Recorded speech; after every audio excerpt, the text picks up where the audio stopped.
Hey guys, what's up? How's it going? Welcome, welcome, welcome. What can I say? It's a Friday. It's about 9:39. Sorry about that. I actually had every intention to start at 9 o'clock. Actually, hey Bob, how's it going? Hey Chris, how's it going? Sorry, my voice cracked there for a second. I've been dealing with allergies all day today. How am I doing? I'm doing pretty good.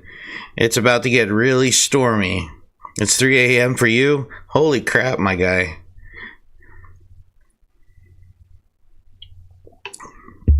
Ever since they released these to the public and not just Taco Bell, it's been the bane of my existence. Like, seriously.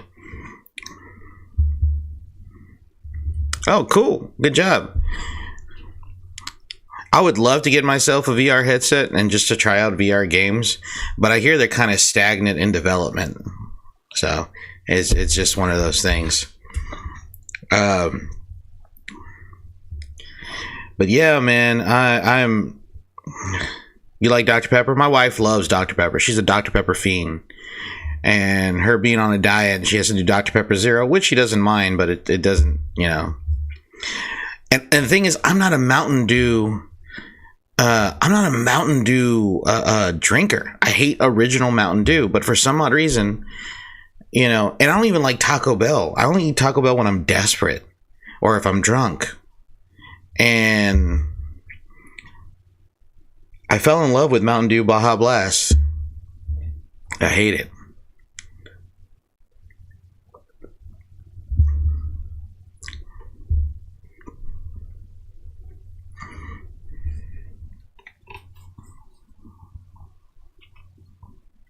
That's all right, Chris. That's not a problem, man. I know I stream late, believe me. I'm trying to at least stream earlier in the day, but being a dad and then being married and having all the stuff and chores and stuff like that to do, I don't have time to do it, especially since we're expecting heavy rain tomorrow.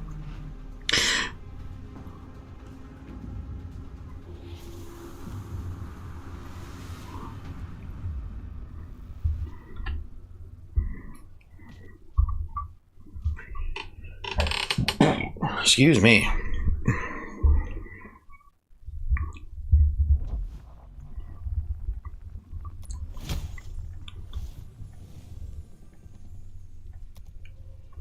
Yeah, I need to seriously. Okay, good. They're still going on. I was concerned. Where's my ships at? What?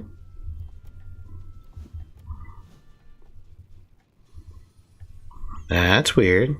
Where'd my ships go? Well, I can still throw this one into it. Yeah, it's totally good, man. It's totally cool. Hey, like I said, I know that I stream late, and like I said, I apologize for that. It's just nothing that can be done about it, at least for right now. So, hopefully when my little girl gets a little bit bigger, you know, and she's, you know, she doesn't need constant attention, she'll find stuff to keep herself entertained, then, you know, I'll be able to stream earlier in the day like I used to. You know, ever since I became a dad, I had to balance out when do I game and when do I spend time with family, you know, and then I do the YouTube thing. Yo, Ronnie, how's it going? Welcome to the chat, man. Welcome, welcome.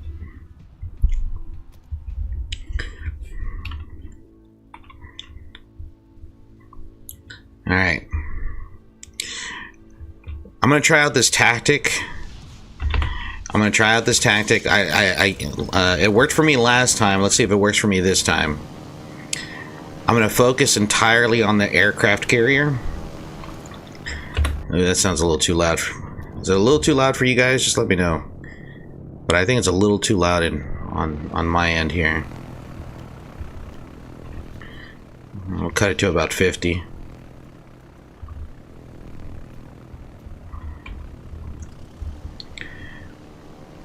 I'm gonna go hunt for their aircraft carrier, and I'm gonna get myself moving.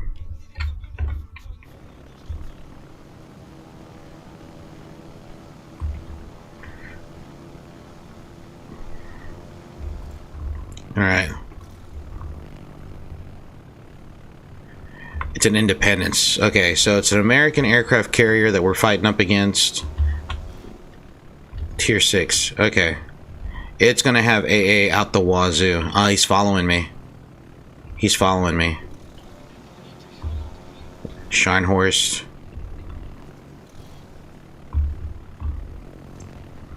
Fiji. Come on. Where are you? Where is he? I might actually get to have one thing of torpedoes probably get fired at this guy. West Virginia. Where are you? He's got to be in the same... There he is, right there. Ah, shoot. He's launching fighters. I'm not going to get close. He's too close to the Virginia. That's not going to happen. Damn it. Okay. We'll just have to harass him with rockets. That West Virginia has tremendous AA. I might have to refocus my efforts on other things. I haven't found their destroyer. Oh wait, no. I know exactly where their destroyer's at.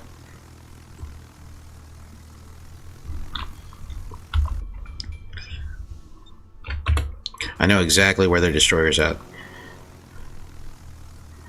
Yeah. York, what are you doing, buddy? Why'd you go straight in like that? Watch, we're gonna see a puff of smoke coming up real soon. Hey, what's going on, bud? Where's that? He's gotta be somewhere towards the edge. He's gotta be somewhere towards the edge. He's here. He's gonna be using these cliffs. Where are you? There he is, right there. There he is. Oh, really? That's cool. Yo, no, you didn't come late again, man. You didn't come late again. I started late. I started late. There's that destroyer right there.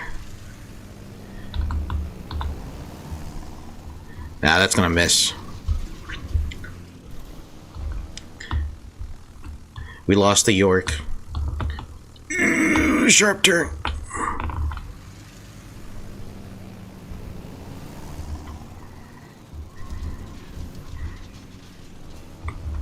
Fudge, man. Come on, dude.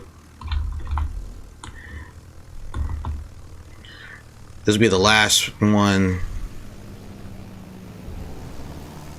That might hit something. Got it. Finally got a hit.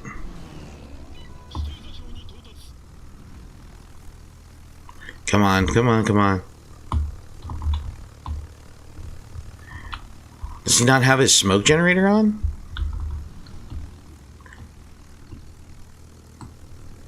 Alright, he's done. Okay, let's see if I can go mess with that Independence and try to distract it. Hey, Hercules, how's it going? I like the name, Hercules Corona. That's a good name.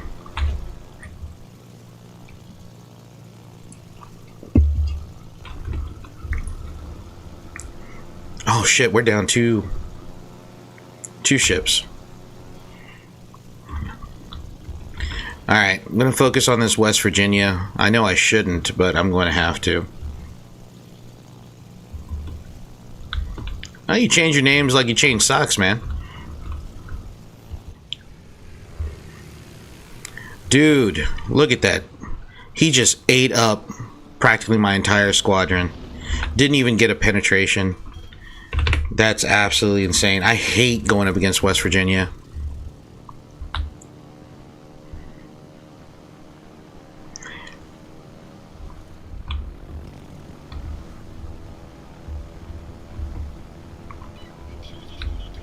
Oh, you're a big spaceman? I love space. I took astronomy in college. It was probably one of my favorite classes. Did I change my socks today? Dude, it is summer. I'm not wearing socks, man.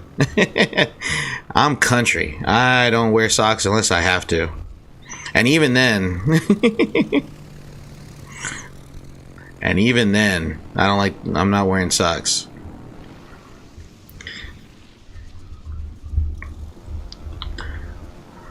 There's the Independence right there.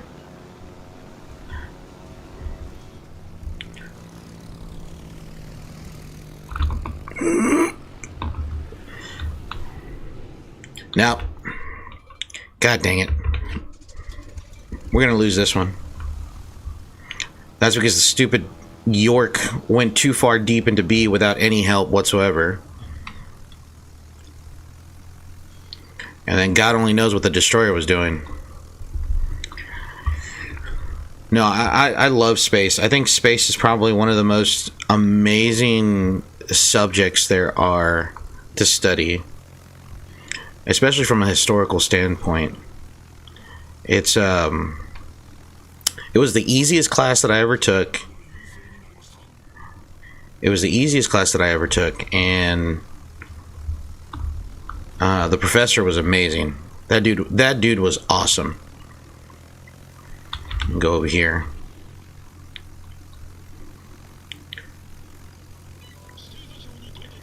Gonna have to refocus. Gonna have to help out. Who's that?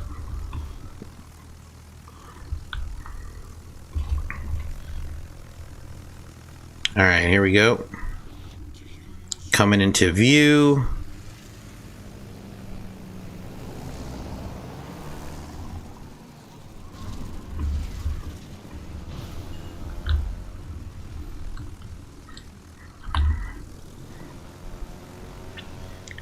Come on.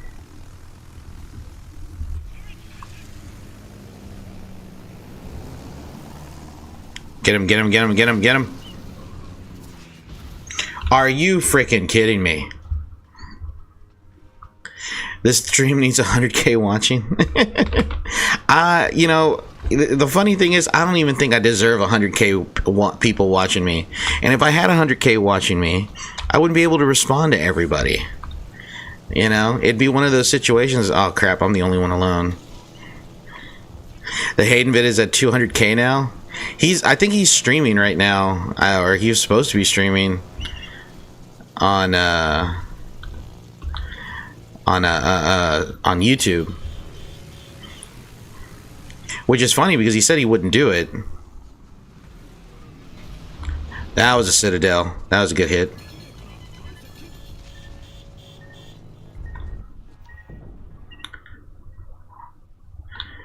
Ugh. Just sink me. Yeah, if I had 100K people here, I wouldn't know what to do with myself, to be completely honest. I really wouldn't. I'm just going to go ahead and take it and see if my ships came back, because that's kind of weird that the UI didn't pop up with any of the exit battle. Yes. Okay. There they are. I was wondering where the heck they were. Jeez, man. Had me nervous here. Let's rock a destroyer. Not really good at destroyers, but...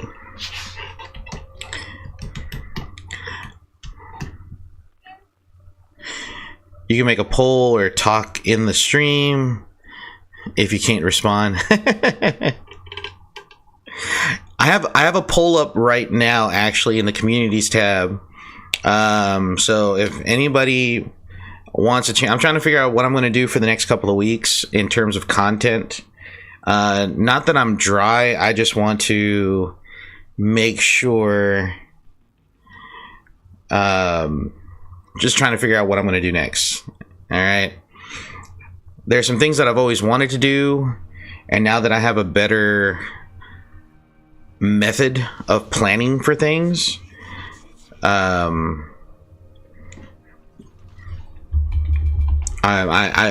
have all the time for activities now. Mostly. I know tomorrow's the 6th, so I'm actually going to record a video tomorrow if I have time. I probably won't edit it till Sunday, and hopefully it'll be up by Monday. Hopefully.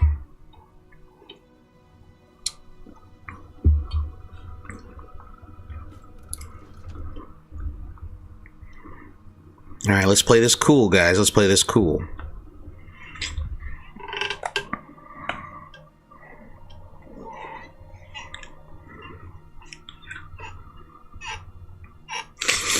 Also, too, I have a project tomorrow for myself. I bought a ceiling fan because it gets terribly hot in this room. I don't know if y'all ever noticed it, or if anyone has ever noticed, period. Probably not. But it gets extremely hot in this room because my fans are blowing like crazy sometimes, depending on the game that I'm playing. And I need a fan in here to keep me cool. I've lived in this house now for, what? We bought this house 3 years ago. And I haven't really done much in terms of like home improvement like I normally do.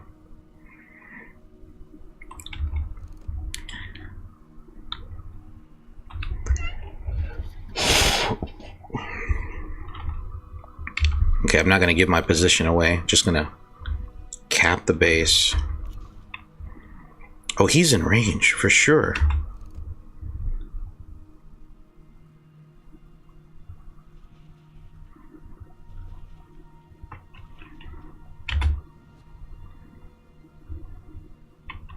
Yeah, those torpedoes are not going to do anything, but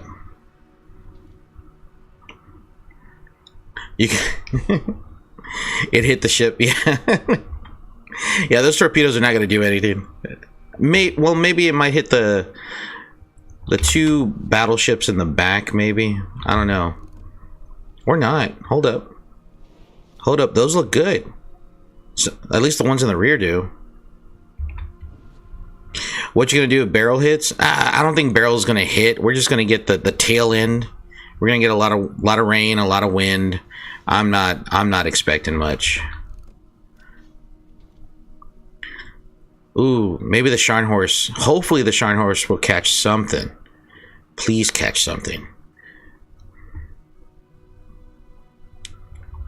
Come on.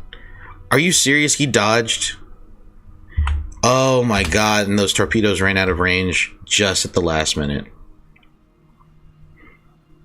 Alright. Speed boost. Engine booster! There's a Mahan over there. He's at 9K. You know what? I'm gonna launch those torpedoes right there. Hopefully they stay in that area. It looks like he's not, they're not gonna move. So if he just stays there and those torpedoes catch up to him, they'll be happy. Cool Japanese ship you're using. You know, the Fubuki is actually a really good destroyer. Japanese destroyers are absolutely insane because they have like at least 10,000 kilometer range on their torpedoes. And they're so low to the surface of the ocean that they're, until they're actually on top of you, you cannot see them.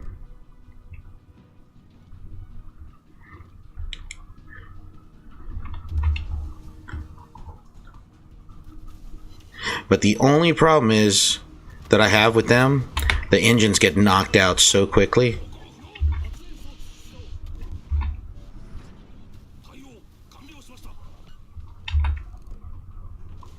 And we're not gunboats, like, by any means. God diggity dog.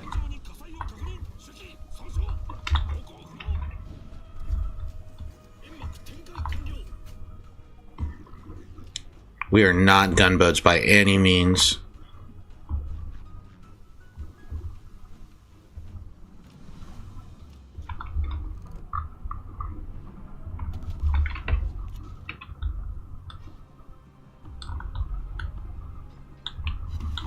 I shouldn't give my position away.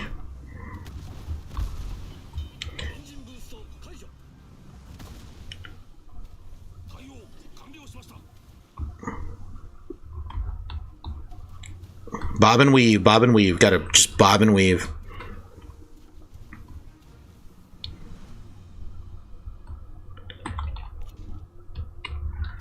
I'm actually really bad. I'm terrible with destroyers. Battleships I can play no problem. Battleships are the tanks, and I am just horrible at gauging proper range with torpedoes. I've gotten this far with them, but it's mostly just based off of luck and losing and losing and losing. Because it's actually kind of funny, like when World of Warships came out, like early on, 2016, 2004, I can't remember. I cannot remember when they first came out, but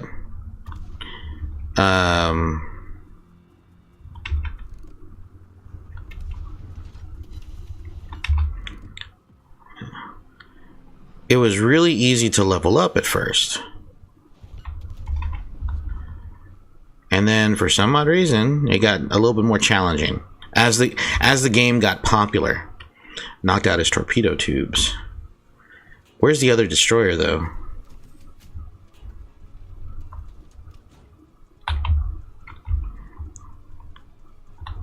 But and I did the and I still remember playing the beta and of this game. And I accidentally got rid of like a special ship that was only given to beta testers, and I got rid of it by accident. And I begged. Game design meant to lure in more money, obviously. I don't play it. You know what? I don't spend a dime. I've never spent a dime on this game. I've never bought the only game that I can say that I've actually spent money on is probably Warthunder. When I bought a premium account, I've never actually had to pay anything. But yeah, I'm pretty sure it's like everybody in this chat liked the stream.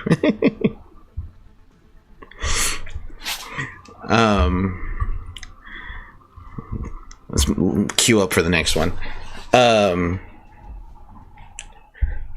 I want to at least get to rank 7. I was hanging out outside, last night, popping fireworks, and I think a mosquito bit me like right here by my armpit. It hurts like hell.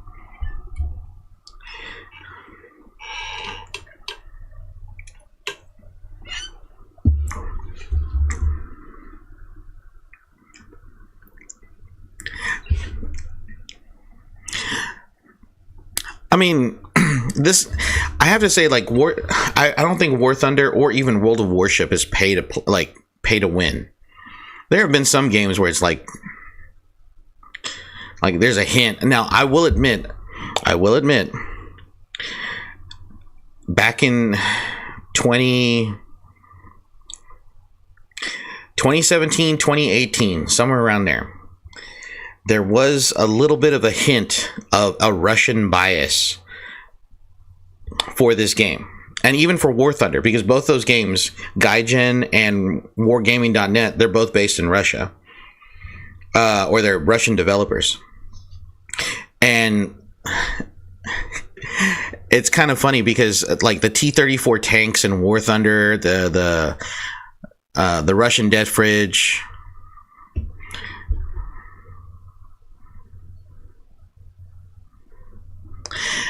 I haven't experienced that yet. I mean, I'm only rank 3.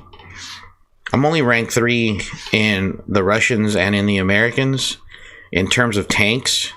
I think I'm rank 3 in the Japanese in terms of fighters and planes. I haven't experienced that yet.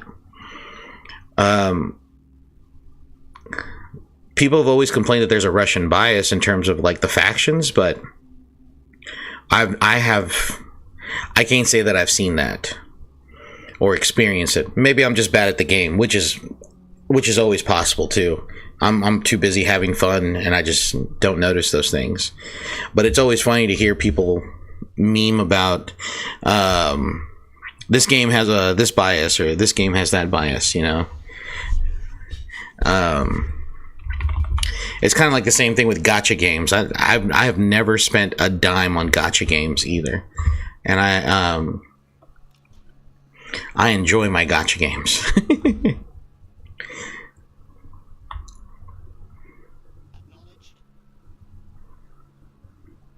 I haven't touched either of these games. I am just a sucker for game design and understanding it. Oh, that's cool, man. I love. I wish I was a little bit younger, and I could appreciate those kinds of things too. But my brain is so geared towards that, just playing and having fun. I mean, I'm not saying that you don't have fun. I'm just saying, like, I would really like to do that so I can have a better understanding when I do reviews of stuff like that, that I can understand game design and mechanics. So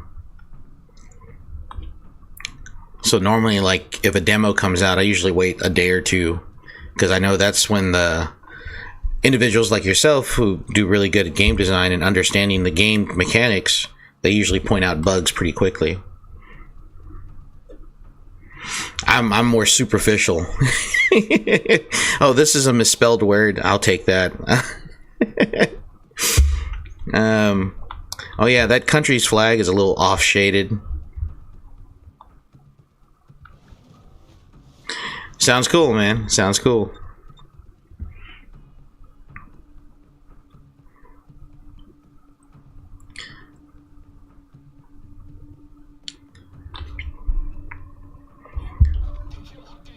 Oh shit, New Orleans.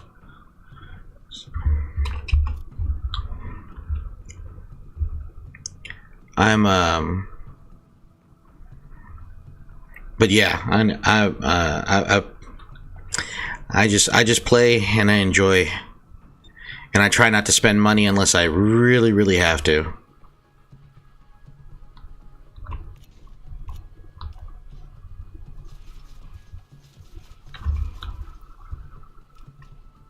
That's spread. I'm currently trying to learn more about the free-to-play game, so I knew I had to tune in when a streamer shows up in my notification. Well, I appreciate it, man. Thank you. You know, even if it is just for research, I'm happy that I am here to be a fixture for your research.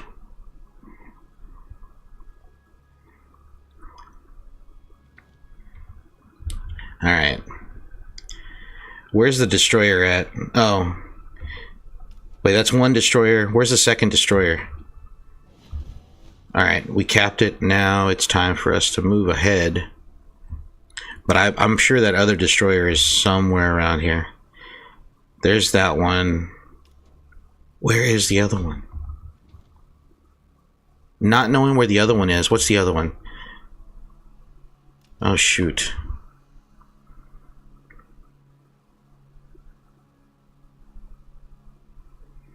Bro just earned 300 subs in 2 days. Who earned 300 subs in 2 days? Me? No way. I haven't checked the sub count.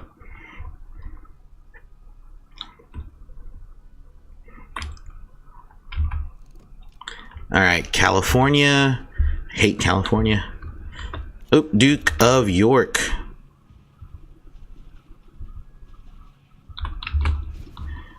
Okay, gotta get out of here.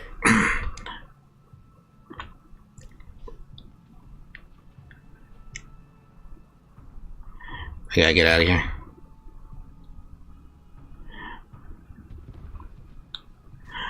I wouldn't doubt it. The video with Hayden is doing extremely well. Well, that's good. I'm very happy for Hayden. I really am. I'm actually really happy that he's getting really good at YouTube.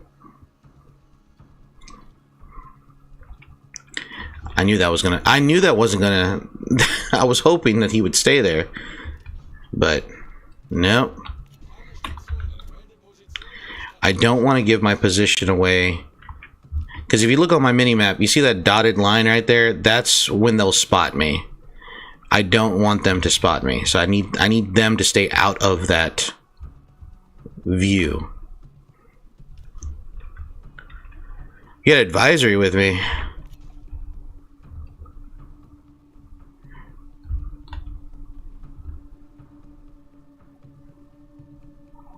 Come on, come on.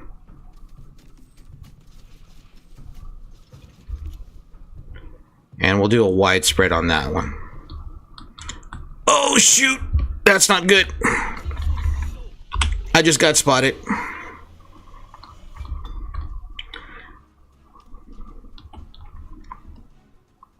Where did this guy come from? I'm not gonna lie to you, man.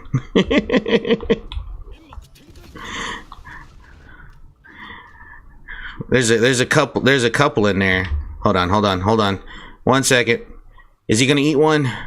He ate one, but just one.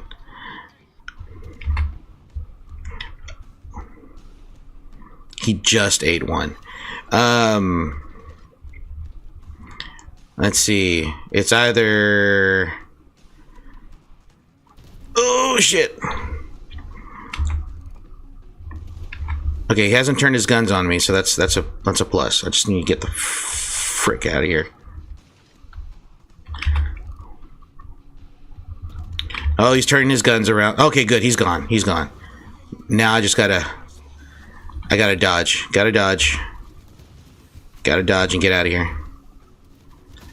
Oh, German battleships are absolutely insane with their secondaries. They shoot so far away. I am almost 10 kilometers away from that guy, and his secondaries are activated.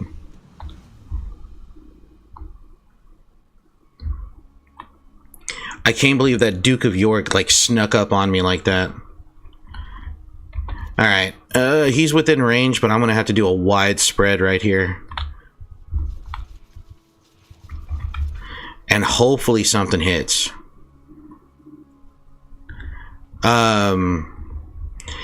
So there's only a couple of kids that I can remember. Hold on, let me see.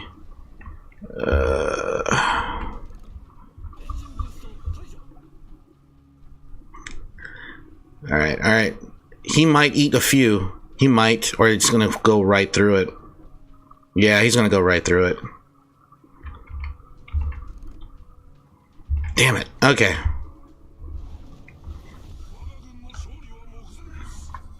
"25 seconds on the reload of torpedoes." Alright, here we go. Oh, he's turning. I'm gonna try to slow down no, I'm not gonna slow down. Can't slow down. He's too close. He is way too close.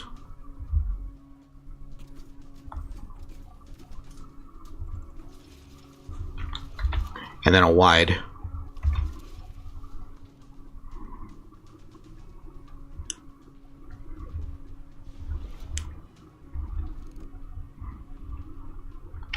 I'm still trying to understand the mechanics for torpedoes. I haven't quite figured out the targeting. For battleships, I figured it out. It's down to a science. In terms of torpedoes, absolutely not. Oh, he might eat one. He might eat one. Got him right there.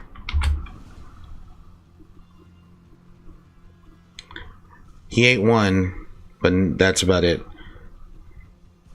Where's the other? There's the other destroyer. Ah, shoot. Gotta get out of here.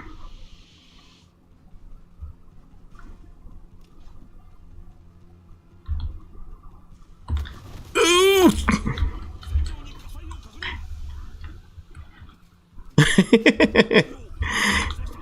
I would love to try this game. I'm more ocean-based games where you can just take in the environment. Oh, so like Sea of Thieves and stuff like that.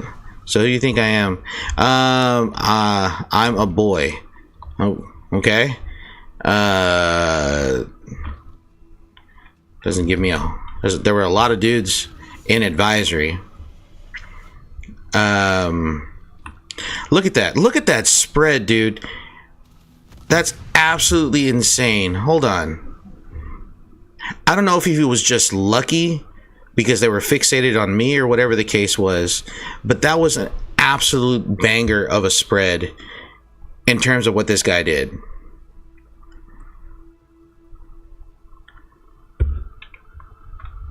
That's absolutely crazy. I mean, we're gonna win. We're gonna win this match.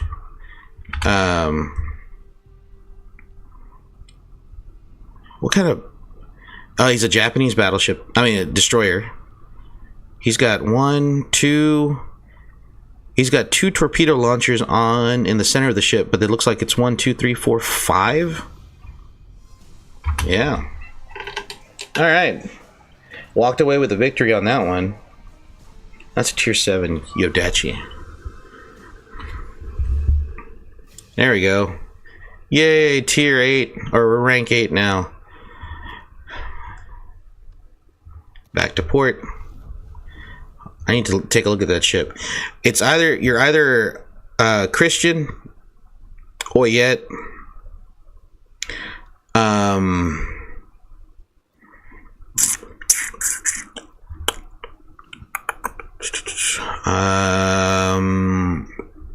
who's that loser kid?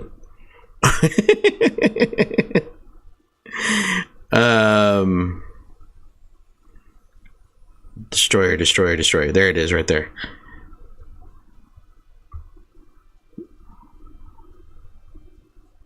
No, he wasn't any one of those. Was he this one? Preview ship. Yeah, he was this one. He's got 4. No. Lucius, no. Not that guy. I know who that is. Let's see. Alright, let's... We'll go in with a battleship.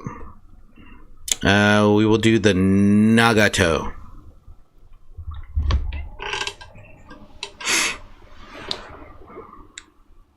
Yeah, there's... Oh, I forgot about Saul.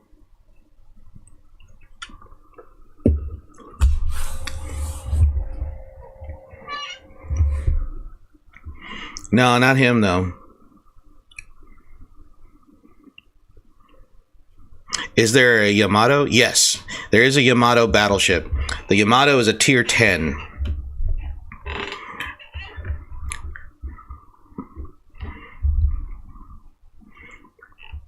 I focus primarily on battleships. I focus primarily on battleships, but I've been trying to get into other things and aircraft carriers.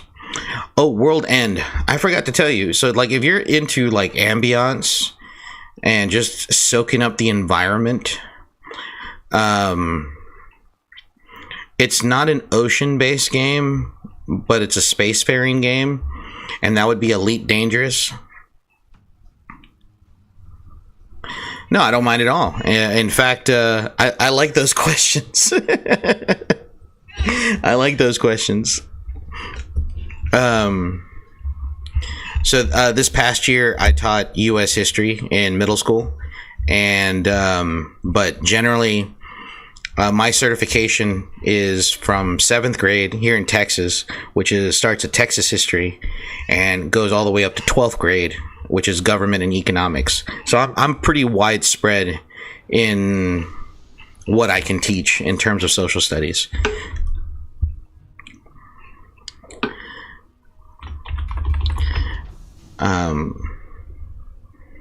But I have taught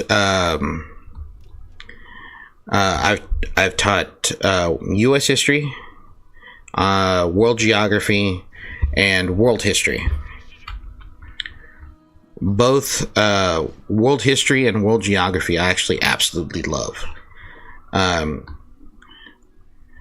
U.S. history is fun. It's just there's a lot of stress, associated with the subject matter, for teachers and for students. It's, at least here in the state, in my state. All right. World history and the Constitution. Well, that's good. Everyone, in my opinion, should at least understand the Constitution.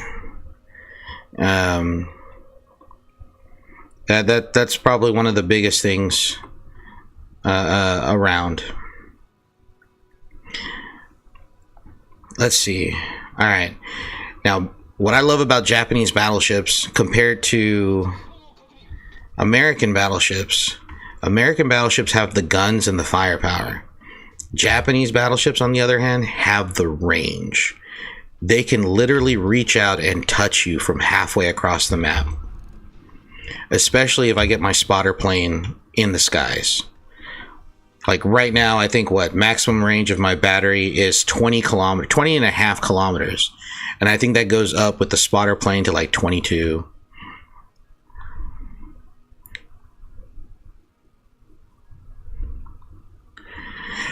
Well, so have you heard of Just Stop Oil? Yes, I've heard of Just Stop Oil. I have.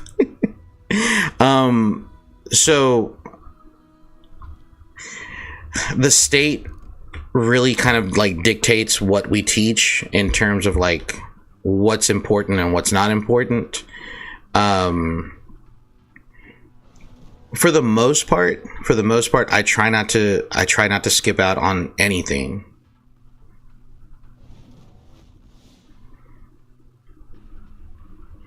Oh, really? I mean the opium crisis, the opium wars in Asia are extremely interesting. Because you get the Boxer Rebellion that pops out from there. You son of a bitch! You set me on fire. Now I'm going to set you on fire. And there's that West Virginia again.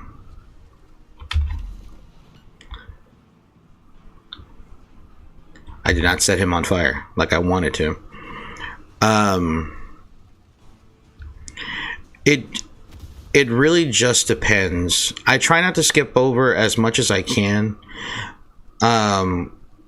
The only issue... Are you backing out? Are you insane? Oh, that looks good. That looks good. That's a good hit. 13K. That was a beautiful hit. That was absolutely gorgeous. Now I gotta turn and face him. Give him my broadside. Hopefully he doesn't take advantage of it. Hopefully he's too busy trying to avoid. Come on, reload, reload, reload. Come on, come on, come on. Give me a Citadel. Give me a Citadel. 5K, but I knocked out a gun. Yeah, I saw what they did to Stonehenge. I was telling my wife about that. She was very upset. She really enjoyed Stonehenge when we went to Europe. She really liked it. She's into like the Druids and Celtic culture and stuff like that. Like she loves that stuff.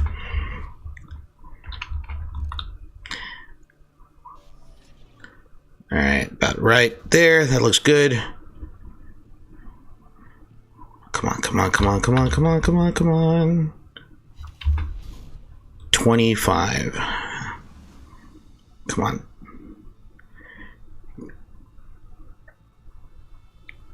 He's really trying to set me on fire.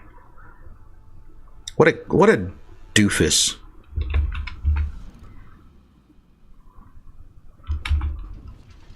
All right, reloaded.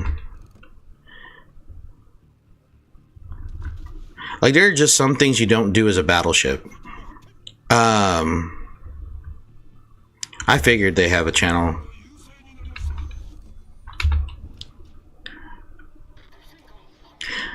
When playing as a battleship, there are just some social things that you should not do. One faux pas, all right, is you don't use high explosives.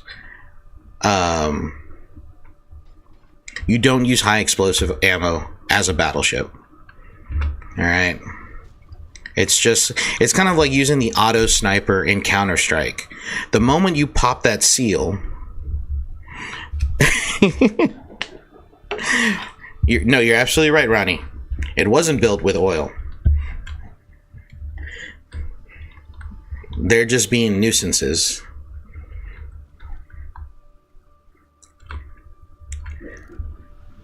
All right. Spotter airplane up. Let's see. There's my shot. Looks good. Looks good. 41.58. I'll take it. One penetration though.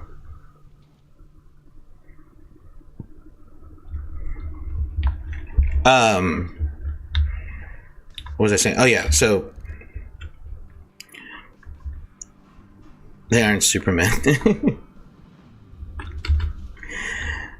Like the whole thing with, like, you know, Asia, I would assume, and this is just my assumption, the reason why teachers kind of like skip over Asian in terms of like ancient China, ancient Japan, some of the Korean kingdoms and stuff like that, which are very interesting in their own right, as someone who studied them back in school, back in college. Hold on. The reason why we don't really focus on them, and I can only assume, 9,000. That was good.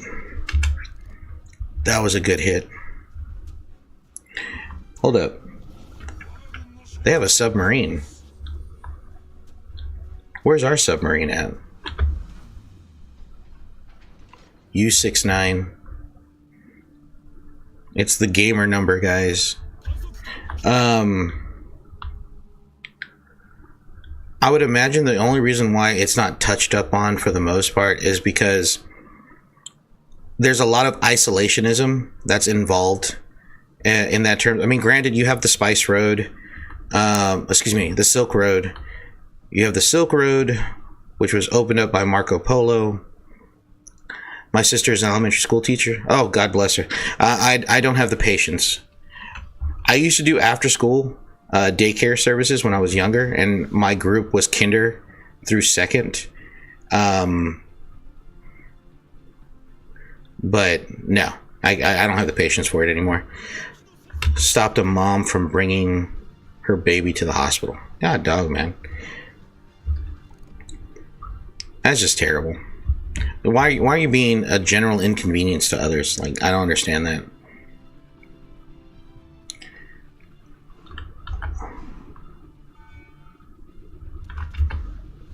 Let's see.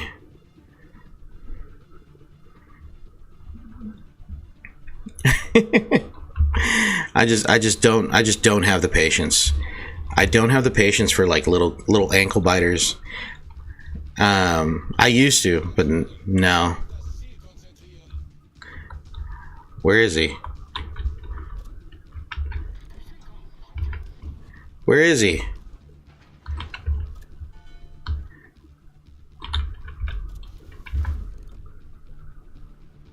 There he is.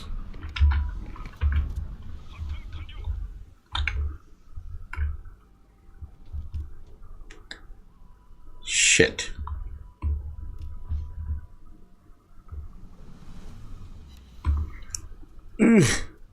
Oh wait, it's just us? It's just us. It's not so much it's the newer generation. It's just the I just don't have the patience for it. I just don't. I realize that that's who I am. I just don't have it. Ooh, gotta spin. I'm gonna eat one. I knew I was gonna eat one.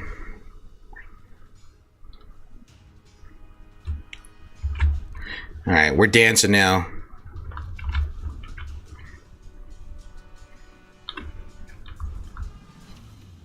Ooh! Ah! I don't even know how much that last strike was.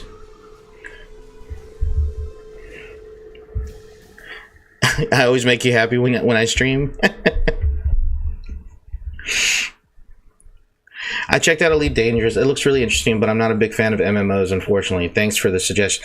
Well, okay, so here's the thing about Elite Dangerous. All right, and this is, I've been playing Elite Dangerous since it dropped. That was probably like the first game that I ever bought, like right off on first day. It's not so you can actually play by yourself if you want. But what's so amazing about that game is that the literal playing area of the game is constricted to a single area of occupied space. Okay, once you get out of occupied space, you actually meet no players, absolutely no one. And that's probably like my favorite thing to do is, like, when I play Elite Dangerous, is I like to explore, and I will go thousands of light years outside of occupied space. I would try to make it to the outer ring of the Milky Way and just explore.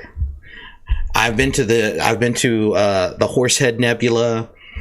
I've been to the can't think of the name of it right now. I think it's like the Coal Patch Nebula or something like that. I've seen black holes. I've seen neutron stars. I've seen all kinds of weird things and interesting formations out in space. Generally, for the most part, like, you're left alone unless you go out there and bother other people.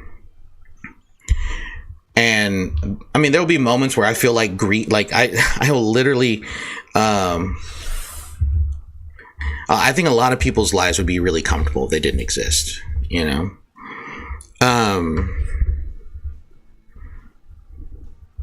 It's really, I mean, and then also, like I said, you don't have to do open play. You can private play all you want and just experience the game by yourself. I play in open play. I've been playing in open play for like the longest of time. I think I have like, I don't know, millions of credits, and I've probably farmed the Imperial faction to get all the decent ships.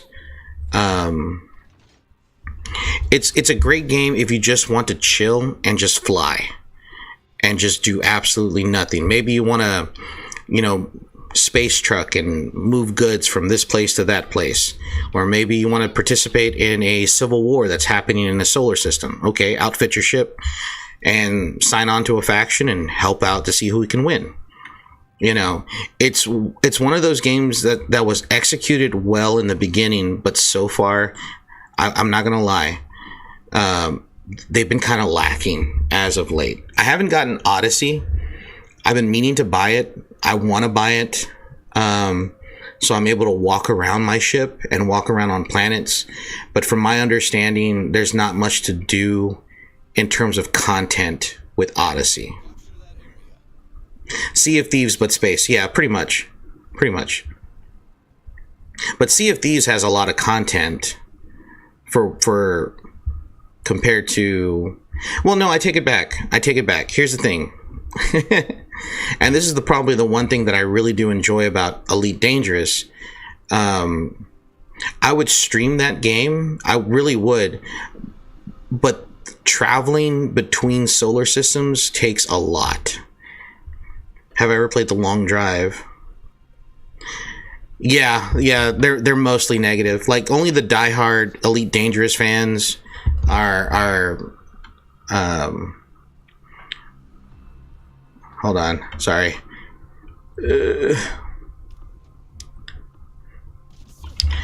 Only the diehard Elite Dangerous fans are going to be like, oh yeah, it's great. But I mean, in reality, it's not really all that great. It could have been executed better.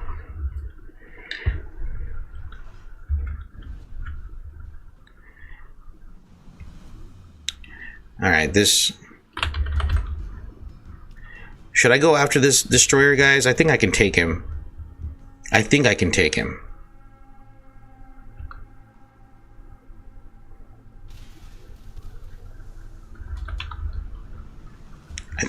this guy. I just got to get in there. Yeah, look, he's popping smoke right now.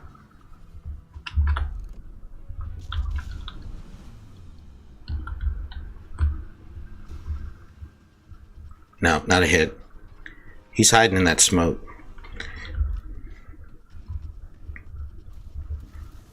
I'm gonna go for it. I'm gonna go for it.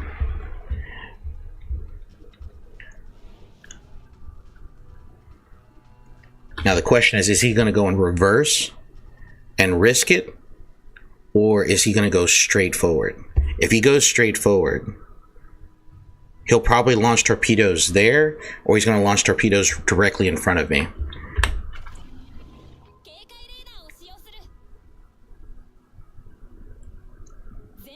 Yep. What did I say?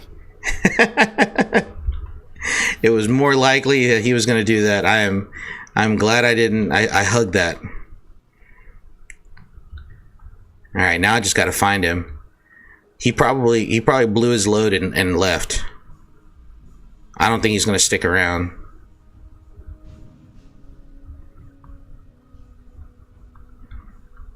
Oh, what? He stuck around? Oh, you idiot.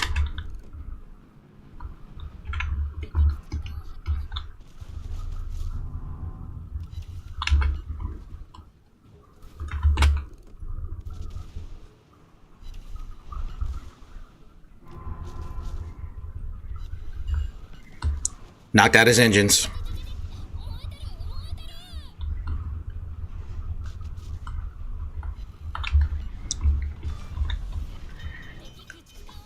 I can't believe he stuck around. I would have bugged out. The moment I would have dropped those torps, I would have bugged out. He shouldn't have stayed. He thought that he scared me away. I can't believe he stuck around.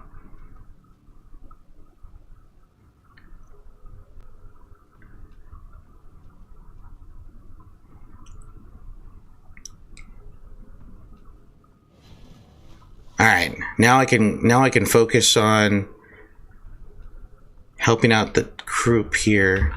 That's one less destroyer out of the way, so that we don't have to worry about sneak attacks. But I need to. They do have a submarine. No, I'm not gonna. I don't think I'm gonna hit that.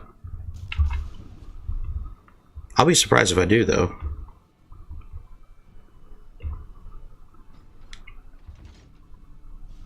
No, didn't hit it. Ooh, he got hurt really bad.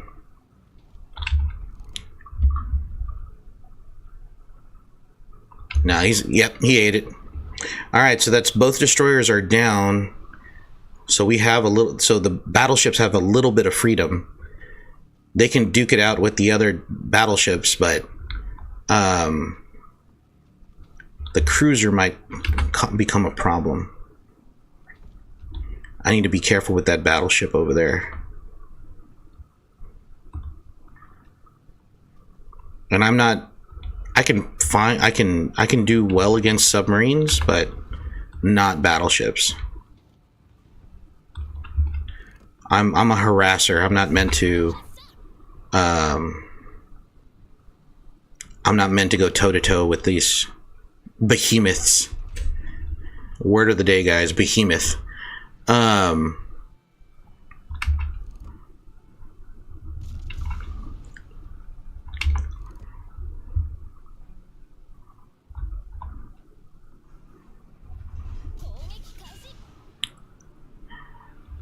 Like, I'm not going to penetrate that armor at all. That's not going to happen. But I can set that guy on fire.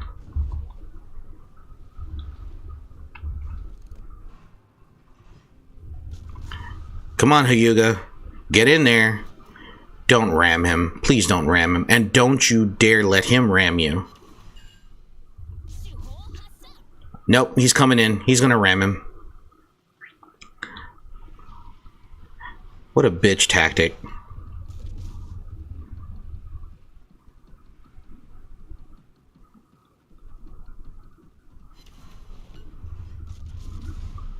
Oh, come on. All right, Hercules, you take care, bud. God diggity dog.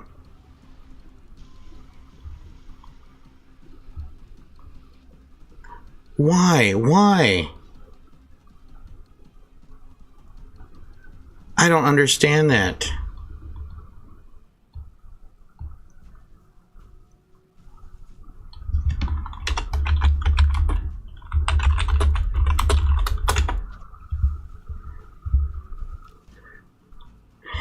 Taking the things out of context that you say, this game is a circle of hell.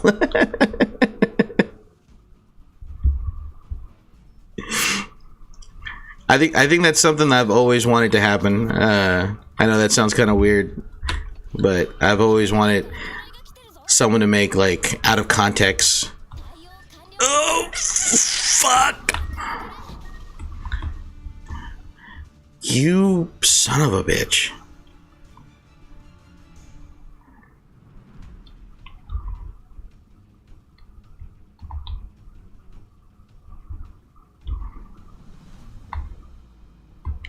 And we lost our submarine, so we cannot... God diggity dog, man. Alright. Ah, shit.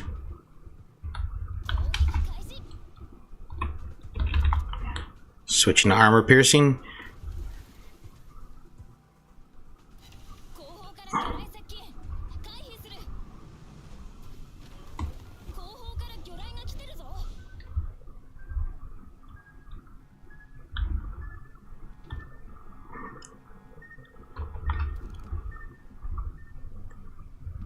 Alright, there we go.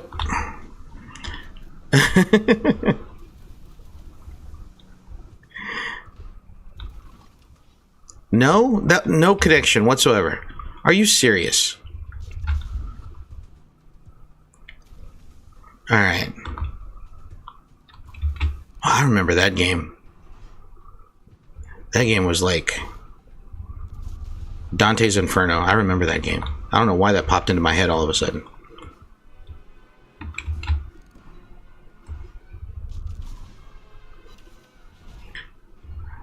Shit bounced. Ugh. Akatsuki, don't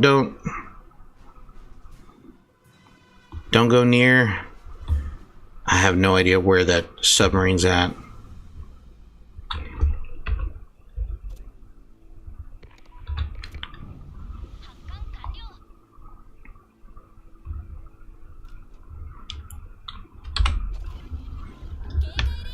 All right. Now, like I was saying, sorry, I lost my train of thought here. I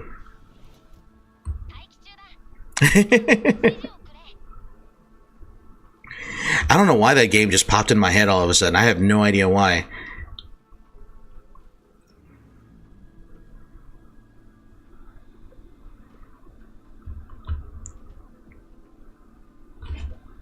My Mountain Dew cold. It's warm. Warm Mountain Dew. Hey, Tony, what's going on, man? What's going on, man? What's going on?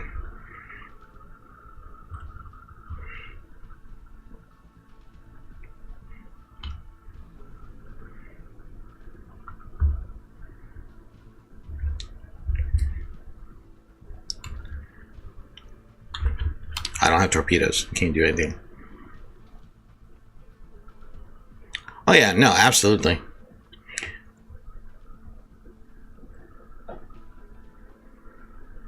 Absolutely.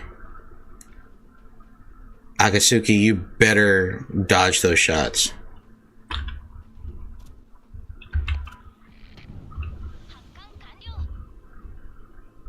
Undeniably the second best soda.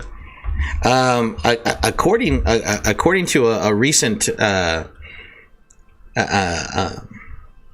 I'm doing all right. According to a recent article, Dr. Pepper is actually the second best soda.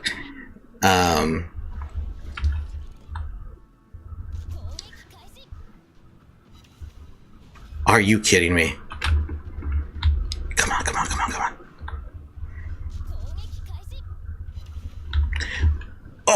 you kidding me?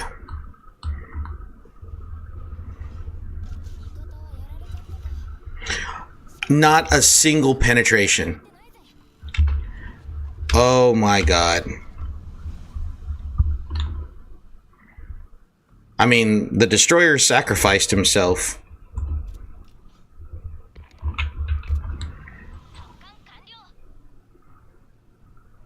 Now I have to find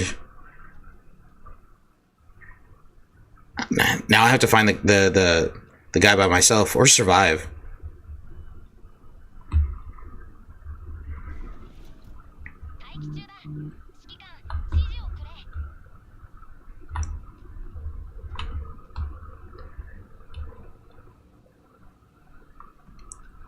Last he was over here, but I know he's not over here. He's over there somewhere. He's off to the left somewhere.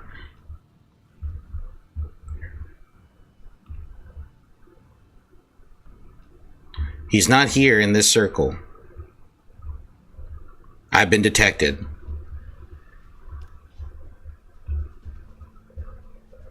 Where is he?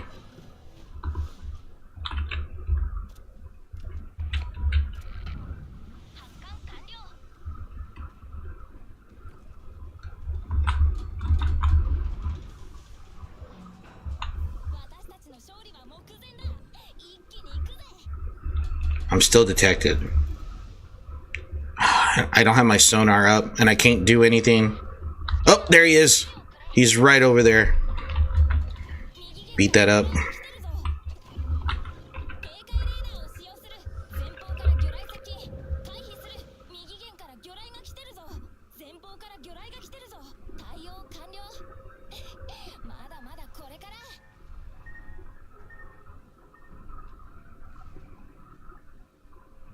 He's over there.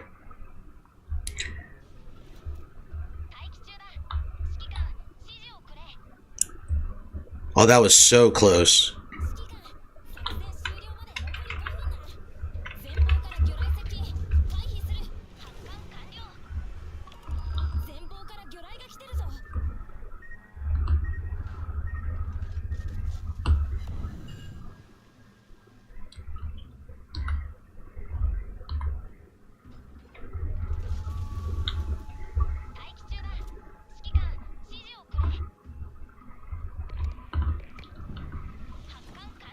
Come on, come on.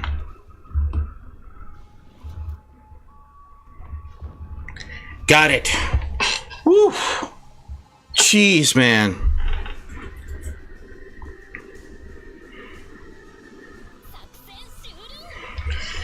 You know we're be tiring, especially after church camp. Oh, that's what you've been doing, man. You've been doing church stuff. I didn't know that. Mountain Dew is the second best, and Sunkist Cherry Limeade is the first. You can't change my mind. I've had Sunkist Cherry Limeade. It's actually really, really good. I like it. But here's the thing. And maybe because I'm an old timer, maybe that's what it is. All right, and I will gladly admit it.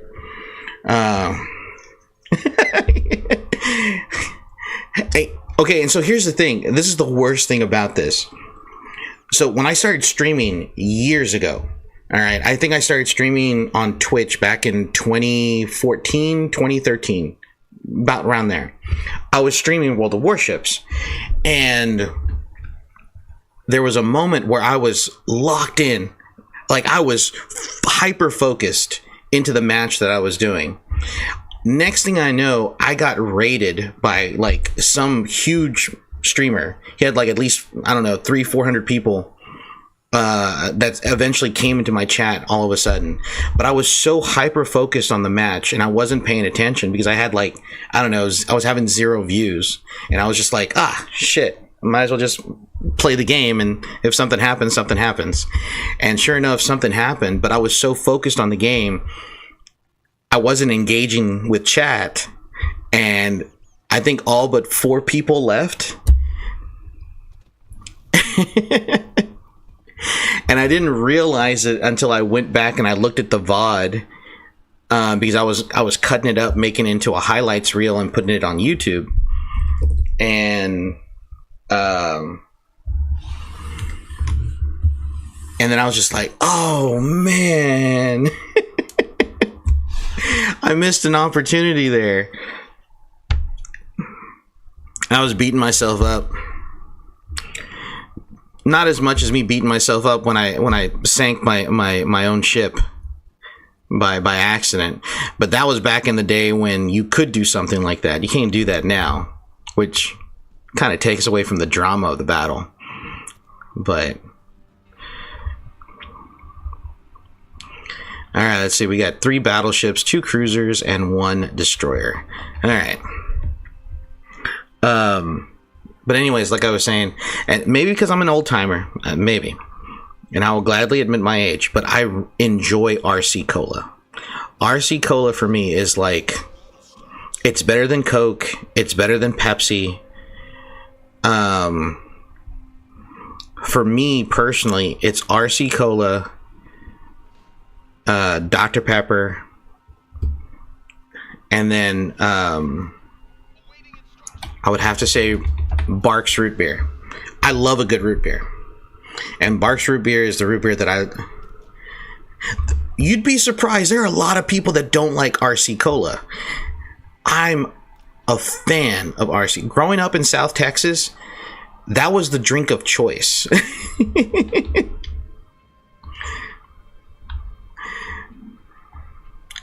Growing up in South Texas, RC Cola was like the drink of choice down there. All right.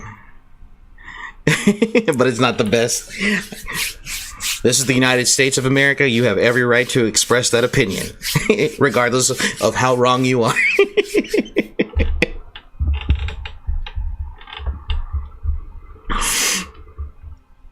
No, it boggles the mind that nobody drinks like hardly anyone drinks RC. Like, I would roll up into the school and I would have like a 20-ounce bottle of RC, and you know, that would be like my grandmother. That's not helping my case here.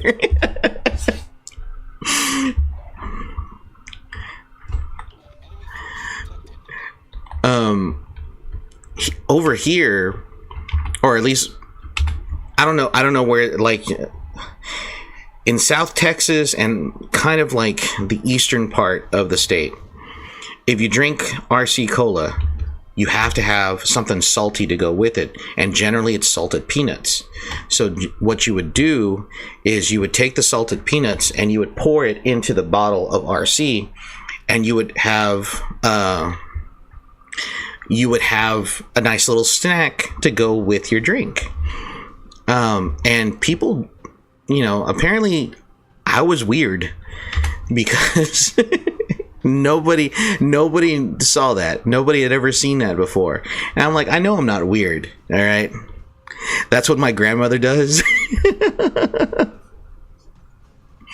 Oh, Wisconsin. Oh man. One of my coworkers, she was from, I think she was from Michigan. And I don't know if they do it over there in Wisconsin, but I know for a fact that she would always, when I first met her, and I said, "Hey, I'm going to the vending machine. Do you want a Coke?" And she told me flat with like a straight face, "Yeah, I'll take a pop." And I started laughing. I was just like, "A what?"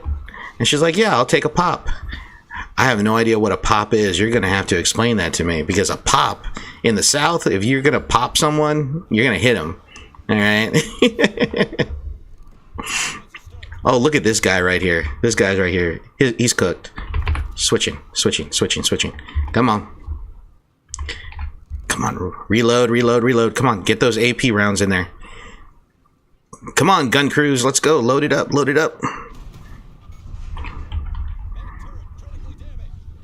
Come on, get in there. There he goes. All right, switching to high explosive. Nobody in southern Wisconsin says pop. I think that's only in the northern parts. Okay. Yeah, I'd always make fun of her every time that I would see her, you know. But it's also kind of funny because, like, for us, anywhere in the South, a Coke, Isn't pop soda? Yeah. Yeah, soda pop. And I get it. But for us Southerners, for us distinguished Southerners, when you say you're going to give somebody a pop, that means you're going to hit them. Kind of like when my dad would tell me if I was acting up when I was a kid. He's like, I'm going to pop you, son.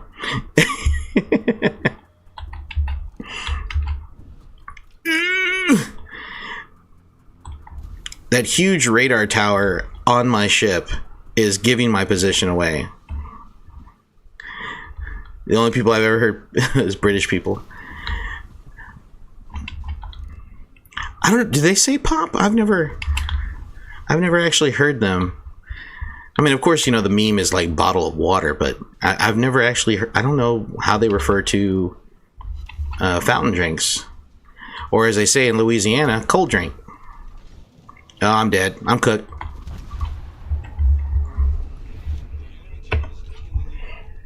All right, let's go back. I was too distracted by our soda conversation. I'm gonna blame it on that. No, but yeah, I would show up to work. I'd have a bottle of RC. I would have some Planters peanuts, pour it in there, and then all I would be doing is just taking a swig, having some peanuts, you know. And see, I'm okay with soda. If somebody says, run it back. When somebody says soda, I'm okay with that, you know.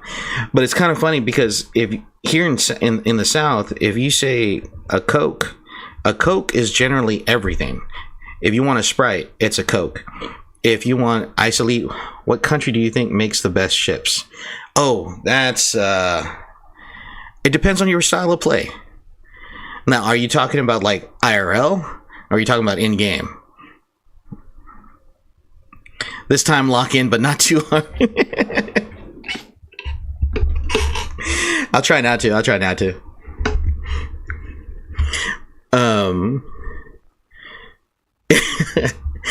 Who's gonna show up at 10:56 p.m. on a Friday night? Who's gonna raid, you know, a 2-bit YouTuber? IRL? Oh man. That's a good question, man. That's a good question.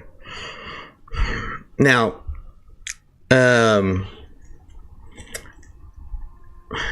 of course, I have to say the United States. I'm obligated. As an American, I'm obligated.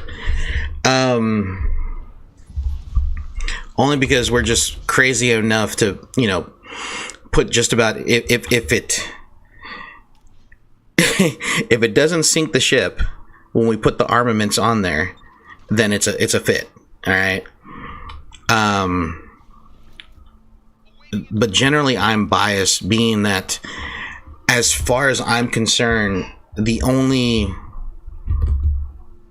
I don't know, Tony, help me out here, and I might be wrong, but I would say that the only active navy in the world is the United States, as we are, you know,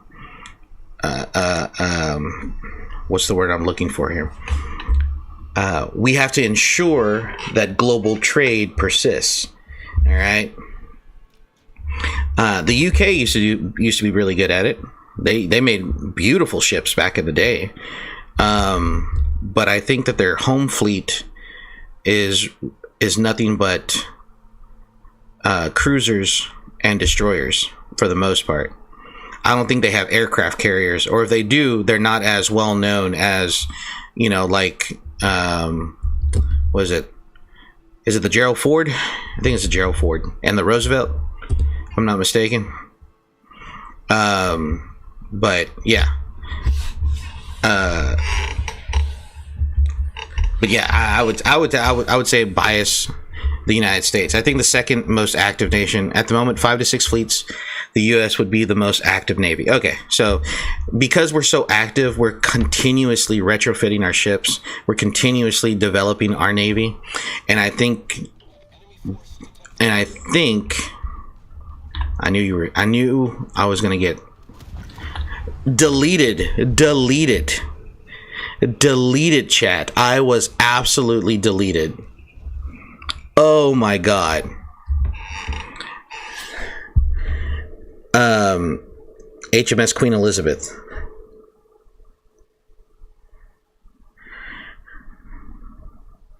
Thank you, Tony. Appreciate it. Do you think that the UK could ever build up their navy again? They have to get their shit together as a country.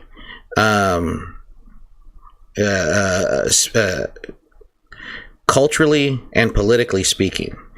But I think, you know, isn't China mobilizing there? I mean, if you want to call what they have a navy, sure. You know, here's the thing. Here's the thing about like the Chinese Navy. The Chinese Navy doesn't have any experience in terms of combat. All they've ever done was patrol. Our Navy is constantly and war games really. I mean, I don't see war games as battle hardened experience. Like our fleet commanders, and a lot of the guys out there that are still within the Navy ranks right now, you know. Stop lying. Don't say it. That is not true. That is not true. Don't. They didn't do that.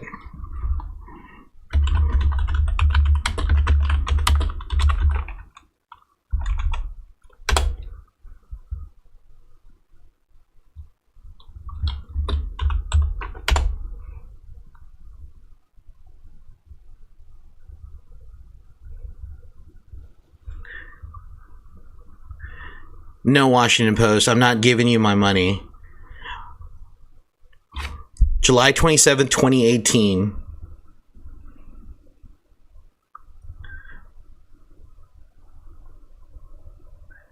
Are you... No.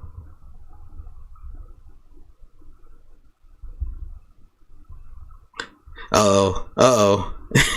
Conspiracy theories abound on Reddit. Okay, the Sydney Morning Herald. Yes, Hellman's has frozen over and mayonnaise ice cream is here.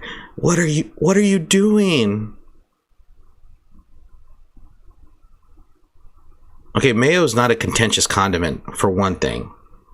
There should be no point of contention with mayo as a condiment in general. Are you serious? No, no, no, no. This is an abomination. This is an affront. No.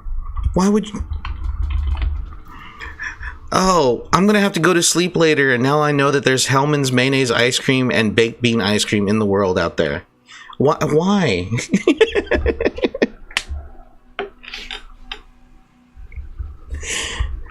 That's horrible. Why can't they do decent things? What, like Dr. Pepper ice cream, Dr. Pepper float ice cream? That's really good.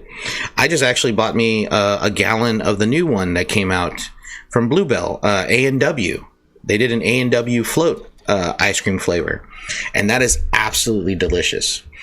And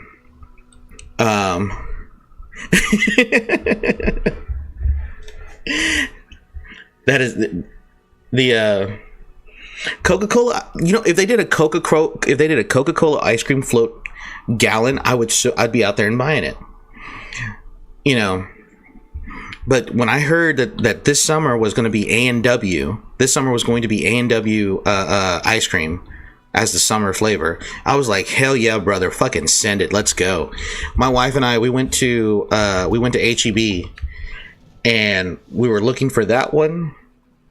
And there was another flavor that they were going to come out. I think it was like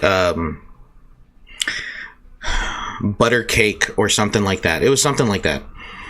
And that one is good. That has like pieces of yellow cake inside of it. It's real buttery, really flavorful. Bluebell, like they broke the mold on that one. That's actually really good. But the Dr. Pepper and the A&W root beer float flavors are absolutely good.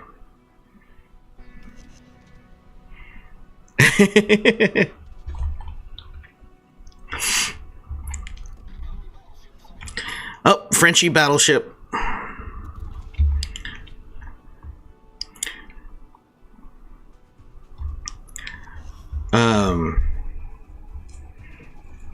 But yeah,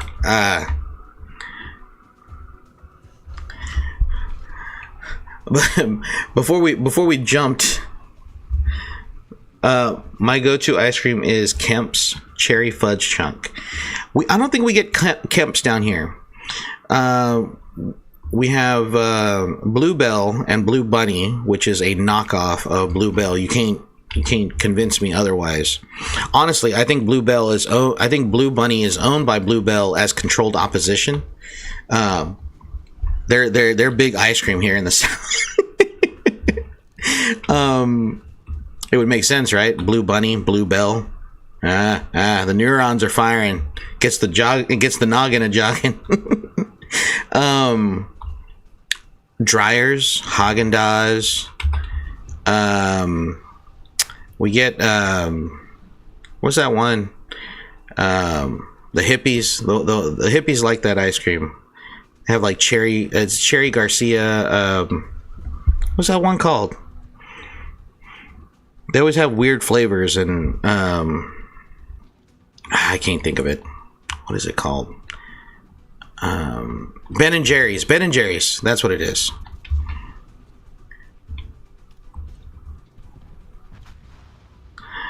Bluebell has a huge presence here too, but Blue Bunny exists. I know, Blue Bunny is just existing. That's the thing. It's just existing. I remember when Bluebell got taken off the shelves. And everybody was like, oh, go to Blue Bunny, da-da-da-da-da. You know, Blue Bunny is better. Like, no, it's not. There's a distinct difference in taste. You can't convince me of that. Oh, set him on fire. Bro, how did we lose 2 destroyers?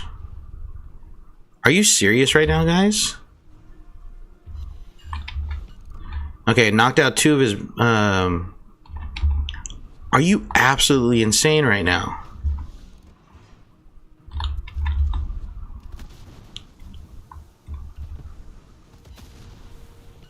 Oh yeah, I can't stand Ben and Jerry's. I really can't.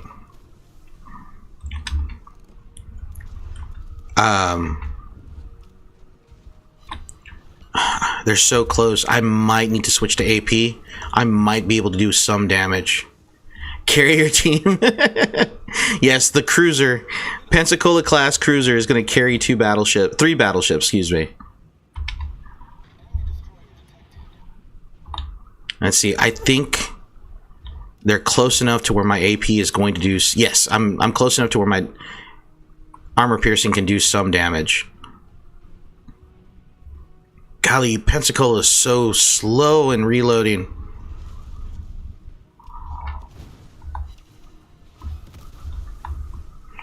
Oh, really? Really? Look at this. Oh my gosh.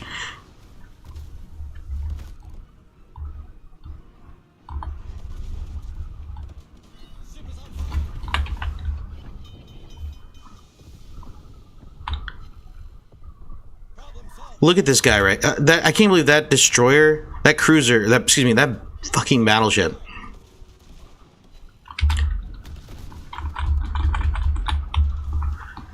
Oh, now he moves. Now he moves. Golly, you absolute useless tard.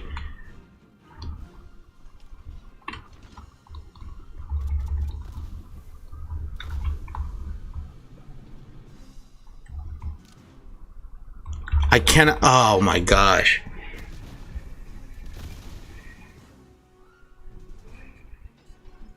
How is a cruiser gonna have the biggest balls on the match right now? That's ridiculous, man.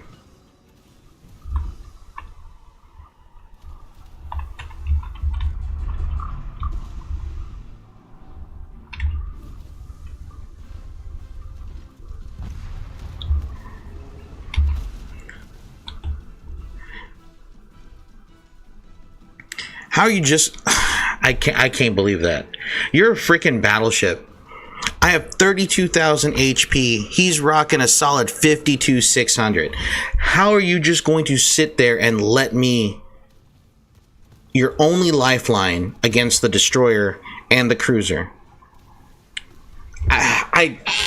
That upsets me so much.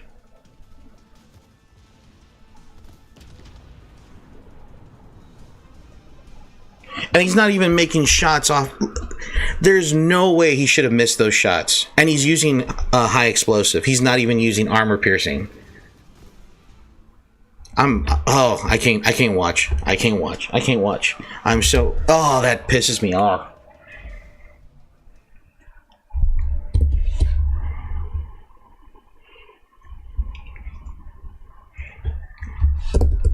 Oh, that makes me so angry. Oh, that makes me angry, chat. I'm not gonna lie. That really does. That really makes me angry.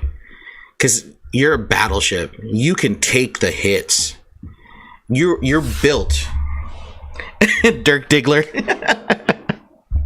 I know, right? You're a battleship. You can take the hits. Especially if you're coming in at a decent angle. Like he was at a good angle. Even if he was facing the ship. If he was facing the ship, here's him, and here's the other battleship.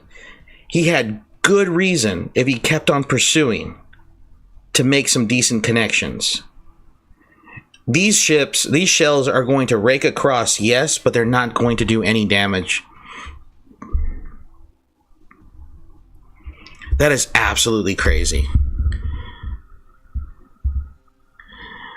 Most of those shells would have ricocheted off of that battleship's armor. That's crazy. But then here you have a cruiser, you know,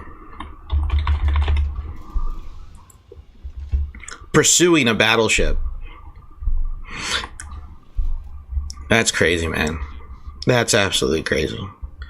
What a useless battleship player. That is crazy. And the thing is, even as a cruiser, and I know I'm complaining about this, guys. I'm sorry, but that just really annoyed me. As a cruiser, my job is not to pursue. My job is to harass and support. That's my job. All right, that's my role within the game. Cruisers are not outfitted with the capabilities of dealing serious damage. That's why when you play as a cruiser, you should only play high explosive, so you can set them on fire from far away. Because I got range. I got freaking 15.7 kilometers, so I have range to where you can harass them from far away. Stay behind the islands, you know, angle yourself pretty well, you're fine. You know, and if I get into mid-range combat, then I could probably switch over to armor piercing and do a little bit of damage like I was doing against that battleship, especially with well-placed hits. But that's not my job. My job is to hunt for destroyers and submarines.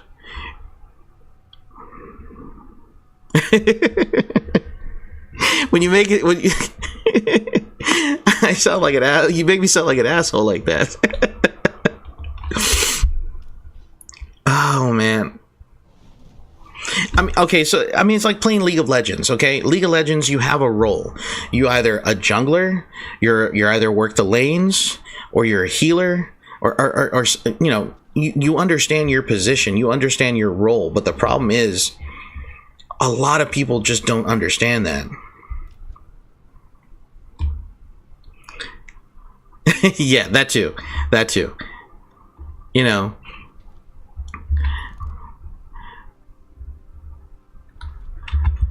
like it just boggles the mind. Destroyers, they are meant to be sneaky destroyers. They're meant to be sneaky. They need to get somewhat close. And then then bug out. That's their job. Oh gosh, dang it. I opened up to that. I'm not focused on it. I should not have done that. I should have stayed in the direction that I was going.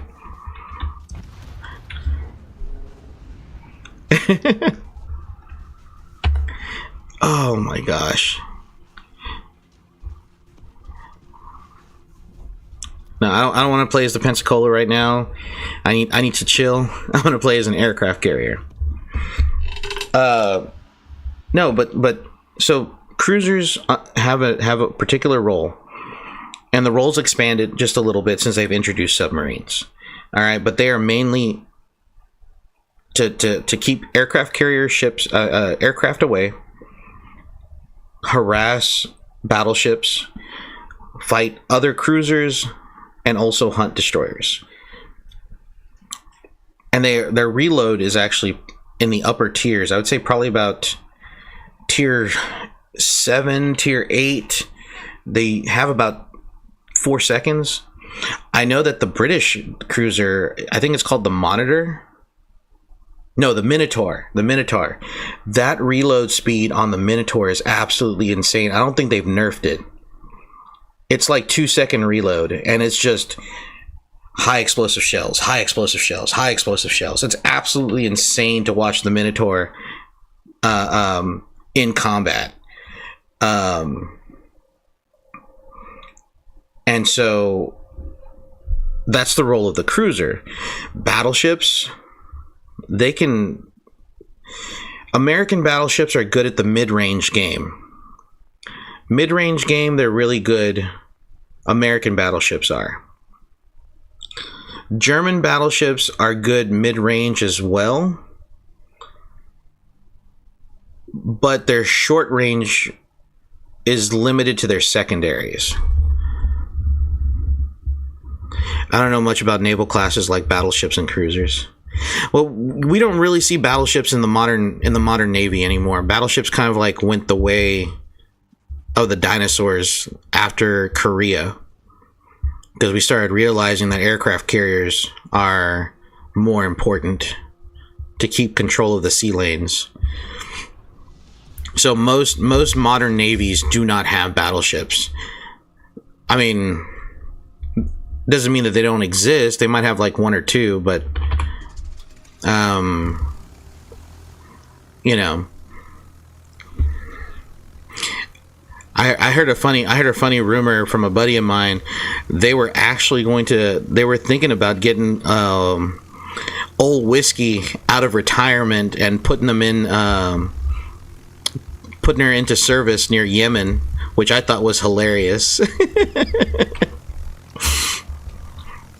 Or she might see action in the South China Sea. I mean, if they actually that would actually be hilarious to actually see. I think that would be the funniest thing in the world to see. The Wisconsin in service.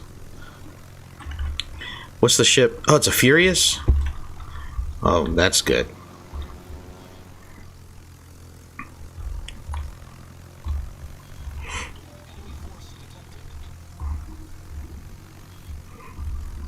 All right. There she is. There she is.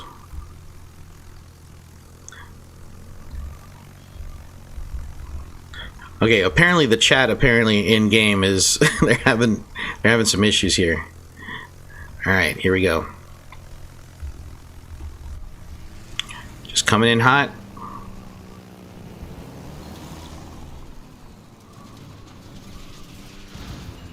That was a good hit.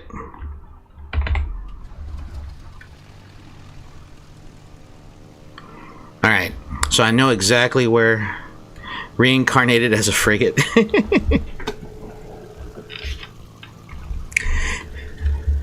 Oh no, I honestly heard. I think they were seriously talking. I think it was making jokes, but that'd be something to see the Wisconsin come back. You know. Do y'all know the story of the Wisconsin in Korea?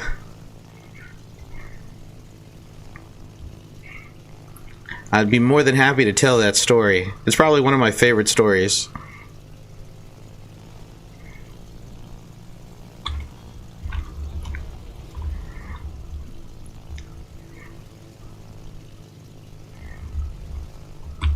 There she is, right there. Alright, come on. Shit. Damn, the flak is heavy. Alright. Oh, I can't get to it. She's not... Nope. Can't get to it. I'll have to find a different way to get it. Okay.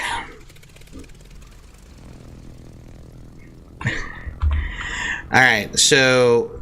Back... During the Korean War... battleships were still in service, okay?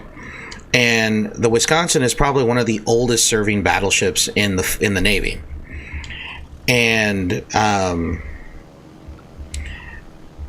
so it was off the coast of Korea doing artillery support. You know, lobbing those huge shells. Yes, temper. So the Wisconsin was there acting as fire control and, you know, helping infantry support and this and that. All right. Exactly. So the North Koreans had some howitzers placed, and they actually managed to hit the Wisconsin. It wasn't heavily damaged. Some people got hurt, but it scuffed the wooden deck of the ship. The Wisconsin never got damaged, even during its service in World War II. Never received a scratch. It left World War II unscathed in the Pacific. So there's a bit of pride there with it. And then next thing you know, you have some North Koreans taking pot shots at them with field artillery on a cliff. And so the captain of the Wisconsin was so heated by this, he turned the ship to the side, full broadside, and opened up with their 16-inch guns, completely leveling the mountain and changing the topography of North Korea. The only thing that they found from of the artillery unit that was there was an insignia patch that was from a soldier. That was the only thing they found in that damaged area. And so the escorting destroyer that was right there and witnessed the whole thing radioed one single message to the captain of the Wisconsin, and he said, "Temper." After that, a legend was born with the Wisconsin as a ship that will not take being scuffed at all.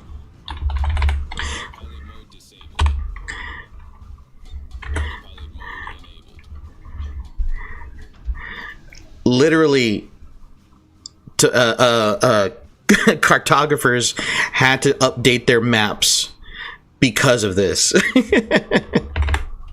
That hill did not exist after the Wisconsin opened fire.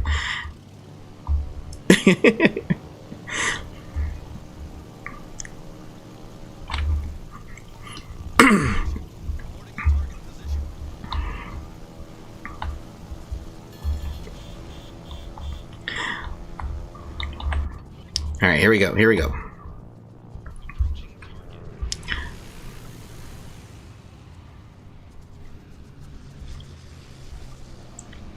Oh, that was a good hit, but dude, I cannot get close to that West Virginia. I don't even know why I tried to get to that West Virginia. But yeah, the Wisconsin and the West Virginia. The Wisconsin. The Wisconsin and the battleship Texas both have unique stories to their names, which is absolutely hilarious. And I actually I take very deep pride with the battleship Texas. Yeah, no, it's too late. It's too late. That's okay. That's okay. It's fine. I was having more fun. I was having more fun talking about the Wisconsin than anything else. Let's open up. Ooh. Dude, I have 48 containers. How do I have 48 containers? Has the Pensacola won anything yet? Probably not. Let's see. Rare bonus, more coal. I still have a Santa's. I have a Christmas box. I have I have 10 Christmas boxes that I haven't opened yet. What am I doing? What am I doing with my life here? We'll open this container. But yeah, that's probably like Cursed Tank Simulator. No, I haven't. I don't spend too much time on Roblox. I know I played with Hayden, but that was like my first time ever playing a Roblox game. Collect container. Big money, big money, big money. Come on, super container, super container, super container. Nope, not a super container.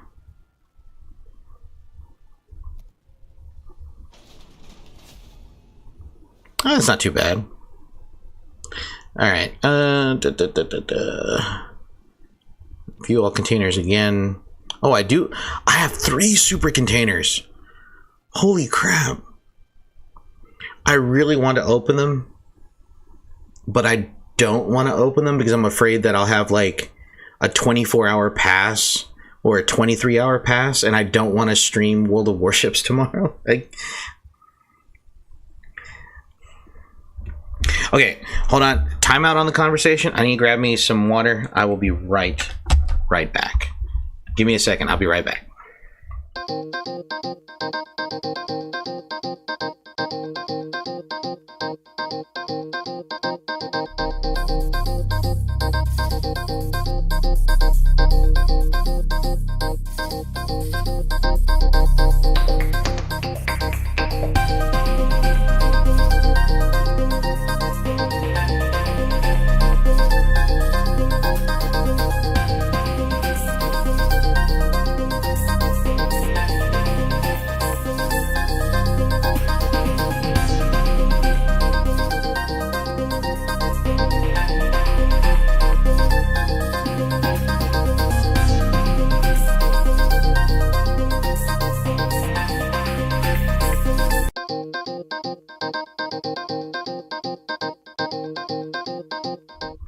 All right, here we go. I'm back, guys. Got a little H2O. Goes down well with the dew, which is empty. All right. We'll open up these small containers right here. Hopefully nothing too major off of those. Okay, good. Okay, good. We got some symbols. We got some flags. Extra XP, coal. Okay, cool. All right. Oh, more signals. We'll open up the signals too. Those other containers I'm more concerned about opening because generally those will have, what do you call them? Like 24-hour or 48-hour passes or freaking week passes. And I'm just not that committed to that right now because I'm still kind of like, claim my gift. Are you going to be streaming tomorrow? Yes. Oh, crap. I got my 24-hour pass. That's what I was worried about. I should have read this. I should have read that. Yes, I will be streaming tomorrow. I will be streaming tomorrow. Hopefully tomorrow. Okay. let's get in a little closer. Tomorrow I'm hoping to stream, all right, at 8. I'm hoping to stream at 8. If not 8, It will be 9 o'clock. Right. My daughter, because she goes to daycare, but tomorrow she doesn't have daycare because it's Saturday, and so she's been staying up a little late. On the weekend. She's 2. And so I'm hoping that if I can tire her out, run around, but it's supposed to rain tomorrow. So if it rains tomorrow, I'm not going to be able to do that outside. I'm central time zone. I probably should put that on the channel. You know that? Now that I think about it. Thanks, Ice. You made me think about something that's actually really important, and I appreciate that. That's probably something good to have on there. I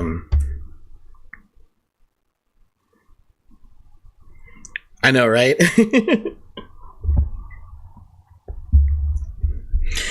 Okay. All right, here we go. We're focused. All right. In fact, put it on your banner. You know what? I need to redo my banner. All right. We're gonna go in with the Queen Elizabeth. All right. We're gonna rock out with Nelson here. All right. Do I know what games that I'm gonna play tomorrow? Tomorrow's Saturday. We could talk about it like right now, but I don't have an idea. I generally don't have an idea of what I'm going to be playing. It's generally like whatever I'm feeling. To be completely honest. And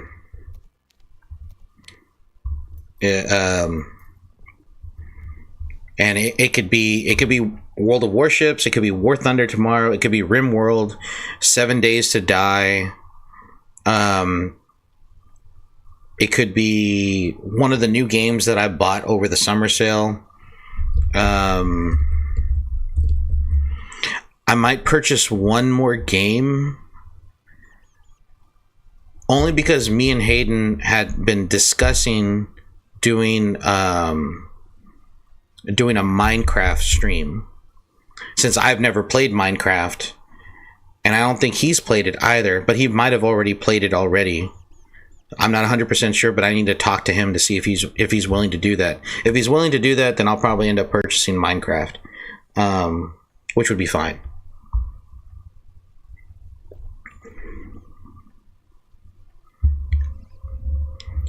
Oh man, yeah, I spent $104 actually. I was talking about this the other night with some friends. I spent $104, and I have not told my wife yet that I've spent $104. Because her thing will be, you spent $104 on video games, and you didn't spend $104 on me? And my answer to that, honey, I love you, but you're right. I spent $104 on me.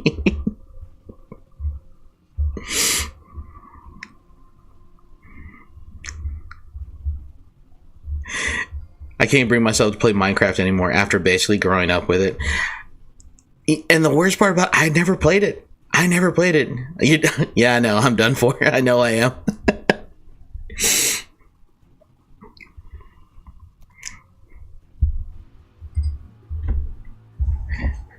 Okay, so no, she doesn't watch my streams, though. I have been I have shown her my sub count. I showed her my sub count, and she was actually shocked by it, and she couldn't believe. She knows that I talk to a lot of my former students. She was against it because she used to be a teacher as well, and she it's a matter of professionalism. And I said, well, it's not like we talk during the school year online. I still maintain that, and I think that's the one thing some people don't understand, especially like if I bring it up. Hey, how's it going, Dance? It's too many. I think when I saw the steady climb when I saw the steady climb, I was like, okay, that's cool. You know, that's cool. Nothing's gonna come of it. And then I started seeing views starting to pop up on some of the videos and stuff that I posted. I'm just like, okay, maybe this is real. You know.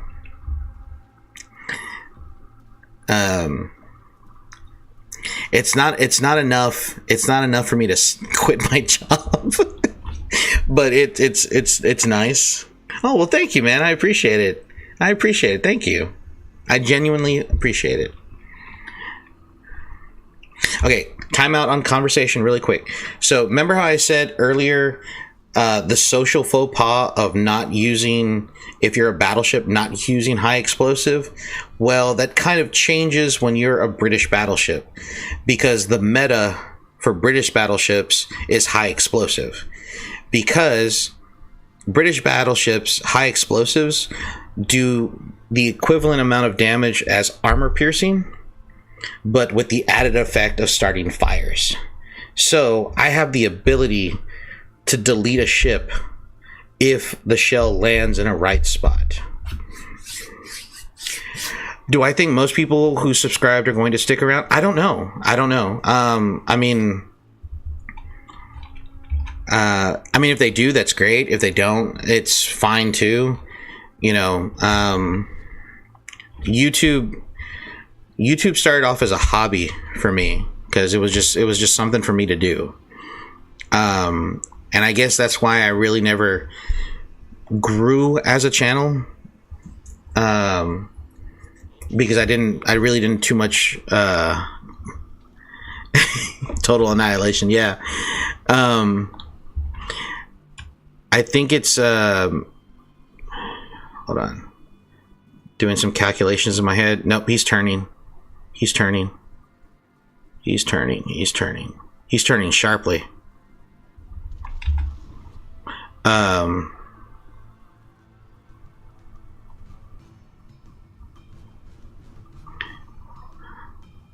Being killed off because of shoutouts? Really? Like their channels dying altogether? Or are you talking about like them like unaliving?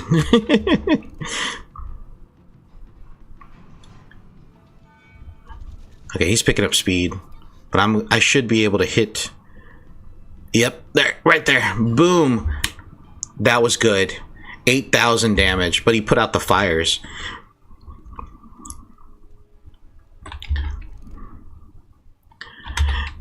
I mean, channels dying. I mean, I'll continue to do YouTube because I find it fun. For me, YouTube has always been fun for me. It's never been something for me like, oh, I want to do this as a job.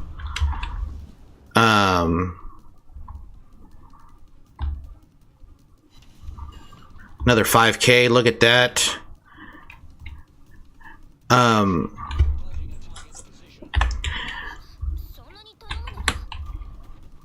Yeah, I've never actually seen like, oh, I'm gonna quit my job if I, get so many subs and I get so many this and that or the other. No, I've never. I showed this dude my broadside and he still didn't hit me. Boo! First blood. That's it.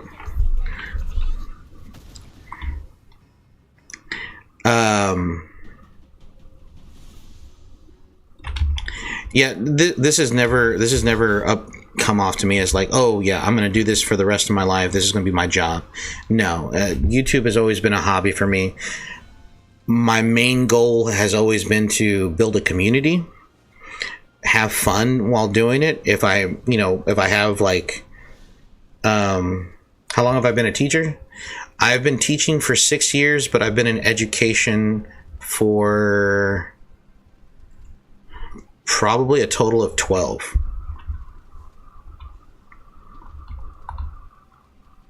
Yeah, probably for a total of 12. Look at this guy right here.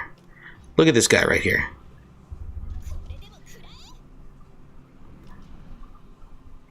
Come on. Connect, connect, connect. Nope.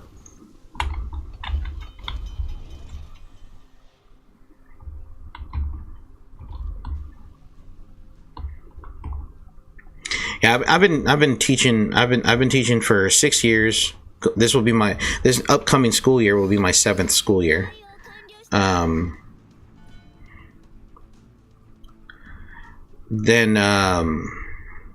what do you call it? But I've been I've worked in education for roughly about 12 years. And that ranges from being an aide to working with special needs kids, working after school as a substitute teacher,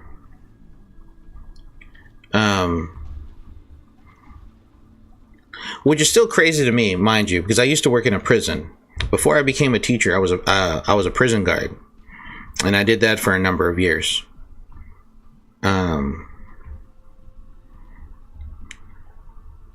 Where are you? Come here. Okay, can I hit that guy? Oh, maybe.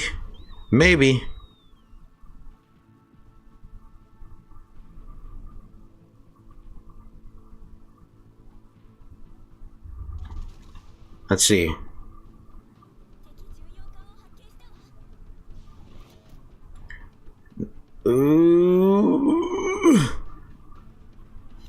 Ooh, I caught the tail end. That was crazy. I wasn't expecting to make that shot, or at least make any type of connection.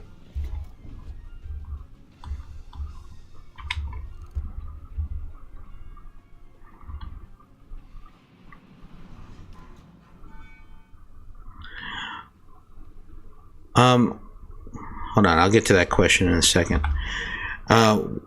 What's easier to do, prison guard, father, or teacher?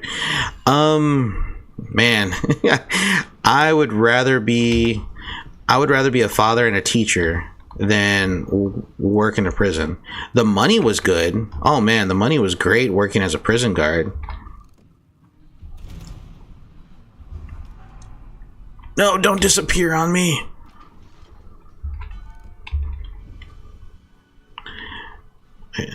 But I wasn't ready to take the shot yet.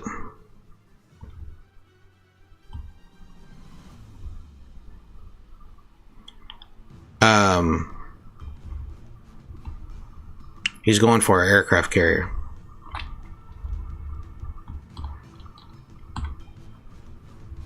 Let's see. No, don't disappear.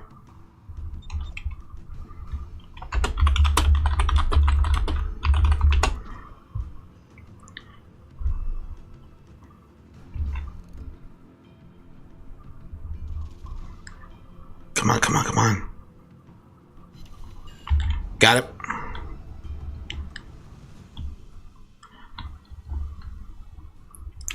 I mean, when I worked as a prison guard, it was tough. I mean, the money was good. You're chasing a bomber in Warthunder. I might switch over. I don't know if I'm going to switch over to Warthunder tonight. I thought about it.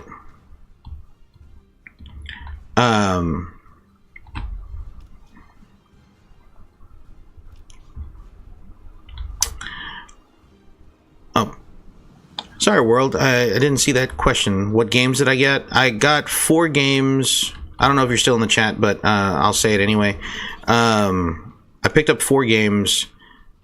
Ooh, that was a good hit.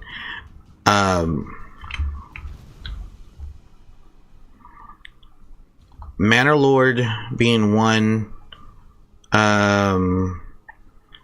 Bellwright being another. What was the other one? The DLC for Rimworld Anomaly. And then there was another one.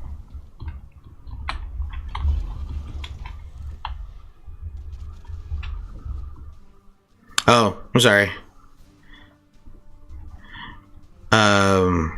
What was the other one? There were 4 games that I picked up. Bellwright, Rimworld Anomaly, Manor Lords. What was the other one?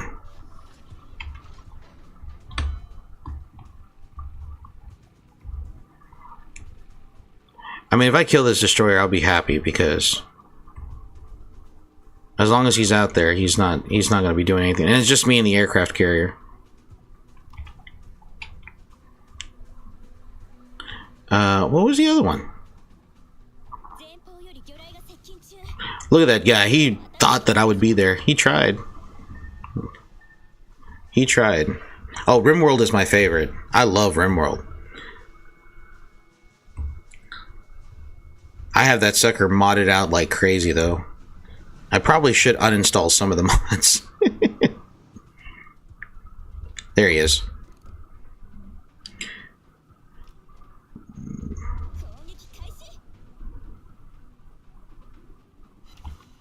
Got him.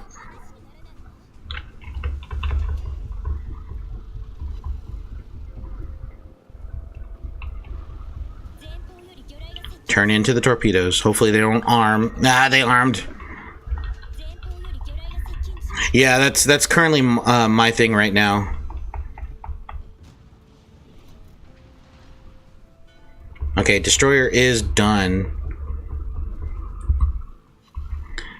Okay, so now it's just me and the cruiser.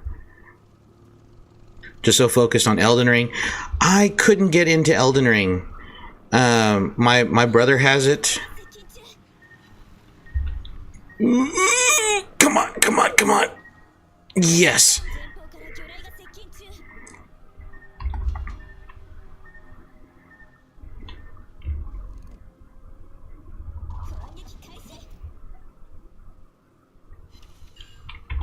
Gotta switch over.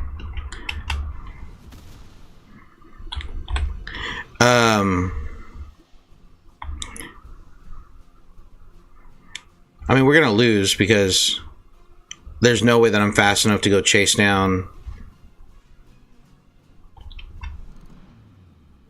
But if I can walk away by destroying this guy.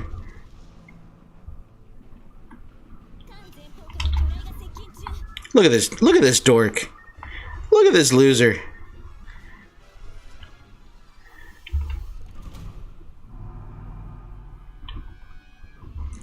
Oh, look at that. He's good. He's got himself angled to my guns. That's good placement right there. That's a smart player right there, guys.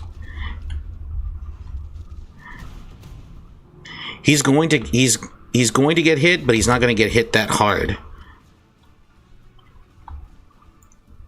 Because if he shows me his honeypot, he's going to get deleted.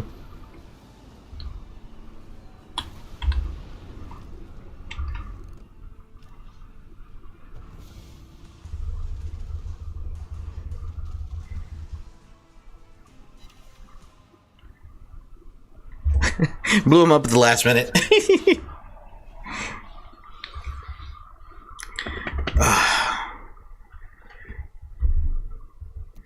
Damn it. Return to port. Alright. Ooh, I got the other container. Okay, so let me take a look. Because now... Oh, Volcanoids. I picked up Volcanoids as another game. That game is probably sitting on my wish list since it dropped.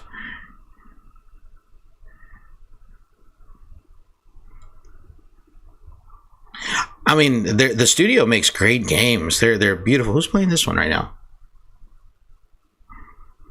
I don't remember who you are. Like that's generally like my shtick for my channel. It's always been like colony sim builders, survival games, strategy games. I have like my library is freaking huge.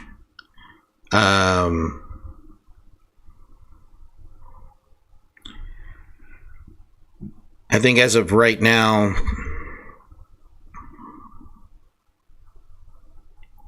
I don't even know what I'm. As of right now, I'm sitting at 519 games right now. I just a buddy of mine gave me that one. A buddy of mine gave me that one.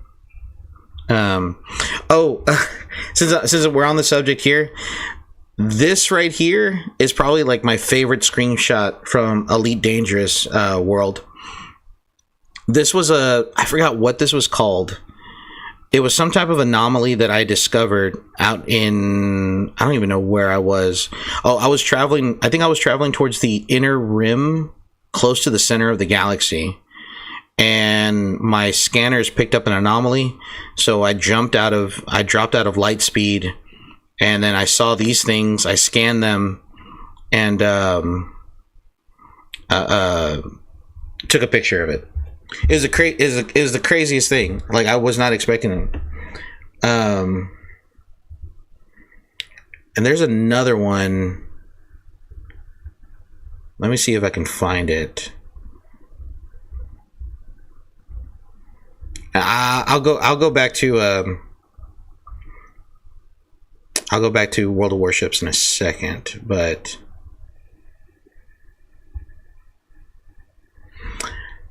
I don't know. I don't know about the experience for that game on console. Oh, this is when I came close to a neutron star. That was cool. I had my front canopy blown out when I was running guns in a system that was in the middle of Civil War.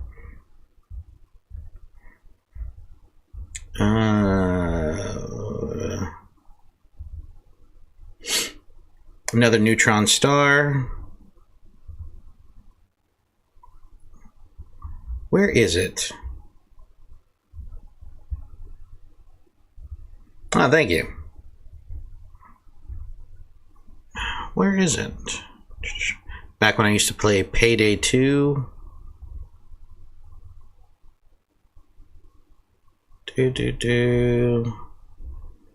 Arma 3, Kerbal. Oh, that's Homeworld. I haven't played Homeworld in a while. I don't know. I know I took a screenshot of it. I just don't know where it is. Back when I used to play Mountain Blade Warband. Well, I can't find it, but basically what it was, what's really cool about open play in Elite Dangerous is this. So let's say you decide to go the route of an explorer. Let's say you build up your credits. Yes, Mountain Blade. I used to be part of the, what was it? The first, I can't pronounce the name, but I was in a regiment. The first Wi-Fi, I called it the first Wi-Fi. It was like the West, we were basically part of the Prussian army.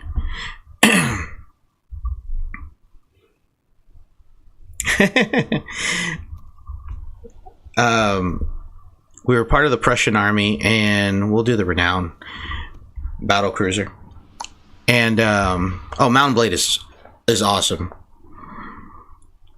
And we would do line battles, so there'd be like other regiments that we would fight against, and we'd, like, you know, stand in line and then fire at one another. Oh, that's a fun mod. I love that mod.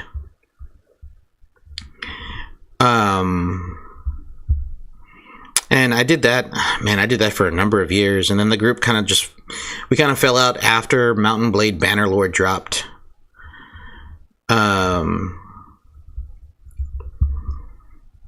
Still kind of waiting on the mod that turns Bannerlord into a Napoleonic, into the Napoleonic period, because we've kind of like talked about, like, well, if Bannerlord goes that route, then we can kind of like revitalize the regiment, because I still talk to a lot of the guys in my old regiment.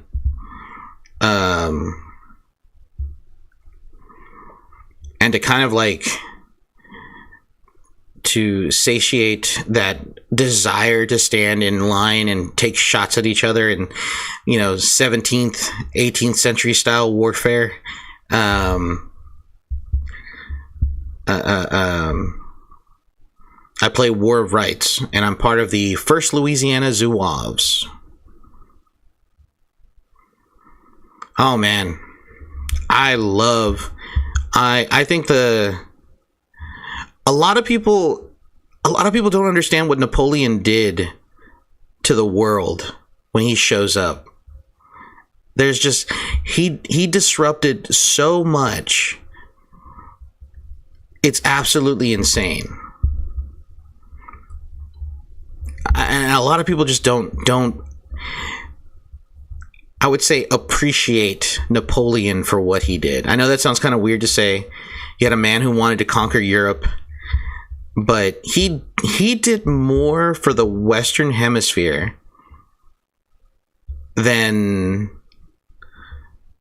a lot of people give him credit for. Well, maybe not the Western Hemisphere. I should say in the Americas in general.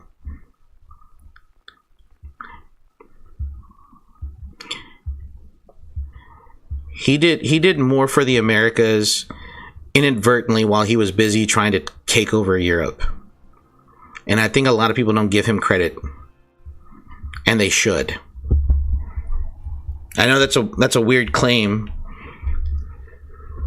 but I'll explain. I'll explain. Yes, you did. Hey, Hercules, welcome back, bud. So, when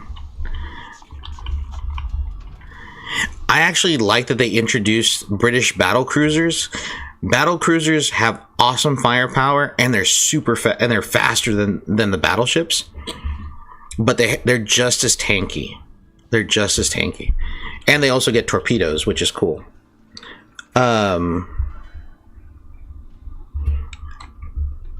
So if it wasn't for Napoleon, the Louisiana Purchase would have never happened, expanding the United States, right? But also the countries of Mexico, actually all the countries in what's the downside to them? Long range game, terrible. The battle cruisers have terrible long range game. They are mid-range ships. And mid-range is anywhere between 10 and 15 kilometers. They're okay short range. But they're more suited for mid-range battle or mid-range fight. Ah, my bad, buddy. I'm talking to chat. I'm sorry.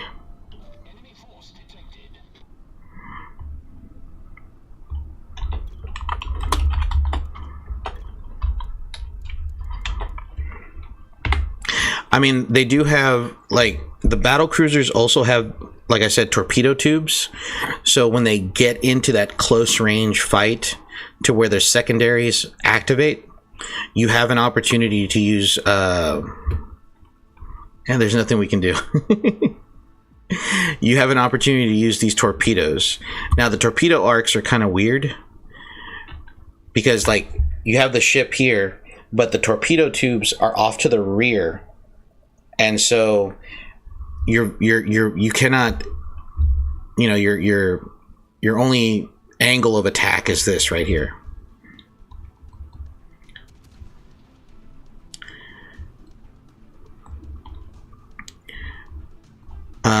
But anyways, if you really think about it, if Napoleon had not acted the way he did, the southern half of the Americas would not exist yet. Like, it would be a slow burn, because if you think about it, Spain had conquered and colonized Mexico on down. I lagged. So Mexico and all those places were still colonies even when the United States had ceased being a colony. Okay, Napoleon invades Spain, dethrones the King of Spain. I think he was a Bourbon. Dethrones the Bourbon King of Spain, causing huge confusion in the colonial holdings of Spain in the Americas.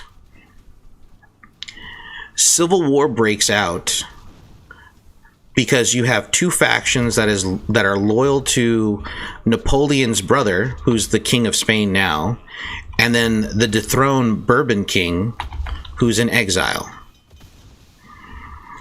So civil war breaks out in the Americas because Napoleon invaded Spain, thus creating Mexico, Honduras, Venezuela, Bolivia, Colombia, and all of the other countries in Latin America. Had Napoleon not invaded, I got too close. Had Napoleon not invaded, those countries wouldn't exist for probably a few more hundred years. I mean, there was rampant corruption in the Spanish colonial system, but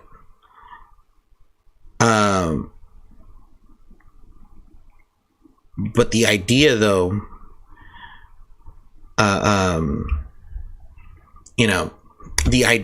those countries would not exist had Napoleon not invaded Spain. And the same thing with Portugal. The Portuguese king was so terrified that Napoleon would invade Portugal, he left Portugal to go stay in Brazil, right? And so he's in Brazil, and well, Napoleon failed to invade Russia. Well, yeah, of course he did. He invaded Russia during the winter time. What a doof. What a goober. You know? Oh, you're from Switzerland? Oh, man. The Swiss Guard is probably one of my favorite. Never invade Russia in the winter. Yeah, we know that now because of Napoleon. But apparently Hitler didn't get the memo.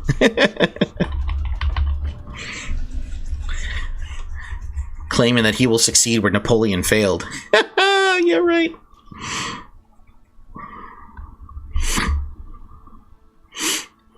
Well, he should have waited for summer, but also too, the Russians burning the crops also, helped as well. The Russian peasantry burning their crops. I share like 60% Russian blood. Hey, it's okay. I don't care. You're Swiss Norwegian. Oh, okay. Yeah, I think when I was in college, I took Renaissance and Reformation, and my favorite essay that I wrote was probably about the Swiss Guard. That was probably my favorite paper to write. I really enjoyed writing that paper. Because for me, it was a sense of pride, too, on top of that. It was a pride thing for me on that one.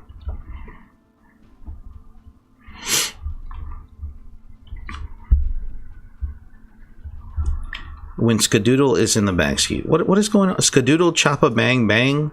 Who's Skadoodle? Oh, bank bang. Nah, bang bang like in your car bouncing up and down. When Skadoodle's in the... I don't know what's going on. I'm scared.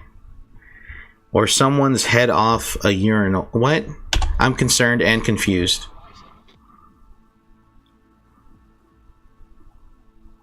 Accordions. Now that's something. As someone who is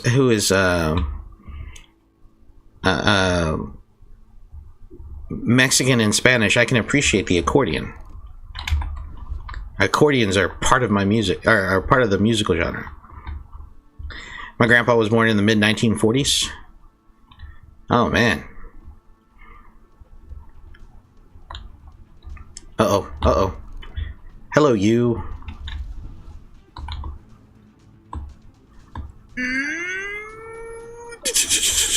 Angle, angle, angle. Okay, that wasn't as bad as it could have been. That wasn't as bad as it could have been. That could have been worse.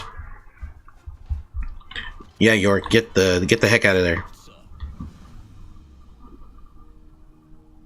Oh, that's cool. I like polka. I didn't think I would, but I like polka, and you'd be surprised like how many polkas there are in like in Spanish in like Mexican music. Like there's variation in styles of polka.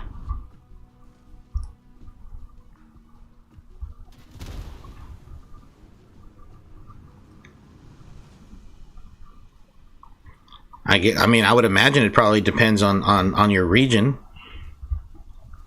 Yeah, polka. Because Polska's different, if I'm not mistaken. I took a class in my junior college, and it was music. I think music theory or something. Can't remember what.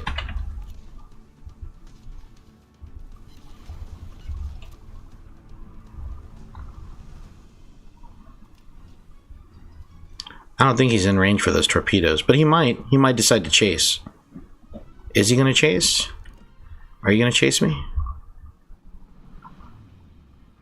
You're not going to chase me.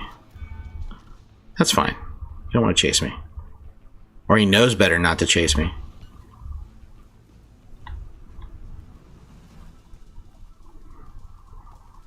I would imagine so. Like, anyone can, you know, produce a trap beat or a lo-fi beat, but then when it comes down to it, you know, music like that has a particular intricate sound to it. Astronomer / astrologer. That's interesting. Well, I'm a teacher / father. And a amateur historian and YouTuber.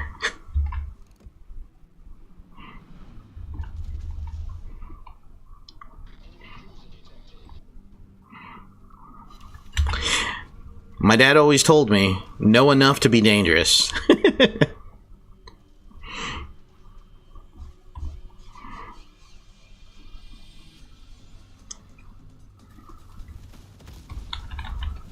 Okay, repair.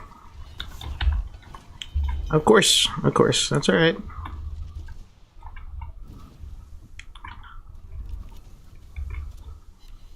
Oh, that was a good hit. 2,000 on the Sharn horse. I'll take it.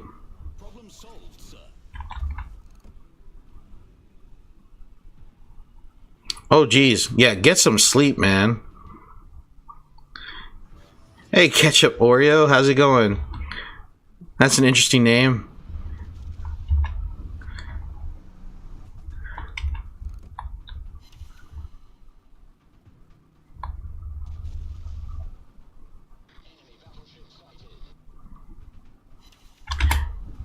Ooh, that one was a good hit. That started a fire. If I just keep starting fires on this guy, I'll be alright.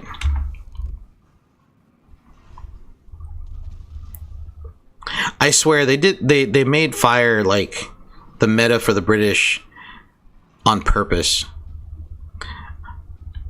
In my head canon, the greatest name. Yes. It's also very dangerous.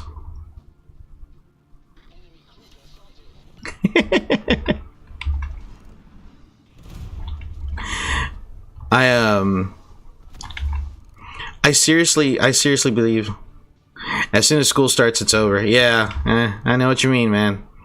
I know what you mean.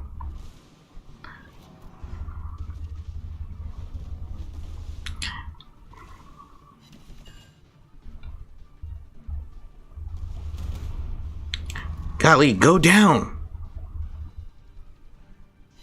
Ah, finally.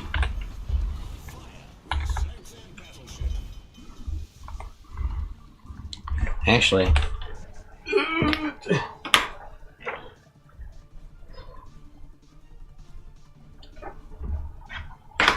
around the 22nd of July, I gotta start getting ready to go back to work. That guy got shown no mercy. No, he just wouldn't go down. He was stubborn.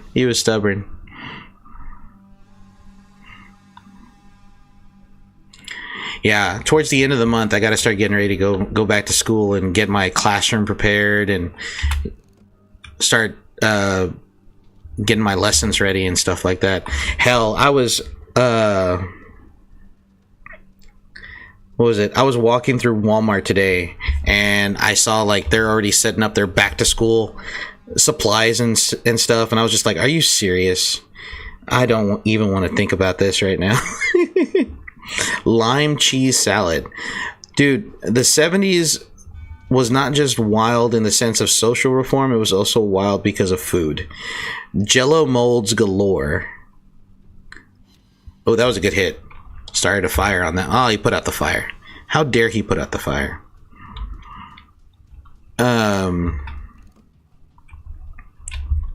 Where are you? New Mexico. There he is.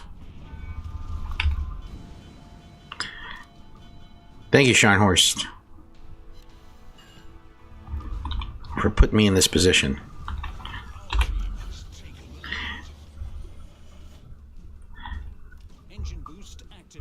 I made an entire song for lime cheese salad.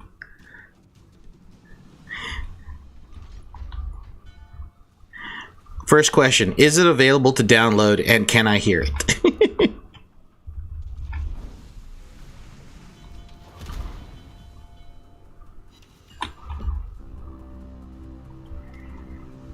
It's one of my favorite features.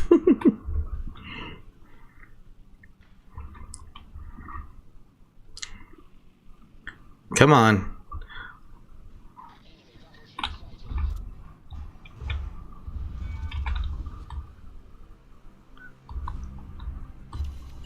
There we go. That was a good hit.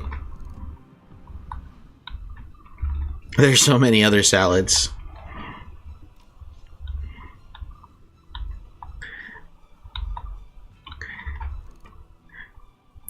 It just rolls off the tongue. Lemon cheese salad. I mean, that sounds so tasty. Sounds so delicious. Citric acid and dairy products. It sounds great. A match made in heaven.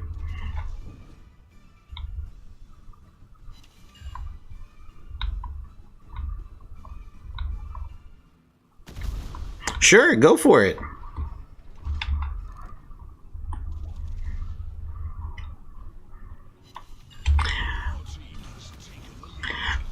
I had a student who made a I miss that kid. I wonder what I know he's graduated. He's a senior. He's still a kid to me because I'm practically, I'll be 40 this year. And I think he's like 18, 19 or something like that.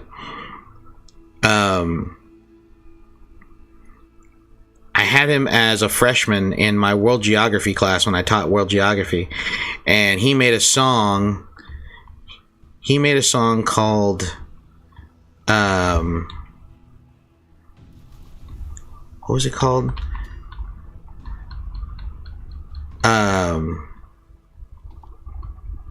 Apple juice. Apple juice. If I remember correctly. What student has done the worst thing in your class?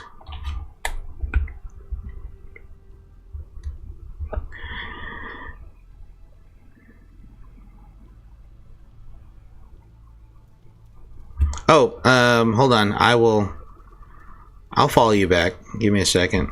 Ah, shit.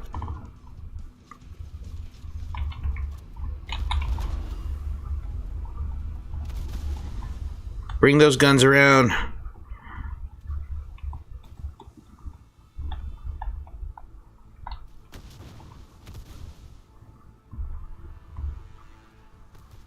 What is that? What is he doing? Okay, first off, question. Why does this Scharnhorst have practically a filled health bar? What the hell have you been doing this entire match?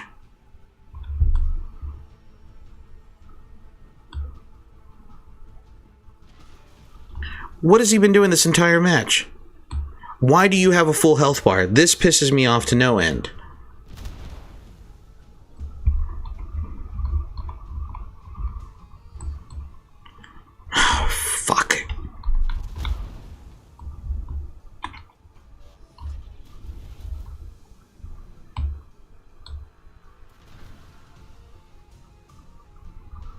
Very true.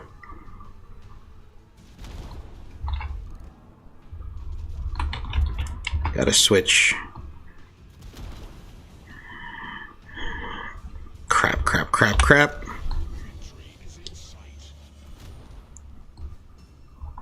Engine boost activated.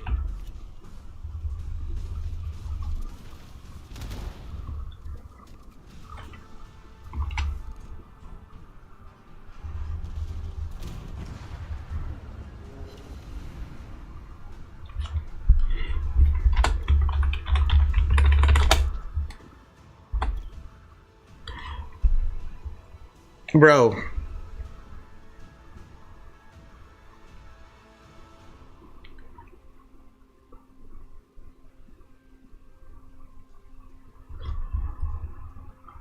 Oh, that pisses. Oh, I am.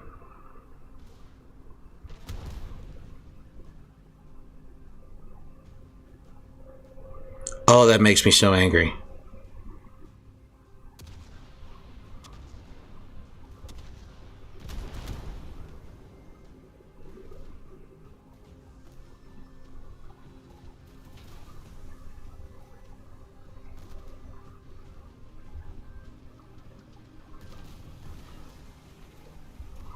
I am. Oh my God.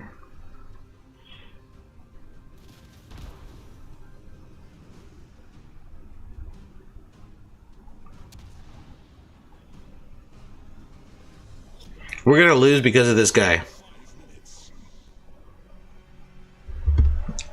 Oh, I'm raging in my mind right now. Like it is.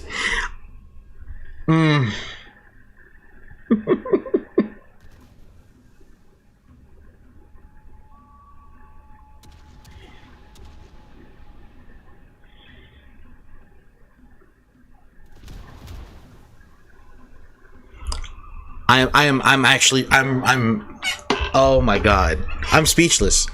Oh my God.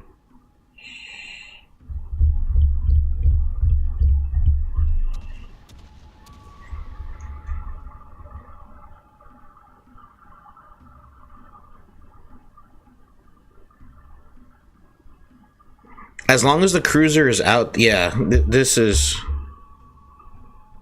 Who invited him?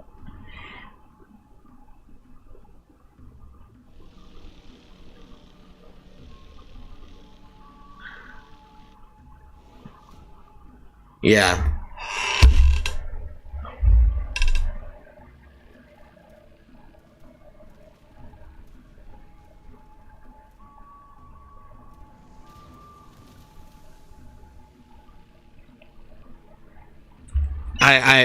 I'm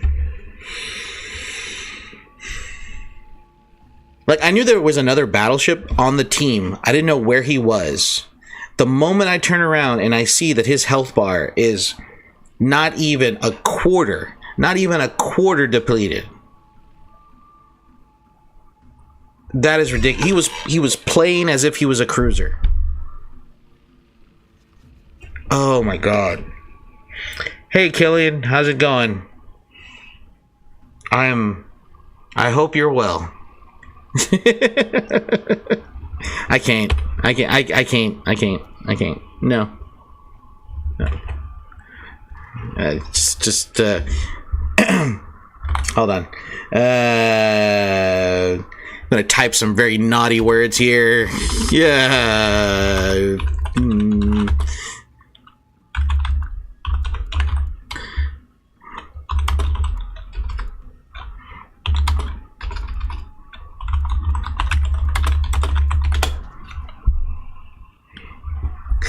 With lime cheese salad, cheer me up. Probably.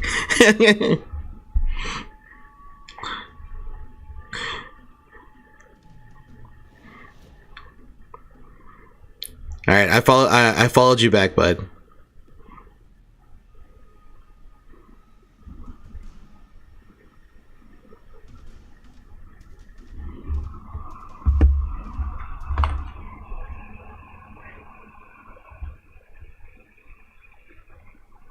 All right, I'm back.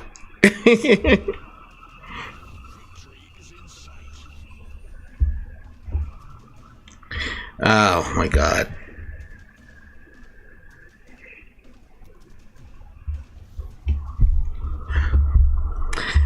I hope that I hope I can collect a reward. What? I can collect a reward?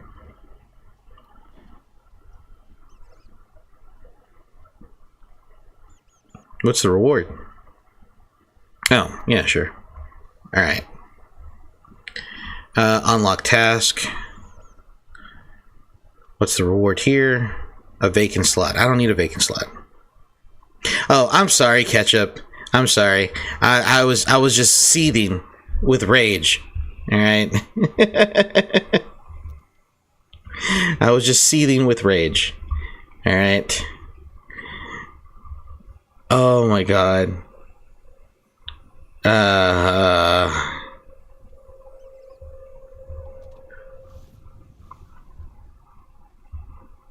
There's the Scharnhorst. It seems like every Scharnhorst I ever played, they're just assholes. Where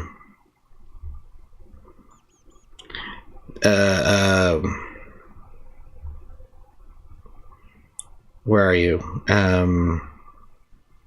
Wait, I don't have my Russian battleship? Where's my Russian battleships at? I would have swore I had a Russian battleship. Don't I have a Russian battleship?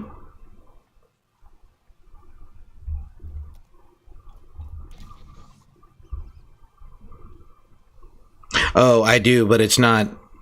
It needs to go up a tier.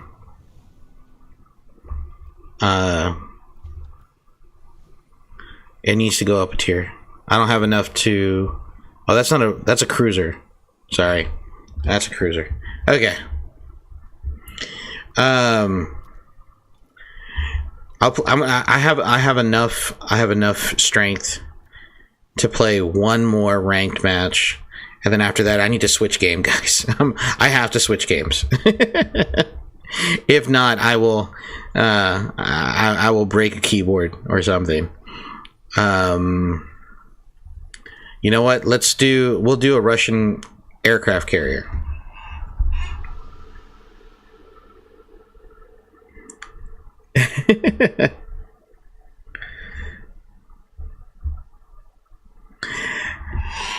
Okay.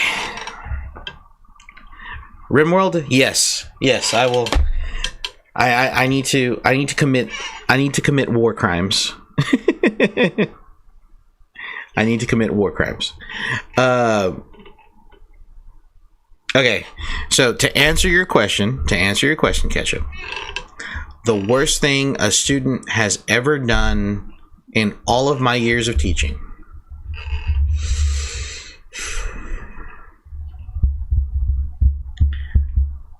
Okay.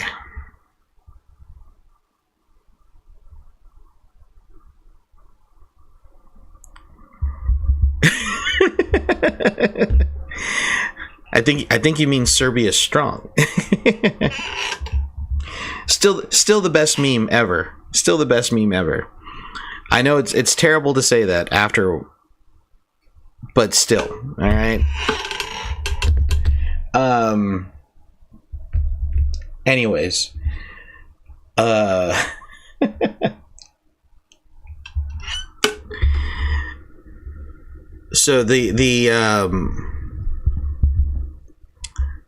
what was it? First I'll violate the Geneva Convention. No, first I'll violate terms of service on X, and then I'll violate the Geneva Convention.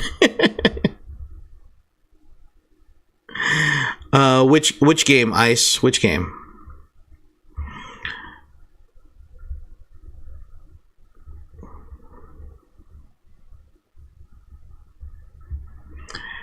So the worst thing that a kid has ever done in my class, and honestly, I'm going to be very real here.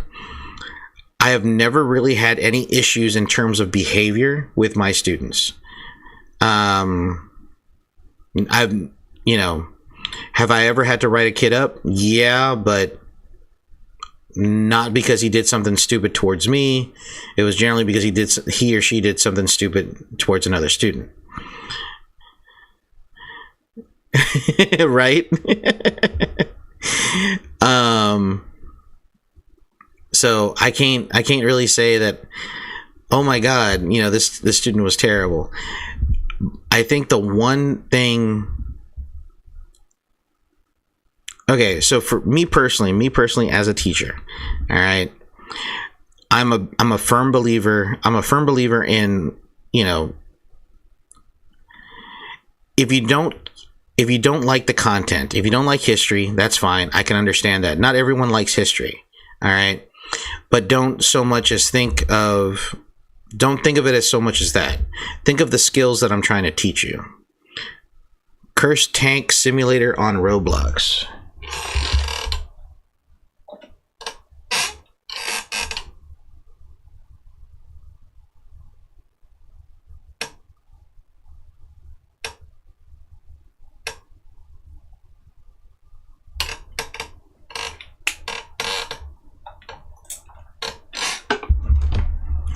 I'll check it out. I wrote it down on my calendar, along with some few other ones. But if you want me to, I'll forget sometimes, and sometimes I don't check the calendar too. If you go to the community section on the channel, there's a poll up. Go ahead and hit other and then type in the name, so I'll check that, because I'll check the community tab before I'll check anything else. I know that sounds weird. So generally for me as a teacher, the only expectations that I have for my students is that it's not so much grasping the content. If they understand, or they have if they walk away with some information in terms of what I'm teaching them, that's great. It has more to do with the skills, it has more to do with the skills that I want them to have. So for instance, and I think a lot of students don't understand that, is that it's not so much the content that I want you to learn. Yes, you will be tested on it, but it's also the skills, like reading comprehension. All right. Reading comprehension is not the greatest in the United States. And that's various reasons for that. Social, economic, whatever. And it's looking for the details to help you answer and solve the question and answer the questions.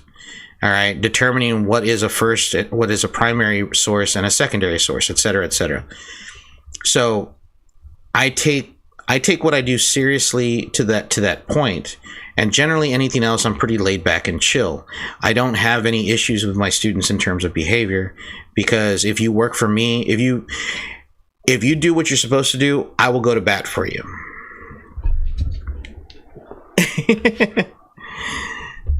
It's kind of like writing. I'm a terrible writer, but I've gotten better because I practice.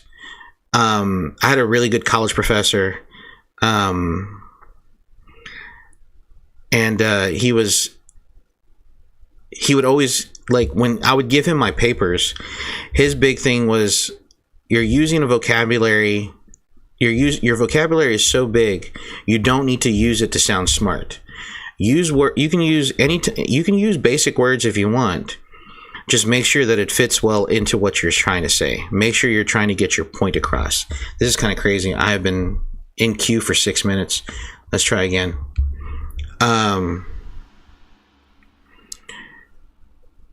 And he was really big on, like, just practice writing. But anyways, I'll talk about that later.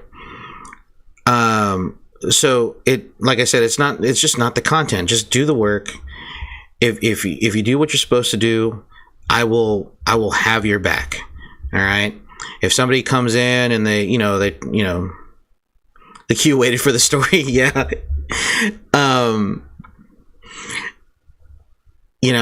I will go to bat for you. I've done that plenty of times where, I've had a teacher come and ask me questions about a student, and I'm like, well, so-and-so's not like that for me. They work for me. I don't know why they don't work for you. They're a good kid. They're smart, or sometimes I've had to not like life-threatening situations, but in certain situations where it's like, hey, you're supposed to be in class right now. Why are you in the hallway with your girlfriend? Or why are you in the hallway with your boyfriend? Sometimes I would just look the other way. Every teacher does it, especially for kids that they like. You're not supposed to have favorites. So I say that, and I say that so I can say this. There was a situation that came up that we were in the middle of a benchmark test. And benchmark tests are extremely important for teachers because that lets us know where you as a student fall on the line. And it kind of also lets us know, at least for teachers who are worth their salt and who are decent teachers, know exactly where we need to help you as the student.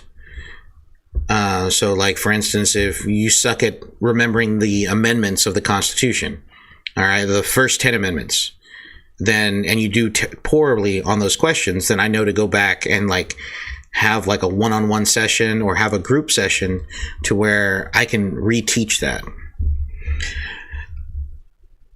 So benchmark test and testing in general is important for teachers because it helps us understand where you are and where you sit. So I had a student who was, and my school was a one-to-one school, so every kid had a Chromebook or a laptop that they could use. And so during testing, I looked up as I was standing in the back of the class. I had my head down, grading some work. I looked up and I saw a student using Google for an answer. And Alt tab happens. If you're not paying attention, you misclick. I've done it on my laptop, and I didn't want to really jump to conclusions. So I just kind of like put my head down, and then I was just kind of just watching him as he was doing it. Some schools are what are called one-to-one schools, and so every student gets a laptop. And now they might not be able to take it home. Yeah, this can only go one way. Yeah. So, but anyways, so I looked back up, and sure enough, he was busy typing, and he was trying to type as quietly as possible. And I got, and kids know. Oh, Coconut Crime. Thank you for subbing. Appreciate it, man. Thank you.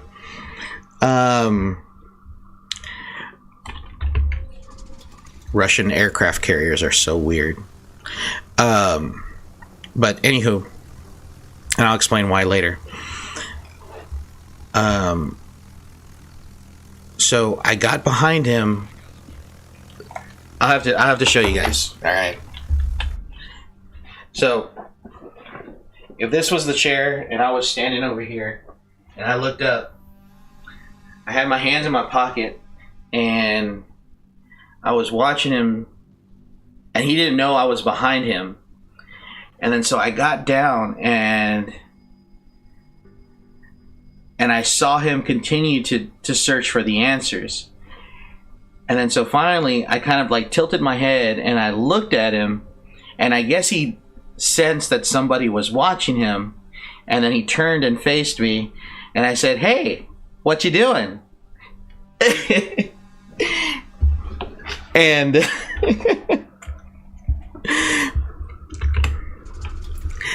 and he was like, nothing, taking the test. I'm like, "Oh, you were taking the test?" He's like, "Yeah." I said, "Okay." Like, he knew he got caught red-handed, right? And I said, "You weren't cheating, weren't you?" And he's like, "Nope, wasn't cheating." I said, "Okay. All right." I was like, "Can I see your laptop for a second?" And he was like, "Yeah, sure." I said, "Okay, cool, thanks. I just need to do a random check, whatever. Just to make sure you're not cheating." And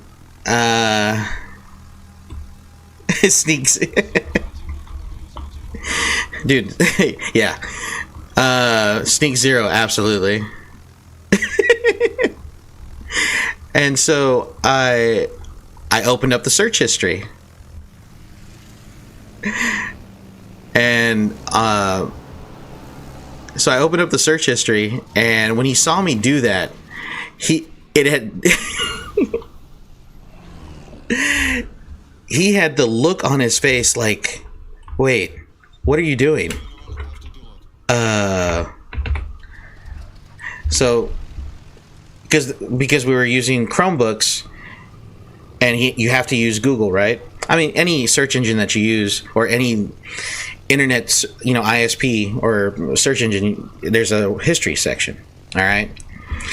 And so I scrolled over, I hit history, and I looked at the most recent search, or the most recent URL, which was only 2 minutes before he turned in the test. And so I looked at it, and I clicked on the link, and it opened up to the search engine to the question that he had typed in. And so I said, so you weren't cheating? He was like, no, I wasn't cheating. I said, well, how come when I pull up your search history,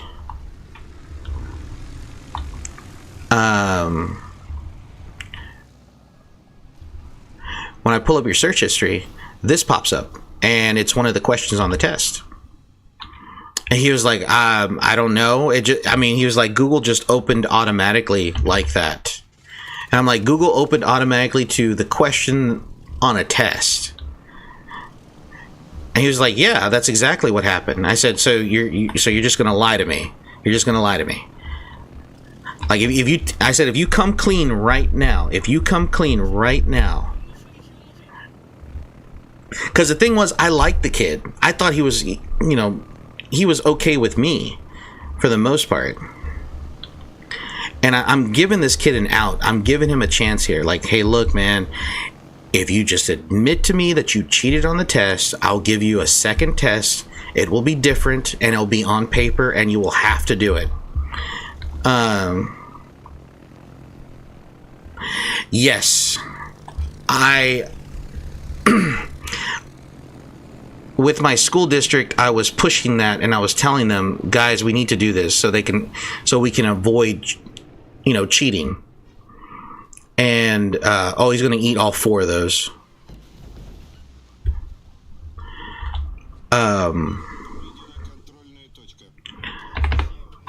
But they were just like, well, we can't, we would have to show all the teachers how to do this. I'm like, we don't have to show all the teachers. I can do it. Just let me do it. Granted, my data will be separate, but I'll put in the extra work. It's fine. It's not a big deal. And they didn't take me up on my offer because it was just too much. It was too much extra work. And that's the problem with teaching nowadays. Yeah, it was satisfying, wasn't it?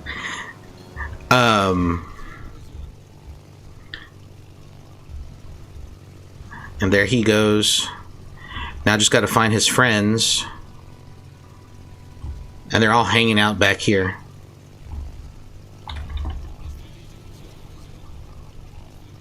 There's that Lazo again. I think that's a different guy, but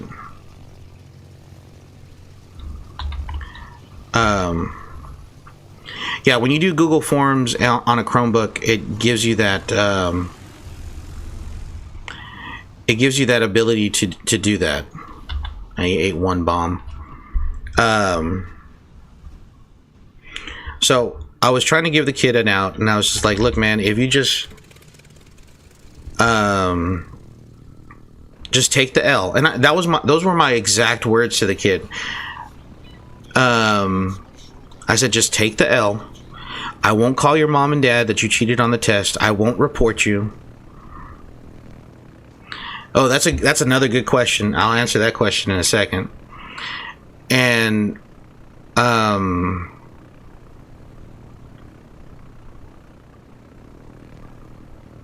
yeah.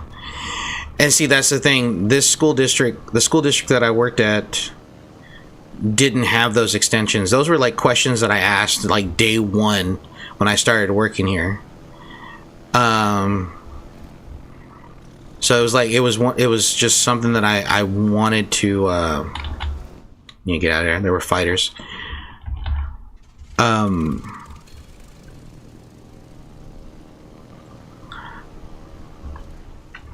So, and I told him, I said, dude, just take the L.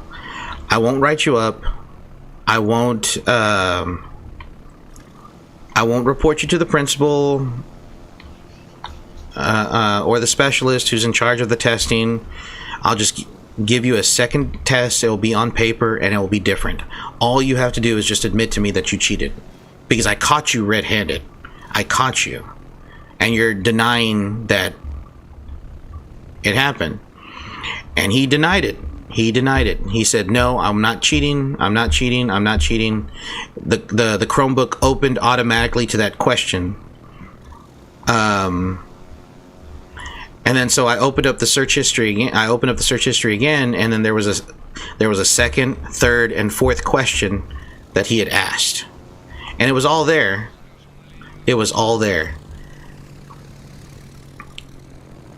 And I said, are you going to explain why this was like that then? And he said, it wasn't me. It was just like that. He's going to eat one, maybe eat one. Yep, he ate one.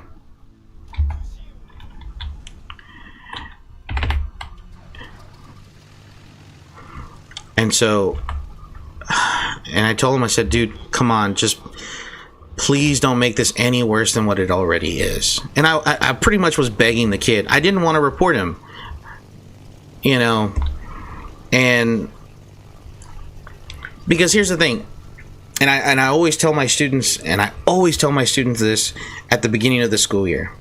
I don't like writing people up. I don't like writing kids up. And the reason why I don't like writing kids up, because first off, it's paperwork on top of everything else that I have to do as a teacher. Okay? I don't want to write anybody up, because then after that, I have to go talk to the principal. Then I have to go talk to, yeah, that was quick. Yeah. And as a cruiser, he's able to do that. If it was a battleship, not so much. Where's that aircraft carrier? He's over here.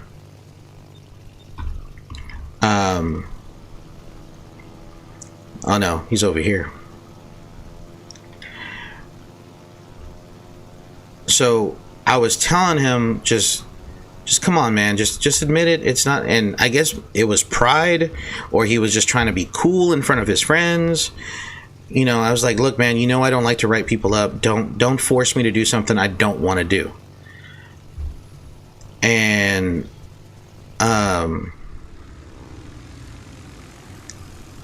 sure enough, he was just like, yeah, I didn't do it. Cut 3 bombs. Oh, what did I get? Oh, combat scout. Cool.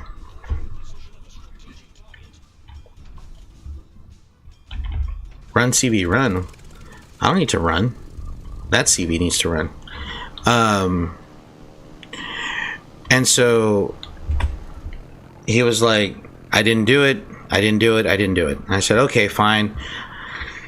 So I grabbed the Chromebook. I took it back to my desk. I took some pictures.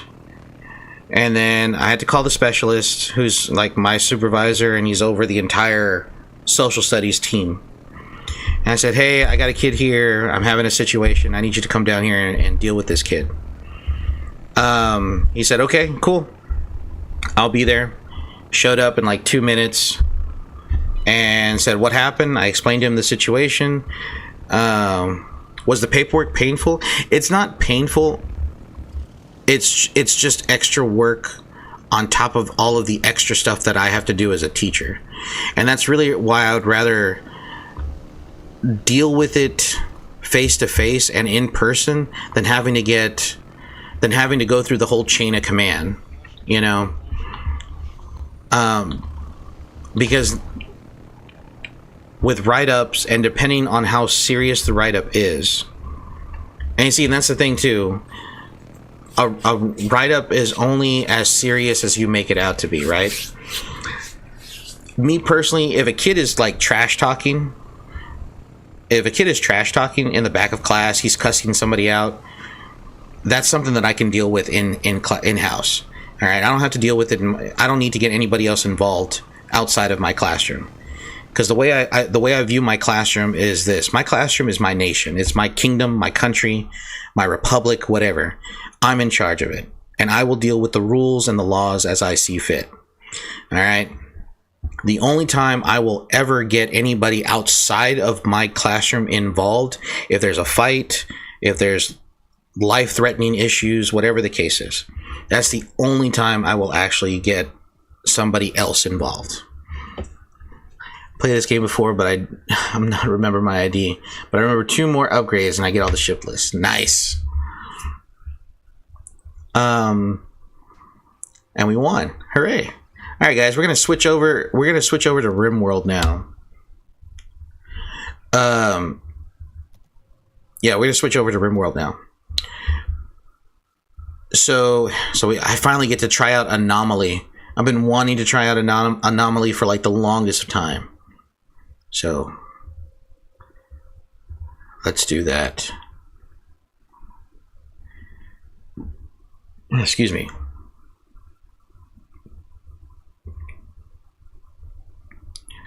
All right. Oh, I will.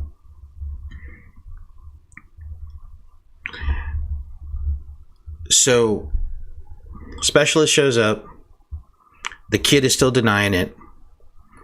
And the specialist says, okay, well, just write him up. He's not, cheating. Cheating is a serious offense, especially during benchmark testing. And that's why I didn't want to write him up, because the consequences for cheating during an important test for the school district and the school in general is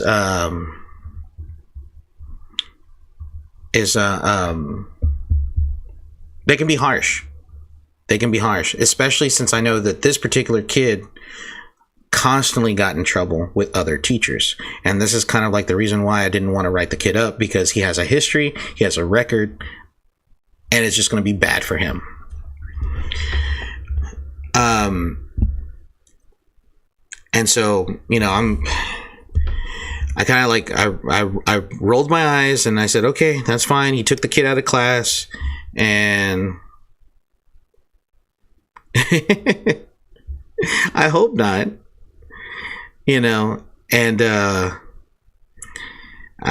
his best friend in the class, he comes up to me and he's like, Mr. C,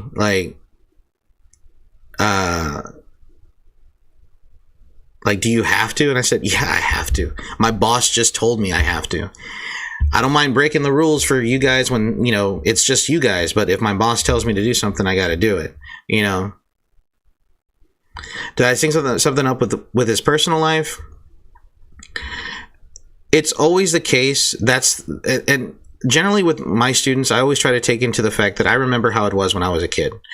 I remember exactly how it was growing up, being in middle school, being awkward, not, fitting in or whatever.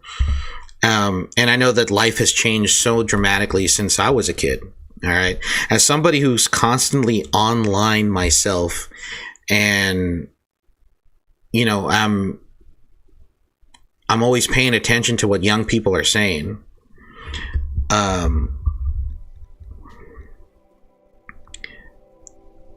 Load. Load mod list from the save. Load mod list from save. Yes. Confirm. I always try to keep that into account. And generally, most of the time, my students tell me exactly what's going on. They have, I don't know why. I kid you not, guys. I kid you not. When it comes to my students, I always act like this. If the kid will come up to me and says like, "Oh, Mr. C, you're my favorite teacher," I'm like, "Well, you're not my favorite student." And the kid will just laugh and shrug it off.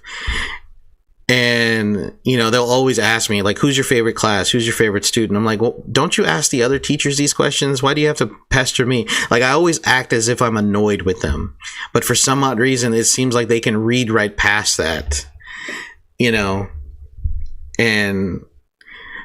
And I said, well, I don't let kids know who's my favorite student until it's close to the end of the school year.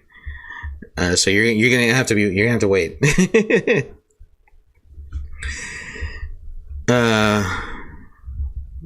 Good night, bud. And so I told him, I said, look, man, it is what it is. There's not much you can do. Oh, I disabled anomaly. Damn it. That's all right. Should I restart it? Okay. Quit to main menu. Confirm. We'll start a new colony. Crash land. No, we'll do the Lost Tribe. We'll start like at the bottom of the bottom. We'll do an adventure story. Reload anytime. We'll do 50% and stop. And that's fine.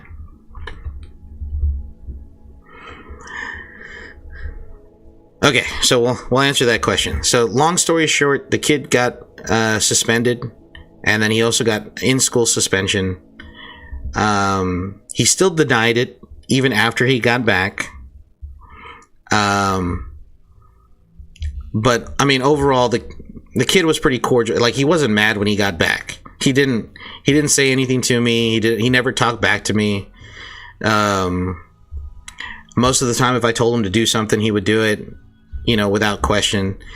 I think what it was is just that he didn't want to say. He wanted to save face in front of his friends by continuing to deny it. But also on top of that, he still kind of, I guess, I'm assuming, respected me enough as as the teacher.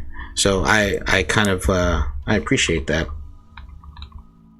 And towards the end of the school year, we were actually, I would say we weren't cool, but we were okay. We were decent with one another. Now,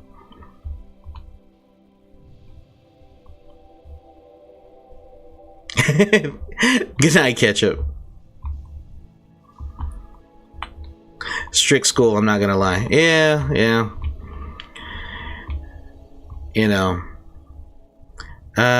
Let's see. What's this?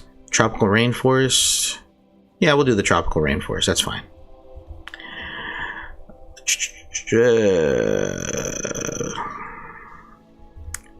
We will create something. We'll do Christian in origin. Done. Supremacist. And yeah, supremacist is fine. And slavery is fine too. Hold on, there's one thing I do want to change. Let me see.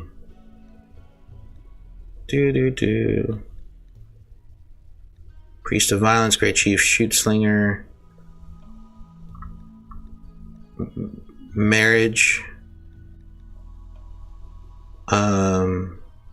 Always man's. Okay, next.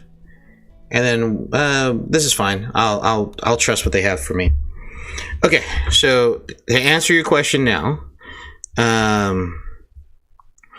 what are my thoughts on ChatGPT? Okay, so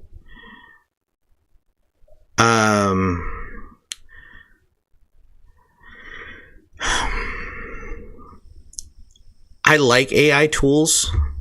I do. I think that they are. How did a tribe end up with a sniper rifle? I don't know, but we'll see how this goes. Okay, so I have no issue with AI tools in general. I use them to build my lesson plans. I've used them to do other tasks and stuff like that. I like playing with AI. It's fun. Trying to figure it out and try to figure out the programming and how far you can push the language models and stuff like that. While not perfect, while not perfect, in terms of like the answers that they give. Like, for instance, any teacher who's a good teacher knows how their students talk and know exactly how their students write and the vocabulary that the student has. If a student produces work that is outside of their vocabulary, there's cheating. Okay? You didn't learn anything, you didn't do anything, you're not giving me what I want, and that's your brain. You're giving me a search engine. All right. I always had a habit of calling my students out when they would give me an answer based off of like the textbook or Google search. I would always say, "Thank you, Google, for your answer. I appreciate it." Or, "Thank you, textbook. I appreciate that." You know, because I don't want to know what the textbook says. I want to know what you say. I want to know what you think. That's the important part. I want to say that's fertile zone right here. I need to double check. Ooh. Over here. This is where we're going to put down our roots. Okay. I need to get rid of that zone over here.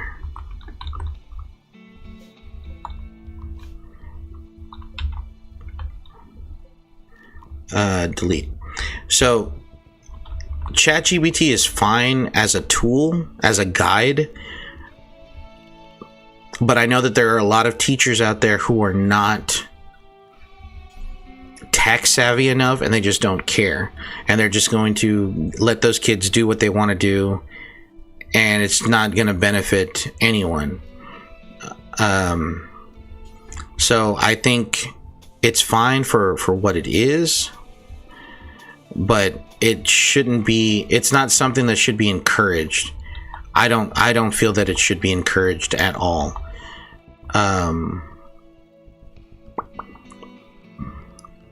Where are you? So, growing zone.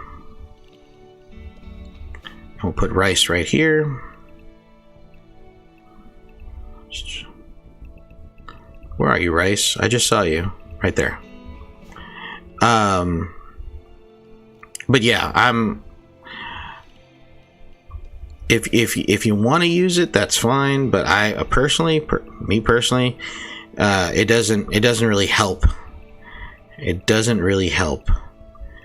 Maybe in the short term it does, but not for you as a student, not in long term. Because my only job is to make sure that you walk away with at least some understanding and the skills. That's all I care about. I don't really care about anything else. I need you to get the skills down. All right. Now we got to put this down as everyone's going to construct. Everyone's going to grow if they can. Everyone's cleaning. Don't need to worry about childcare right now. Doctoring, sure. I'll have a couple of people on cooking. No, Wikipedia is not a reliable source, and it shouldn't be used. No teacher should allow their students to use Wikipedia.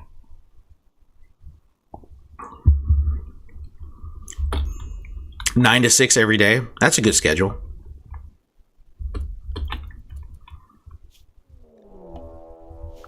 Now we pass by the ancient danger. All right. Let's see.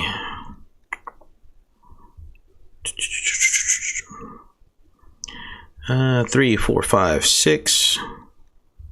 Copy, paste, paste, paste, paste. Maybe give them like 2 hours of recreation in the morning.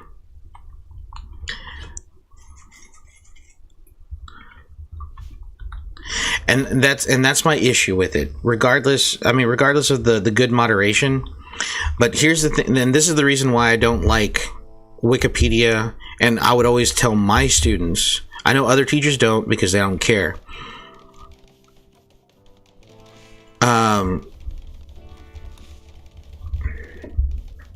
The problem with Wikipedia as a source is this. Yes, it's editable. They might have decent moderation. The problem is the information is normally bias. Now, granted, you can't get away from bias, and that's something generally that I teach my students. But the thing is that a lot of my students, when we talk about bias, they don't know how to recognize bias.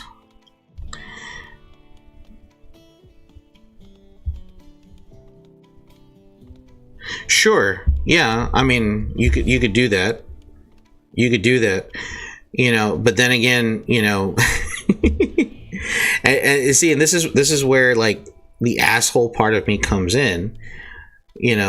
Again, if the reference is something that's not found in the library, or it's not found in terms of what my student is capable of reading, because generally, and most teachers know exactly the reading level that all students are at. And so, if you have a kid who's quoting Charles Dickens, and Charles Dickens is not taught until high school, okay, are you picking up Charles Dickens outside of the house?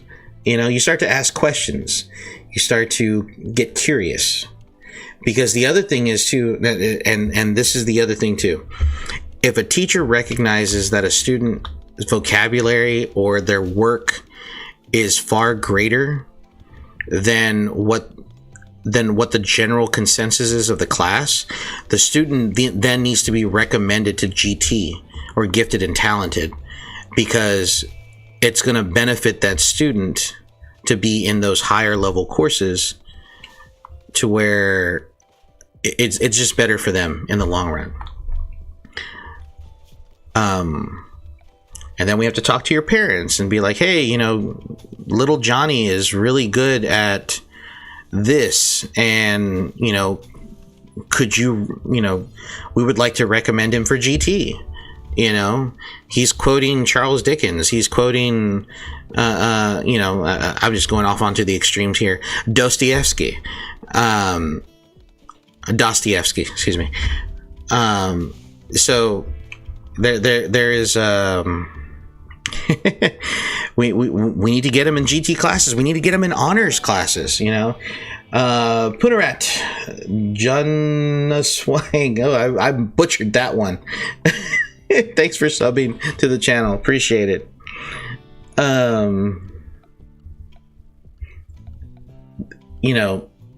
And as a teacher, that's I'm like, okay, so little Johnny or little Susie is doing great. I got to start now. I have to start monitoring this kid, and I have to start looking at all the work that they're producing, and then compare it to the work of the class. And if it's better than the average of the class, then this student is really smart, and he or she needs to go to GT or honors. And then that's where I have to step in and recommend it. So if you use the sources, just be careful. If you have a decent teacher, they'll start asking questions. But do I fish? On occasion. I fish with my father-in-law when he's in town. He's actually in town now, but we haven't had time to go fishing. All right, I gotta get some of these trees down.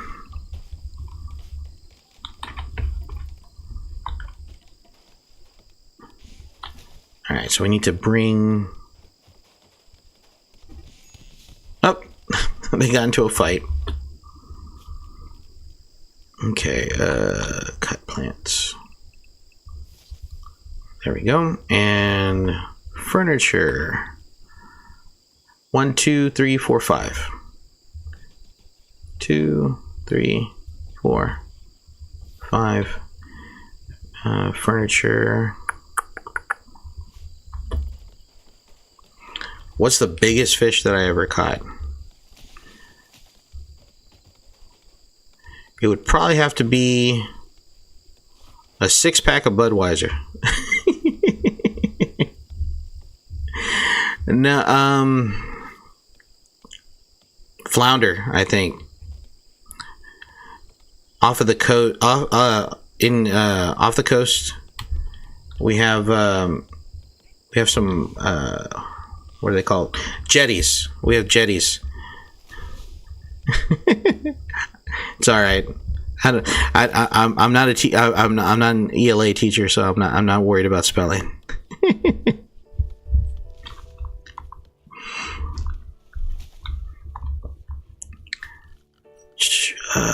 I need to find production or simple research table. Fishing is relaxing. Normally when I go fishing, wait, what's going on here?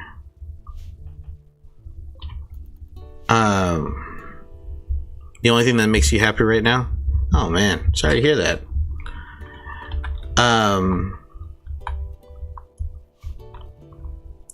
Generally, when I go fishing, I like to. There's two different ways that I like to fish. I normally saltwater. I usually do saltwater fishing. I rarely do freshwater because most of the freshwater down here is catfish.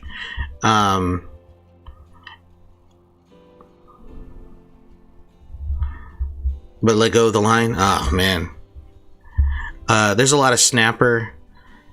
There's a lot of snapper, small sharks, and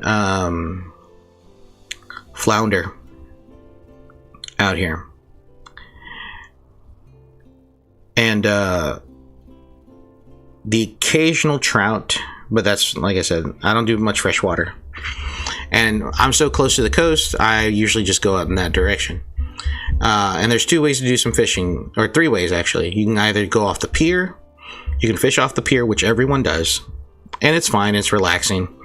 Then you can fish off of the jetties, which a lot of people do. Well, not a lot of people, but people usually fish off of the jetties.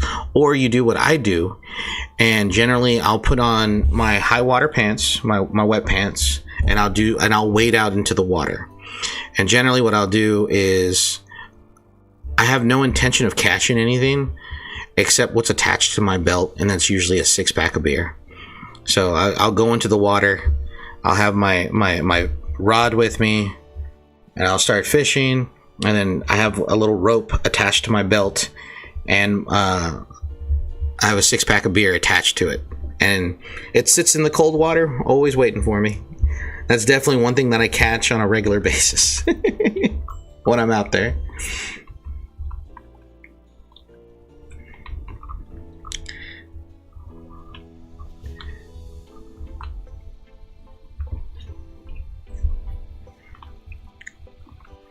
Holly, did everybody not sleep well? Let me see what we got here. They planted the cotton, but they did not plant the rice. They need to do that. Oh man, I hear a lot of Kiwis like to go fishing. If you don't mind me calling you a Kiwi.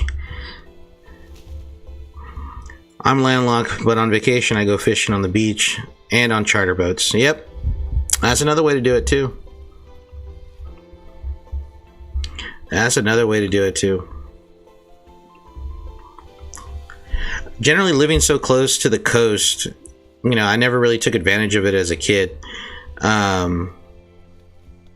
because my kind of fun was a little bit different growing up. So I grew up in South Texas. All right, cool. I won't make a habit of it, but that's good to know. I grew up in South Texas, and South Texas is close to the border, and I've ran into like maybe one person, but that was back when I was streaming on Twitch.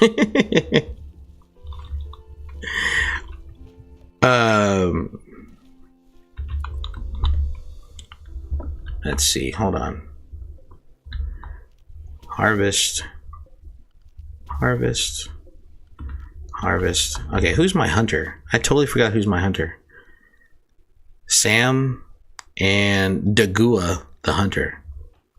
Okay, let's take a look at Dagua. Dagua's skills in shooting is 12.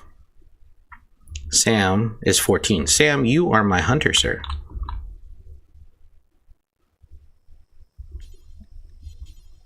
Equipped with a sniper rifle. Dagua is going to get the bow.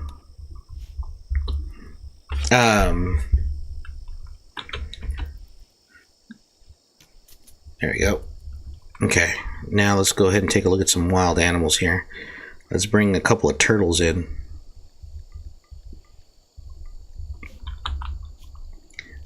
Butcher spot. And then we don't want people to die of heat stroke because we are in the tropical area. Production temperature. Campfire.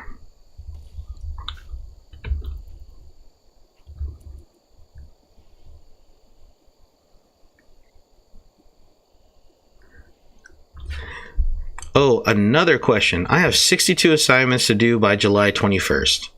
First for summer school. Should I just give up? How bad are those 62 assignments, Coco? World, it is late. It is 1:11 in the morning. And I have 5 people watching my stream right now at 1:11 on a Saturday morning. I don't know what to do with myself right now. And I have people talking to me, and I'm not talking to myself. Well, of course it's 6 p.m. over there. You're on the other side of the world.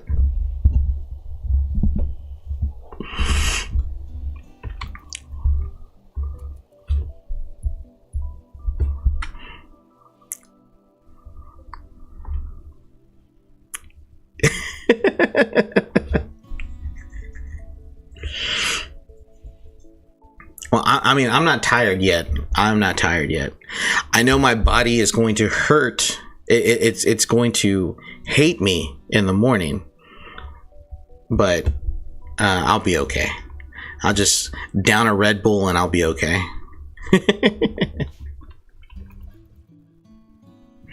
A Mountain Dew and a Red Bull and I'll be fine.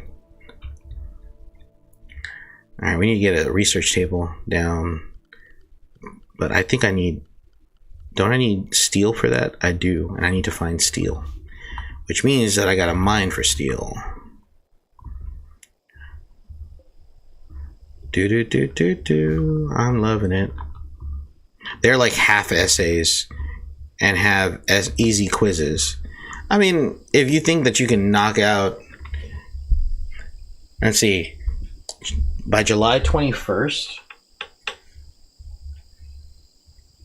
that's what, 3? We have 2 weeks.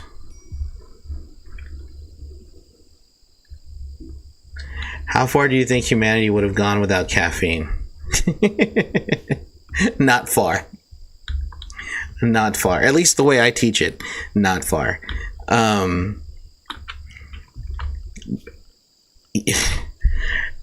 You have 2 weeks, buddy. You have 2 weeks to do it, you know, and let's see.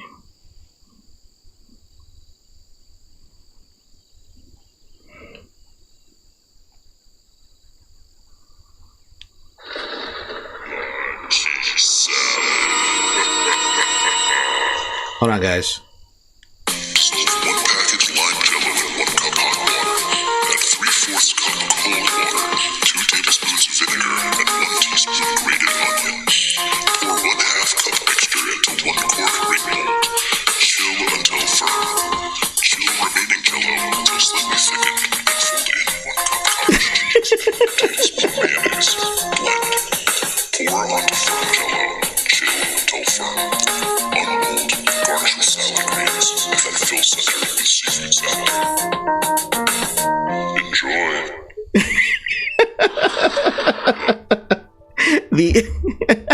The enjoy part did it for me.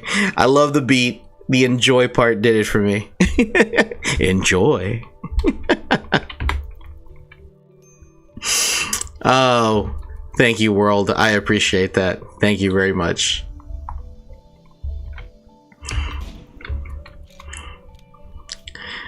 Okay, we're gonna butcher creature. Do this forever.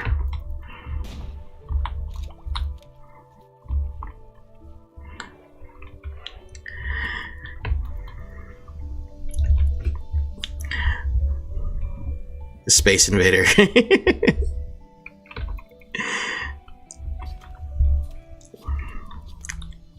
It was based on a joke that some of my friends were having about weird foods they've tried.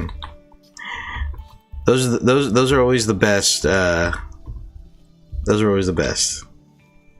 It all started with jellied eels. Oh, that does not sound pleasant. That doesn't sound pleasant at all. Bills.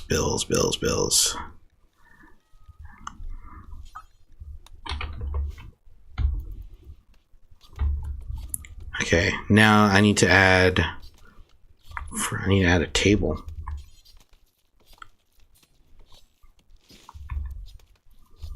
Because if they don't eat without a table, you know what's going to happen, right? They're going to lose their frickin' minds. 2, 3, 4.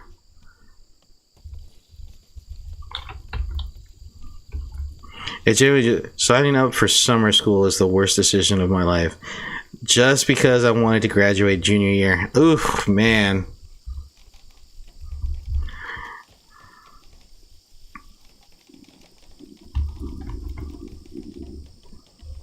That's rough.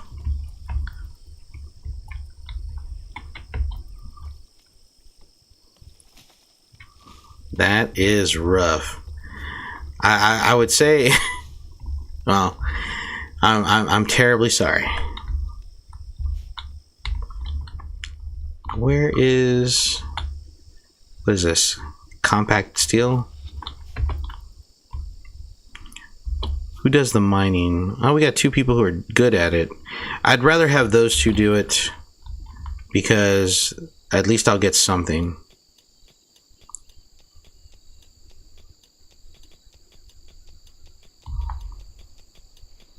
Hopefully we don't crack open into this space right here. Oh, visitors. Oh, wait, no. Refuse visitors until I have guest beds. Yeah, man, I'm sorry. But hey, I mean, it's going to be very rewarding for you because you get to graduate. Do you plan on going to college? Are you going to take a break? What are you going to do?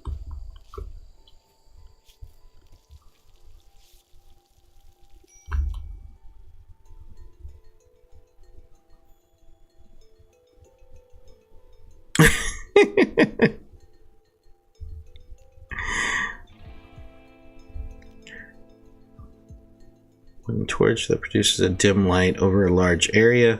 People for dark light.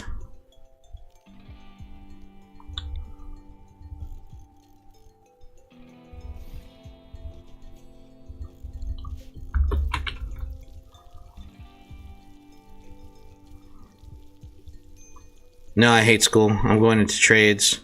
Trade jobs are good. Those are always good. When I first started teaching high school, you know, a lot of kids thought that they had to go to college, and I was like, fuck no. You don't have to go to college if you don't want to. Who told you got to go to college? You know? Go to a trade school. I'm like, do you understand that if you go to a trade school, you'll be making more money than me? In some instances? Like, go for it. We need more certified mechanics, certified AC repairmen, anything. You don't have to spend thousands of dollars to go to college, go to university. God no. Don't do that to yourself unless you really want to, you know?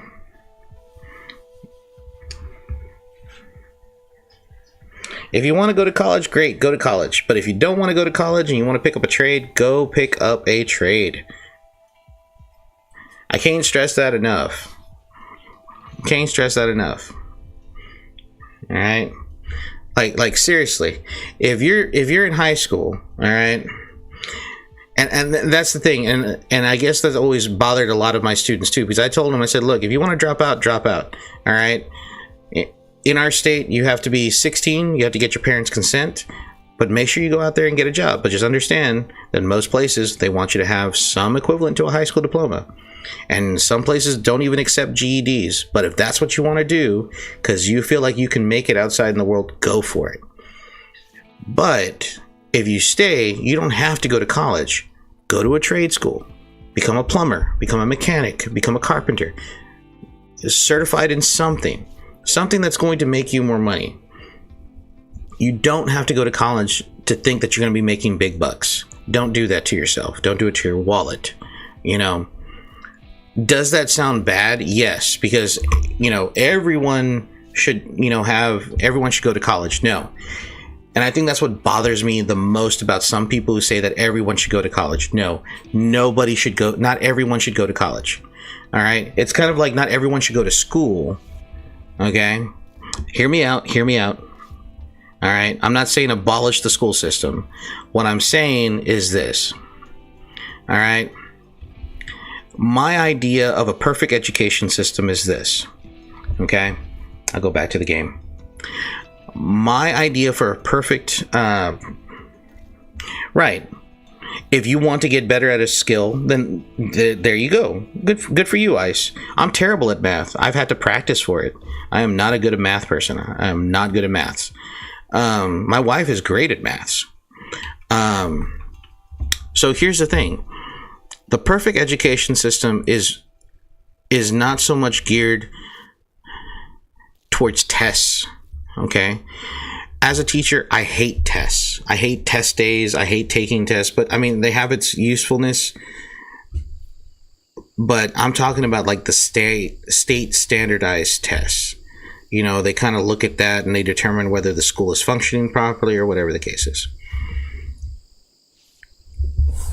By the time you get into middle school, that's roughly between the ages of 12 and I would say 13, 14, maybe 15, depending on the kid.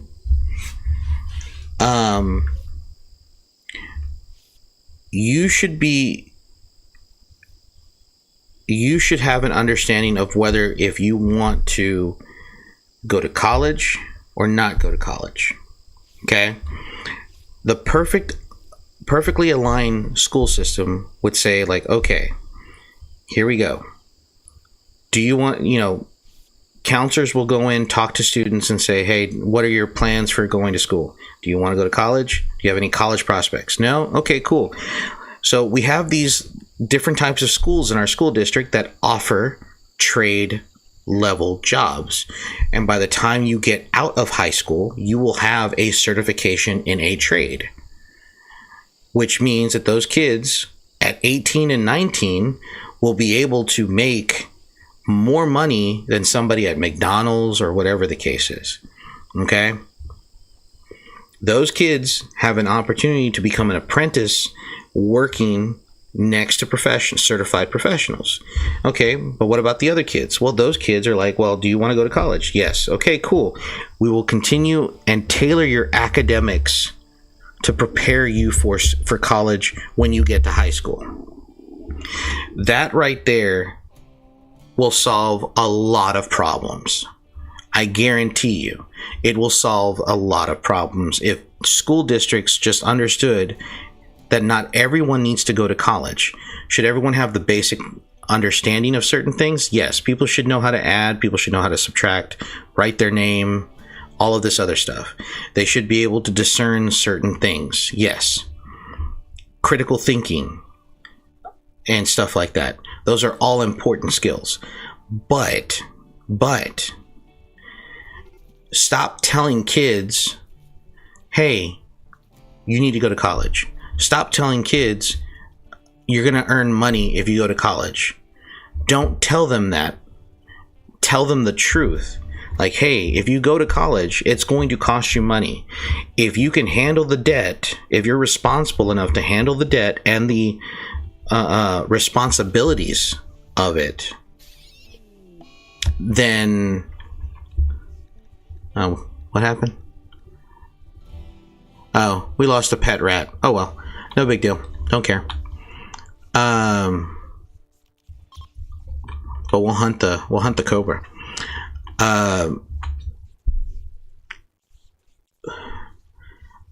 If you can handle those things, then yeah, go to college.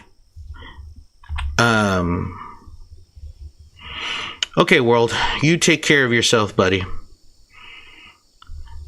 If I see you tomorrow, I'll see you tomorrow.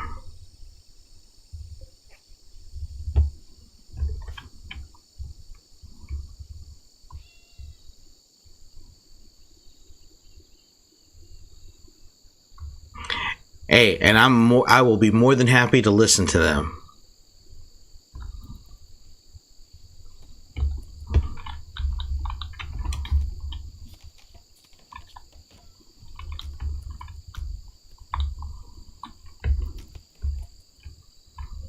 Well, I'm glad you did.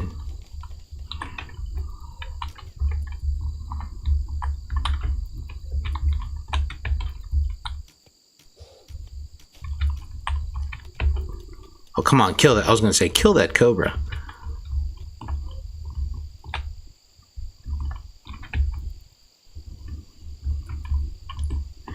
Oh, I forgot to see if anybody can planting. I think I can actually have someone plant heal root.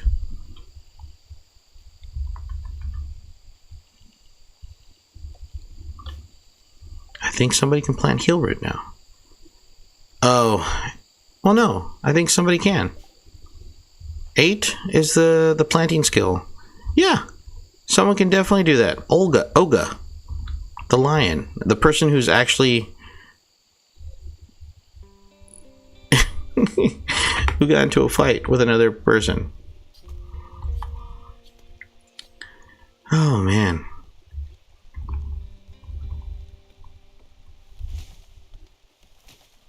I guess a few other people can do that too. Okay.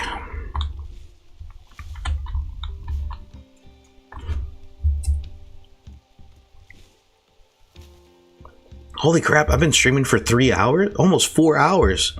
Golly, man. Oh no, a mad chinchilla. Run away, run away.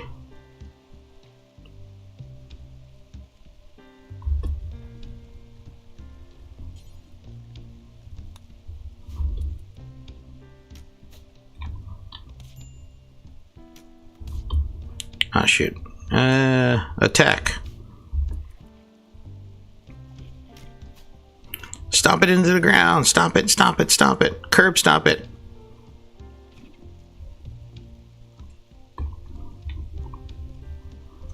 I gotta make sure these guys can defend themselves. Jeez.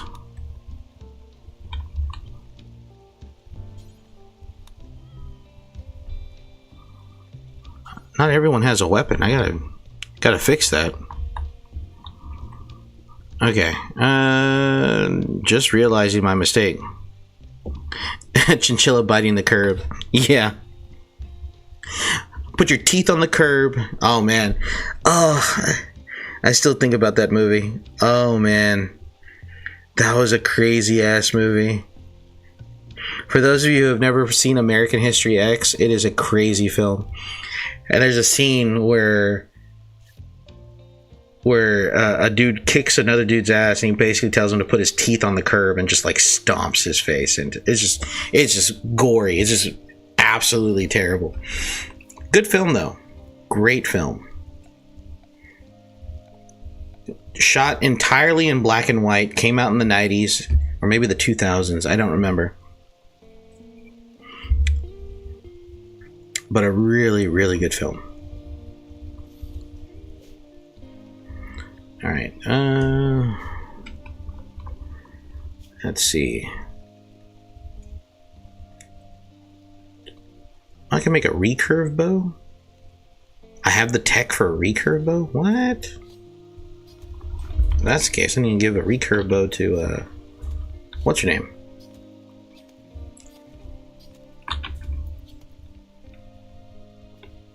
Alright, do I have any furniture other than... Oh, I got bed rolls. I don't have, like, beds. Okay, so I need to develop a... Where's the research table? Because I think I have enough steel to actually put that down.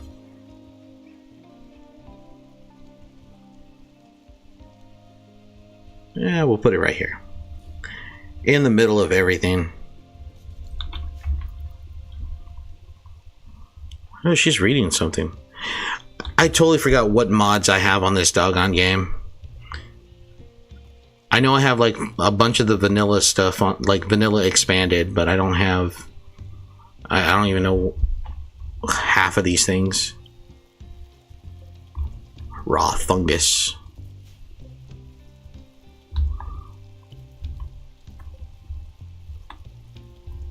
Yes, I do still have the sniper rifle. Sam, my top shot at 14 points has the sniper rifle. I don't know how a tribes people got their hands on a sniper rifle, but hey, they got their hands on a sniper rifle.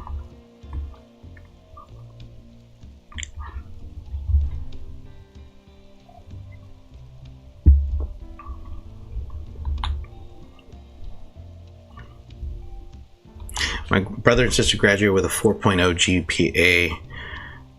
Like sister 4.4 and brother 4.6. And got into college. So my mom hasn't dealt with any type of bad grades before. Hey man, all I can say is like, I mean, you're in trouble, obviously. If that's the case. Sorry, not to be mean.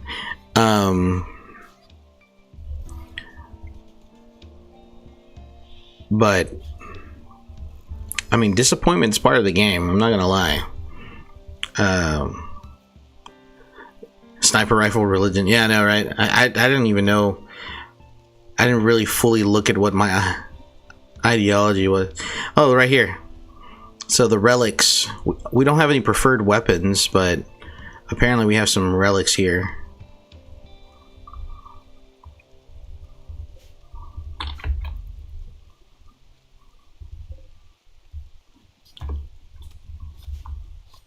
Well, finally, I think that's a different rat, though. We need more people. Hey, Shibs and friends, 00, thanks for subscribing. Appreciate you, buddy. Thank you. Jeez Louise, what are we up to, guys, in terms of, like, subs? Where are we at?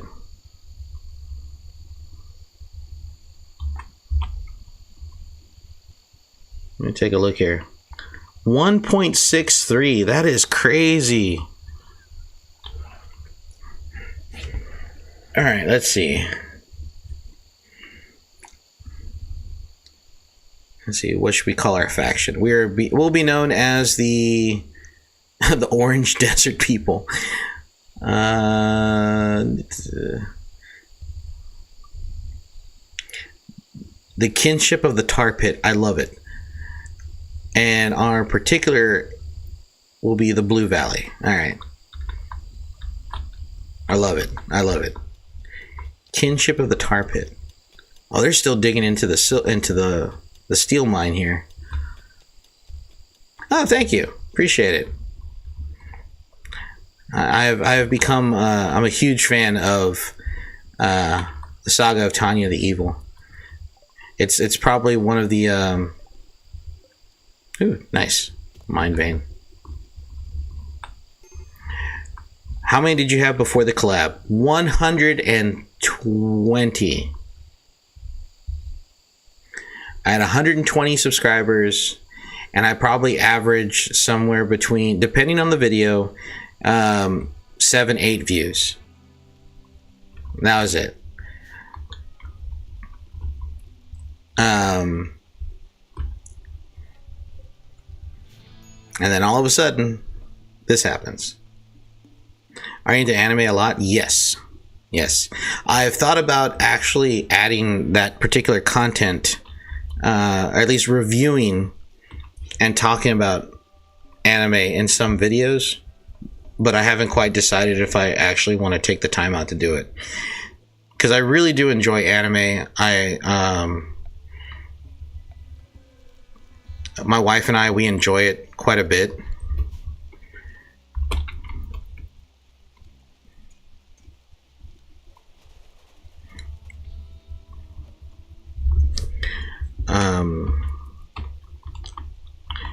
What was the first anime that I watched? The first anime I watched was Sailor Moon back in the 90s. And then back in the 90s, the United States was so slow in getting anime.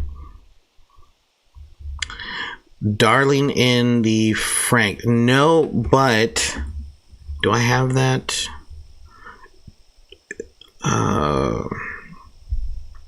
Why do I have... Okay, hold on. Let me check my phone here for a second. Because... Oh, okay. Turn that off. Okay. And then... turn this off. I don't know why I have sleep mode on when I have... let me see. Let me check. Where's my app?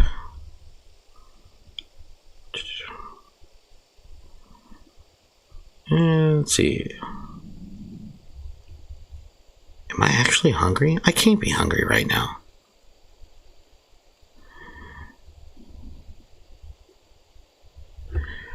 Are you talking about Red Darling in the Franxx? No, I don't think... No, that's not on my list. I thought it was My Dress Up Darling.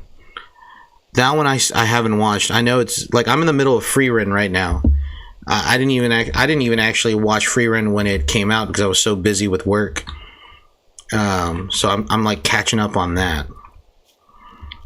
I just realized something. These guys don't have recreation. They're probably absolutely crazy. They have no recreation. They're probably losing their minds right now. Yeah, I didn't even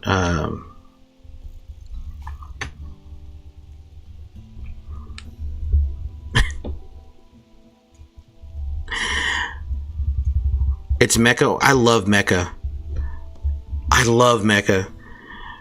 That is one genre that I think gets a lot of that's not appreciated enough. And there's a lot of great mechas that are outside of Gundam. I mean, don't get me wrong, Gundam's awesome. I love Gundam, but there are a lot of them that are out there that are let me see if I can find it.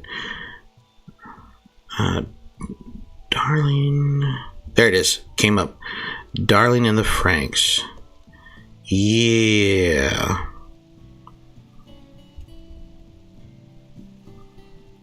There it is right there. I'm going to add it to my watch list right now. Let's take a look here. Let's see. In the distant future, humanity has been driven in near extinction by giant beasts known as Klaxosars, forcing the surviving humans to take refuge in massive fortress cities called plantations. Children raised here and trained to pilot giant mechs known as Franxx. The only weapons known to be effective against the Klaxosars in boy-girl pairs, bred for the sole purpose of piloting these machines. Oh, that sounds cool. I like that.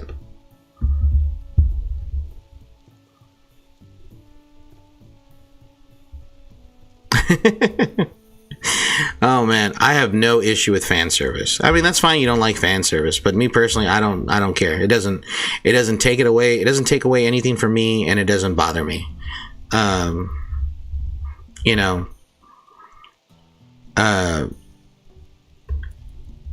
Especially if it's a shonen anime, you should expect fan service. All right.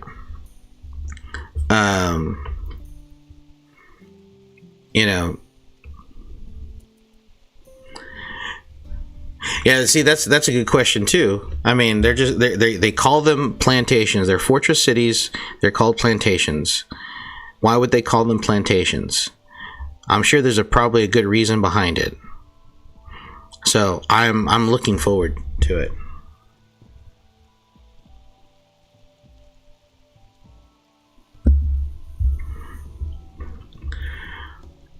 I mean, I know that there's a lot of people who are just like vehemently, they're like against fan service, and that's fine. You don't have to like fan service, but you also got to understand that if you're going to watch a shonen anime, shonen generally has fan service because it's geared towards, it's geared towards teenage boys. It's geared towards teenagers. And what do teenage boys like? Well, then, well, most men and women nowadays, like a little bit of skin. And that's, and if you don't like it, that's fine. It's not the end of the world. But I think that's something that I've always gotten into arguments with. Fan service, so what fan service is generally this: panty shots, boobs jiggling, cleavage, yeah, basically. Sometimes it's gratuitous, and I mean there are moments where it is gratuitous. Like there was an anime that I watched back when I was younger. It was called Agent Aika. Agent Aika was notorious. All right, it was notorious for panty shots. Okay.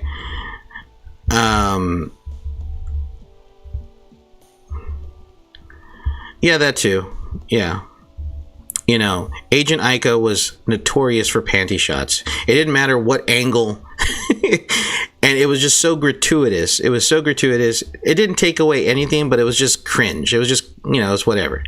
But you kind of, it kind of like, what was it? I guess it was expected in some ways. I don't know if the manga was like that, but it, the anime was. But I mean, generally fan service never really bothered me. I don't, it doesn't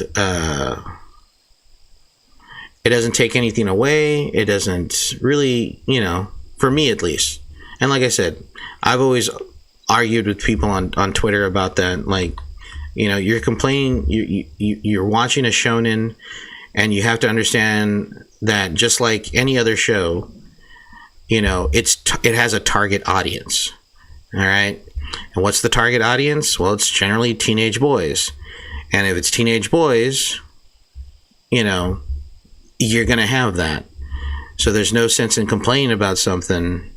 If you don't like, if you don't want to watch shonen, watch something else. There's other great animes. I watch Slice of Life. I like Slice of Life. There's nothing, I enjoy the stories, the drama of Slice of Life. Did somebody die? I thought I heard an animal yelp. Uh-oh. We got a little bit of romance going on here, guys. Uh-oh. What happened here? We got a little bit of... Sam courted Dagua by jokingly poking at his nose. Dagua gave a minimal response. Oh, we got a little bit of flirtation going on here. Look at that. It just makes it awkward. I get like thankfully my parents were never into anime, and my wife being into anime, like she likes fan service, especially if it's like the male characters. She's okay with that. What's good for the goose is good for the gander. All right, it doesn't make anything awkward. What was it? I think that's probably one thing about my wife that makes her an interesting person, and probably one of the reasons why I married her too. What was it? my not to out my wife in any way, because I know she doesn't watch my streams, but it's fine. you know, when we first started dating, we kind of bonded over anime, and we bonded over cartoons in general. And I remember we were on our second or third date, and you know, so my wife asked me, she was just like, at the time, my girlfriend, she asked me, and she's like, so do you have any celebrity crushes? I said, oh no, I don't have celebrity crushes. I don't particularly care for celebrities myself, to be completely honest, I told her. And she was like, come on, you got to have a celebrity crush. I said, no, I don't have any celebrity crushes. Now, cartoons, you know, how long have I been running this channel? 2013, I think. Put me on the spot here.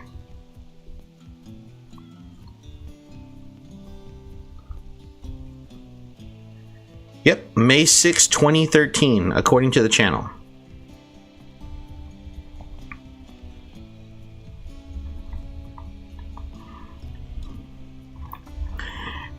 And I forgot to research, guys.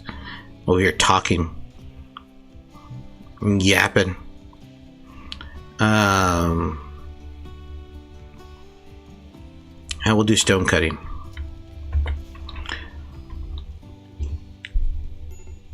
What's going on? Major break risk.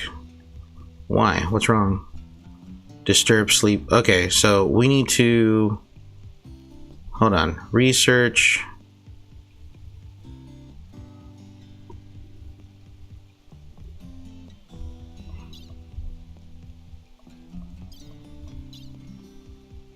Farming techniques. Basic furniture right here. I did. At one point in time, I really did. Oh no.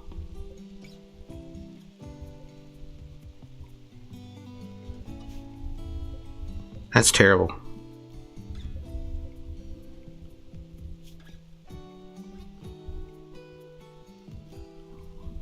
Oh shoot. All these plants, all these plants are ruined. Where's my cut? Where's my cut plants at? Why can't I find that? Because I'm an idiot. Gotta start all over. I really watched mainstream action anime like Dragon Ball, OP, Naruto. Baki is good. Vinland Saga is good. Naruto, I started Naruto, I never finished it. Dragon Ball, I only went to Dragon Ball Z. OP. Which one's OP?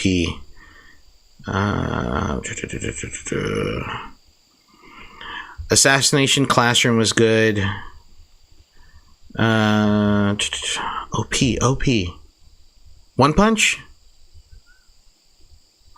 If OP is One Punch, then I finished watching. My wife and I really enjoyed One Punch.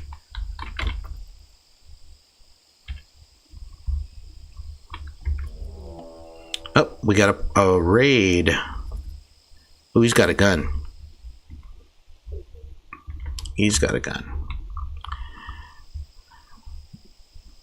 All right, so I'm gonna actually have to build individual structures for these guys because they're starting to complain. Oh, One Piece. I tried so hard to get into One Piece. I really did. I wanted to get into One Piece. There's just so much of One Piece. There's just so much of One Piece.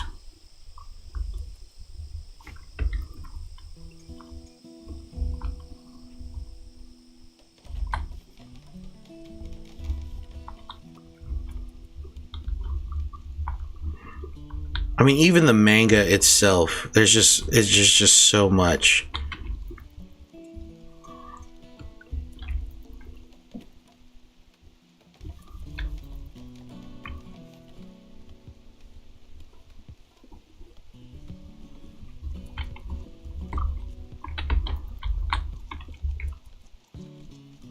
Sniper rifle religion will reign over all. Yes, this person is walking into his doom. Like lambs to the slaughter. Oh shoot, we got a panther over here. It's never a good thing.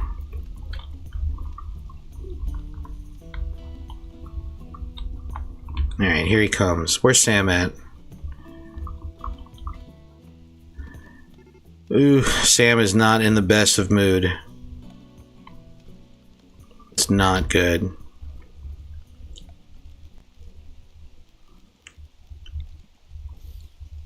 I'm gonna assign this to Sam.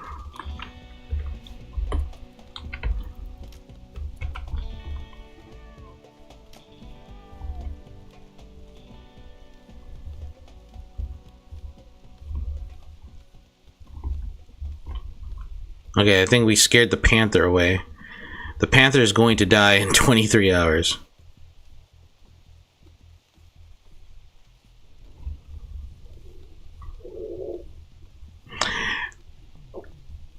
No, I haven't. That's another one that's on my list. Yes. The answer to your question, Ice? Yes. Move this over to the side so I can read chat. I got something blocking it.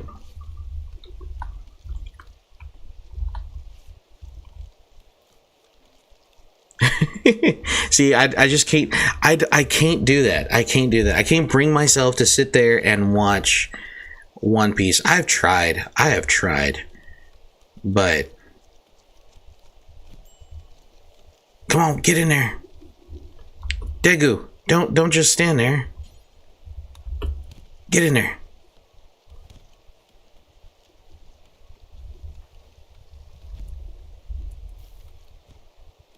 Beat him up. Beat him up. All right.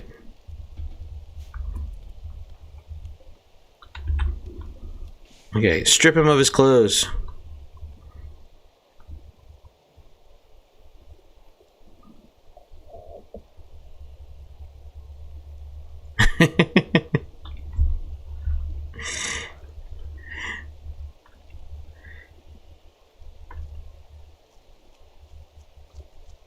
Yeah, I'm currently...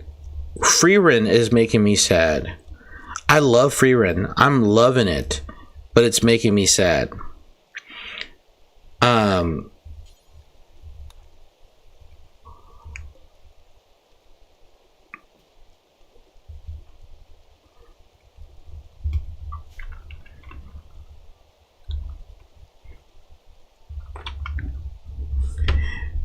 Now, if you want an anime that's gonna make you sad as well. Oh damn, we lost the dog. I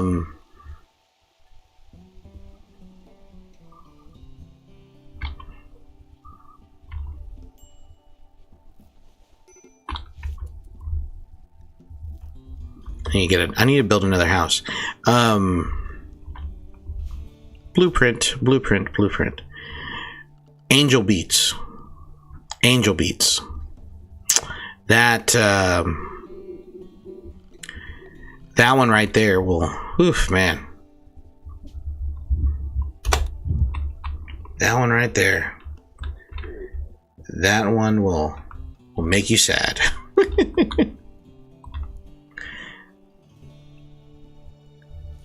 And you always got to ask yourself those questions, like, why would anybody want to watch something that makes them sad? Because the pain makes you feel alive. The pain is real.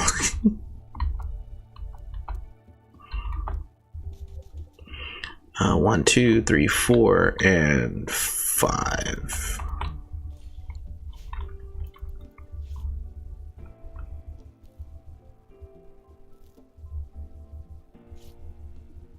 Hopefully we can get these houses, these individual rooms done so I don't have any major critical breaks. Don't need them going on like a pyromaniac spree or a fist fighting spree or whatever.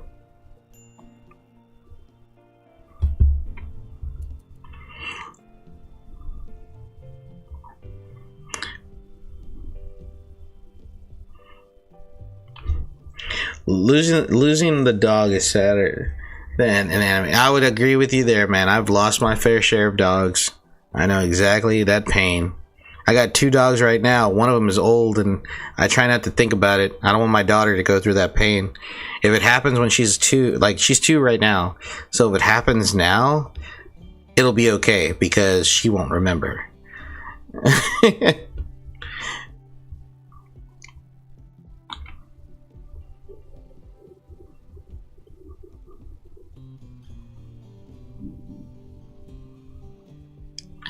Would a war produce more research than if every country was united in terms of research? I mean, war generally does produce more research. Like a lot of the medicines and medical treatments that we have today is due to that.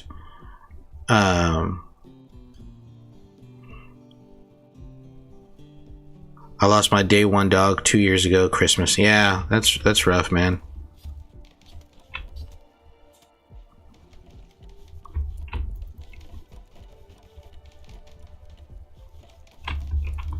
Why is this animal not dead yet?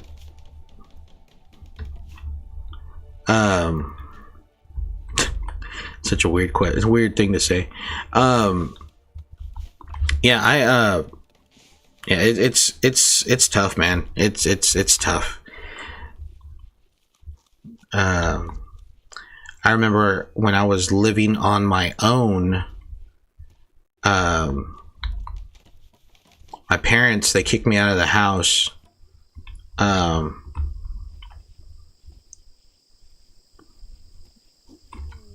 Oh no, colonists died to a new lovers. I knew it was going to happen.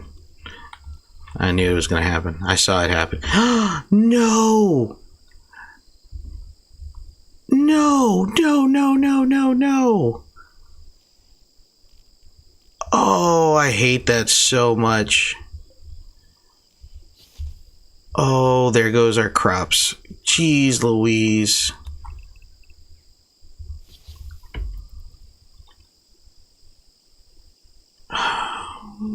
That sucks. Oh, that sucks.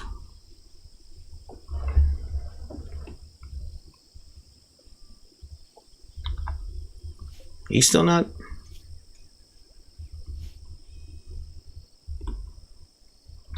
Damn it. I have to go back to hunting now. Okay. Which I haven't done.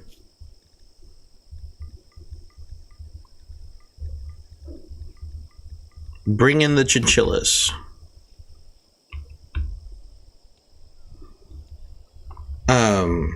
But yeah, no,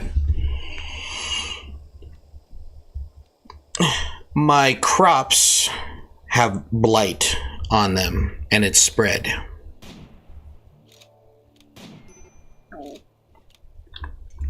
Well, Rimworld is it's a colony survival game. So basically, there are different scenarios, different types of scenarios on how you start, and then also on top of that, you have different what are called the AI storytellers. The AI storytellers are kind of like the difficulty setting of the game, or I should say, yeah, and then each one of the storytellers has their own particular difficulty. So like for instance, I went with the original one, which is Cassandra. It's gonna have to, because I'm gonna have to hunt all those things. I'm gonna have to hunt all of the animals to make sure my colonists stay fed. So there's different degrees on each one of them. So you have Cassandra, I forgot what her last name is, but then you have Phoebe Chillax, and then you have Randy Random. Randy Random is, as his name says, random. And it's probably one of the more crazier, ludicrous storytellers there is, because there's really no flow to the story. The other two kind of give you challenges that meet or match the way your colonists are. So like right now, if I was to get a raid from a faction, it would be a small raid because I'm still in the early stages of the game. As I start to progress, the raids will become a little bit harder. Same thing goes with managing the colony and managing resources and stuff like that. It just depends. It just depends on your particular style of play as well. Now, those storytellers also, you know, help with quests, development of quests, and things like that that generally happen with you. What is the French Revolution? It is where a bunch of frogs got together and behead the king because they did not like him.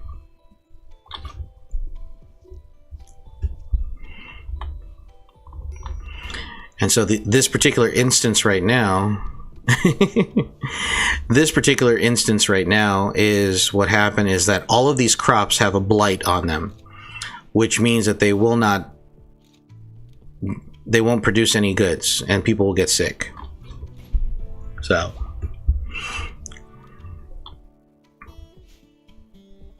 the Frog King, yes.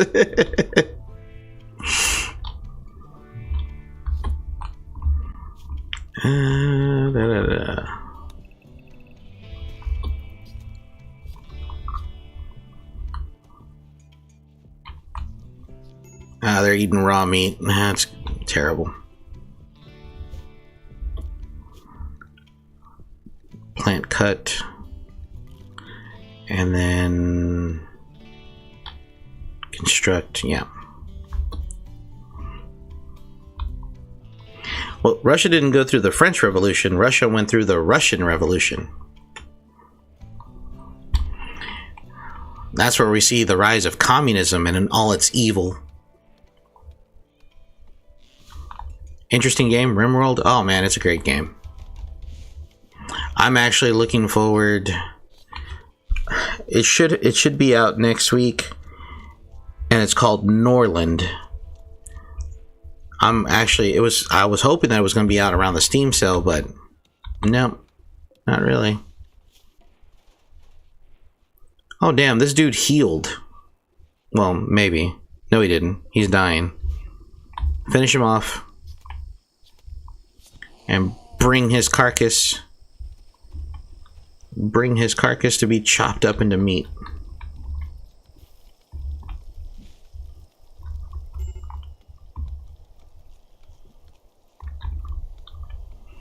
All right, so we got one house down. Hooray!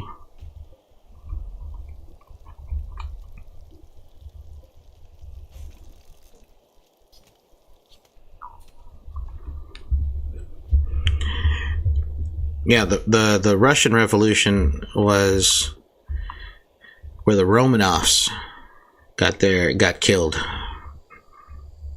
Sad story.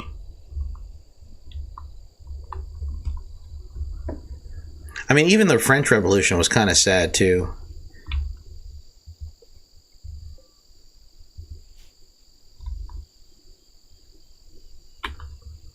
Yeah.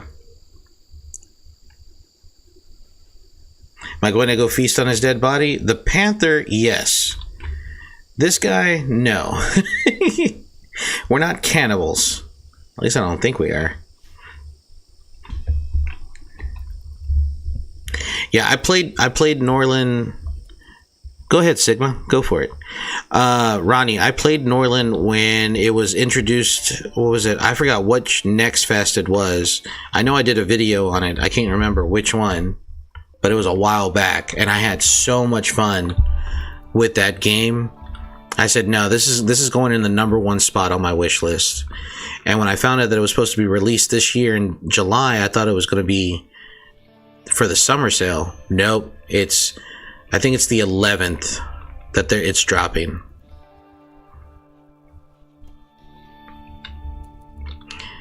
English or Spanish?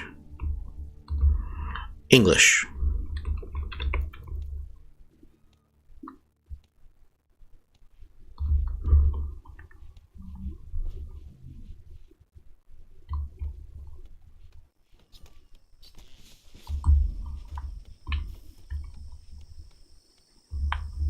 All right.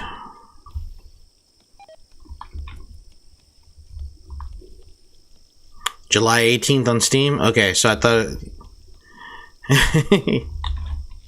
Yeah, I know. Just as we're going back to school.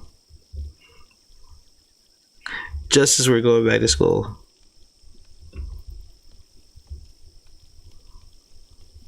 You're cooked. You shouldn't have answered.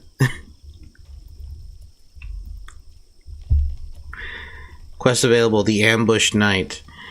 Jovian Elatros, a knight of the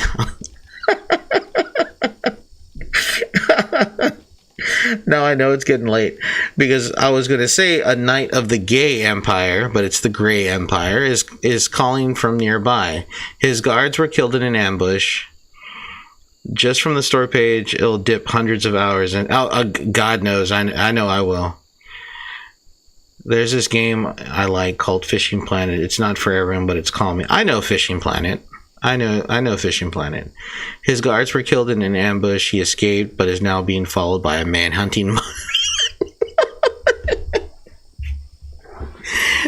This quest, man. He escaped, but is now being followed by a man-hunting monkey. Elatros wants you to keep him safe at Blue Valley for a few hours until... I need to be careful what I say because now I have like 1 point something subscribers now. I have to be careful. Before, when I had 120, I could say whatever the heck I wanted. Now I have to be careful. I don't want to offend people. Elatros wants you to keep him safe at Blue Valley for a few hours until a shuttle can come pick him up. He will bestow 8 honor for whoever accepts his quest. Ooh, cargo pods. What was in there? A bandana? Oh, that was it? Just a bandana? Here we go. I'm trying to remember. Is that enough honor? That'll make us into a Yowman or... at least above a freeholder. No, I don't. No, I don't want to deal with the Empire. Monkey versus man. Yeah, if you can fight off a monkey, you have no business being a knight. All right, I'm just gonna put it out there. You got no business being a knight if you can't fight off a monkey. In fact, look, we got a bunch of monkeys here.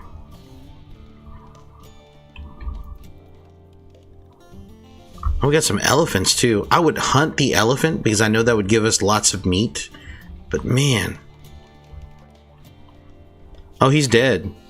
He actually died of his wounds, which is hilarious. I thought he was at least going to wake up. Okay. What is she doing? She's not doing anything. We need to cut these plants.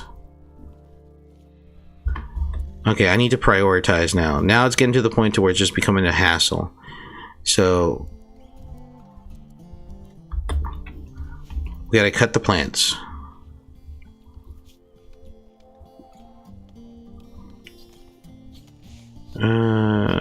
Hunt.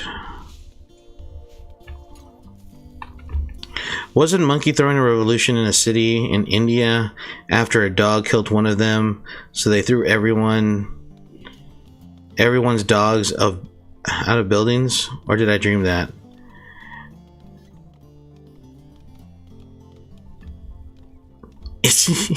We're not cannibals, Ice. We're not cannibals. I mean, we can extract his skull, which we'll do. But we're not cannibals. Actually, how do we feel about skulls? Actual humor.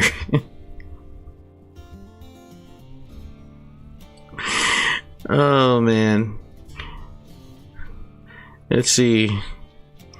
Feed the less productive villagers blight infected crops and then eat them when they die. Ice, you would make a great Rimworld player by just by you saying that out loud in chat. That makes you you should play Rimworld then.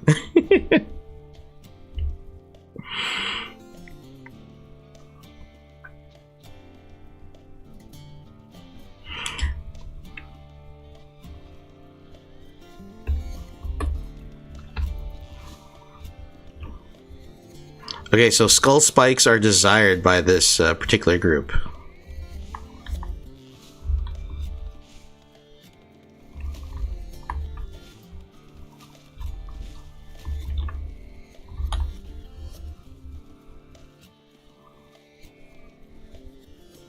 What did the clock ask to the watch? I don't know. What?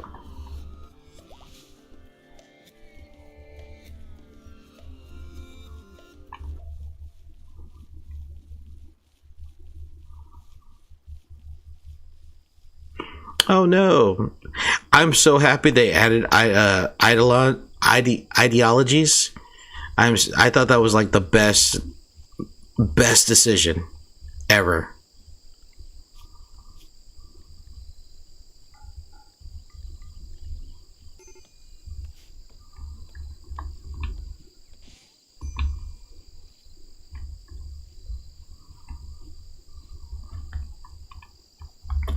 Actually, I don't have a dumping stockpile.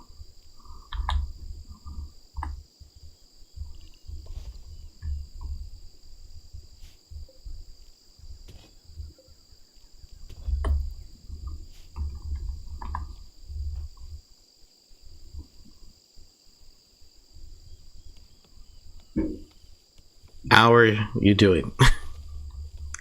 Okay, that's not bad. I like that. Alright, so now that we have that cleared away, we're gonna put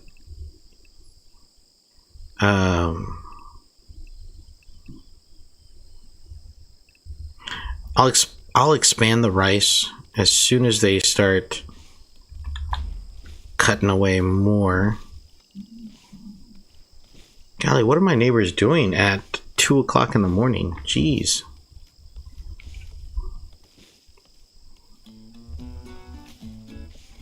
Okay. Rice crop planted.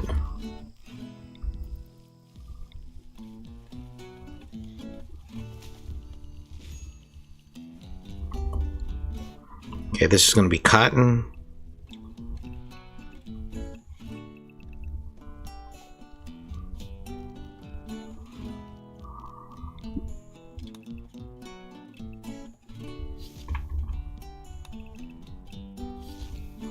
Alright, and then this is border. Still haven't planted the heel root. What did I plant up here? Soybeans.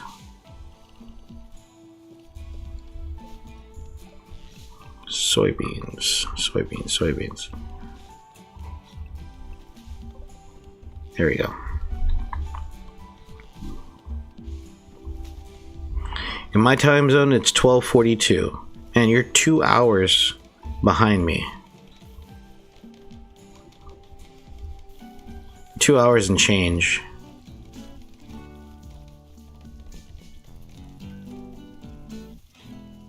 Oh, the cat is eating bits and pieces of the body, so that's good. That's good. Okay, so where would I find? Probably under miscellaneous, right? No, not under recreation. No. It's 8 a.m. for you. Holy crap.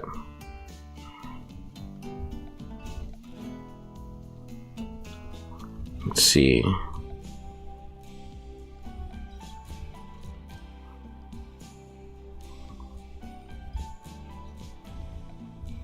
I don't have, wait. I can't build skull spikes yet? I thought I could. Oh wait, there it is, right there. Yeah. 1 skull spike, please.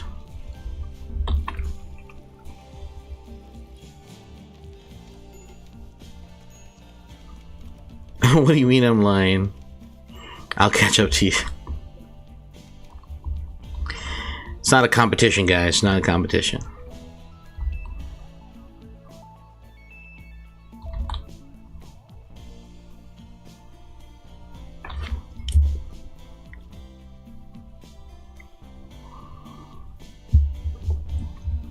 It only changed by the hour.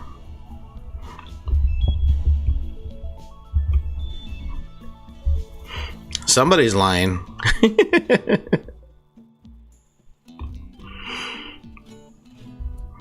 Alright, construction.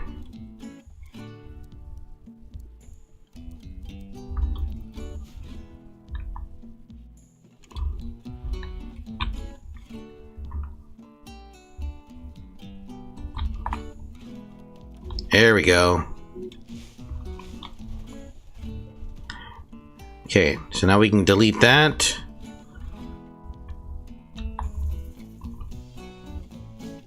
We can delete that. Then we can delete one more. Delete. And then finally delete. Everyone should have their own home now. So we don't have to worry.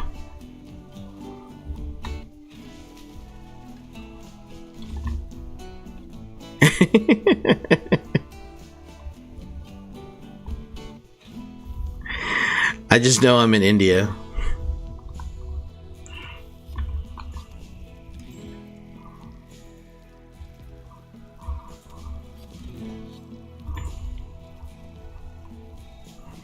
All right, so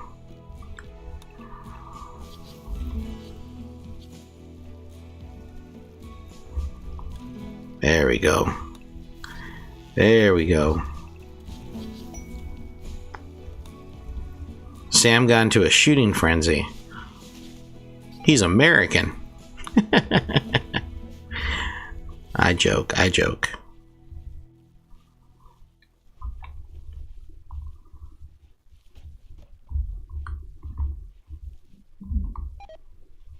Now that's interesting. That I did not know.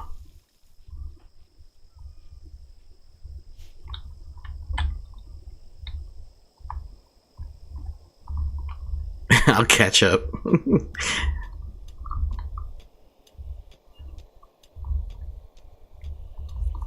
Where are you going? No. Okay. In terms of research, nobody's doing research right now. So why? You should be doing. Sam got the freedom, the avatar of the rifle.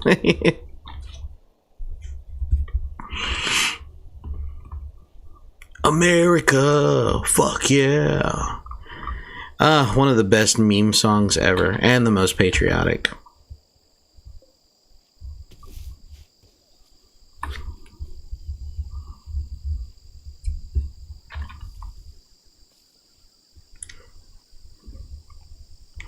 I wish I could say like, hey, clean, but there, you know, back in the early days of Rimworld, there was actually an order you could give to somebody to clean, but they took that away. I don't know why they took it away. It's the dumbest thing.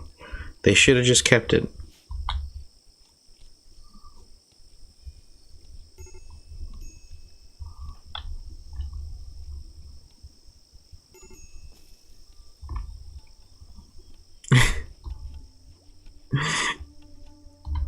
That's funny.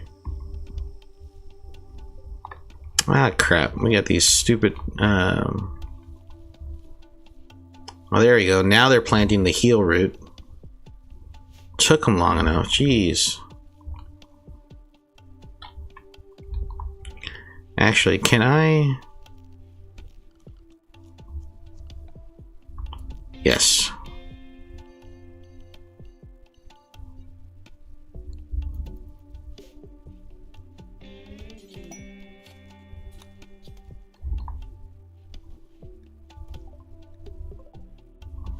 Hey, look at that.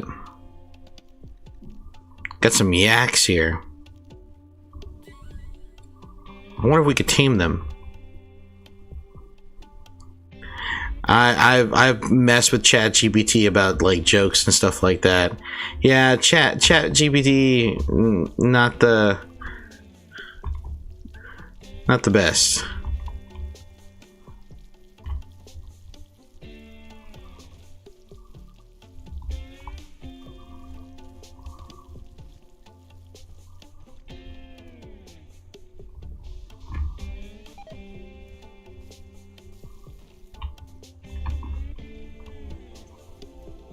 Not the best.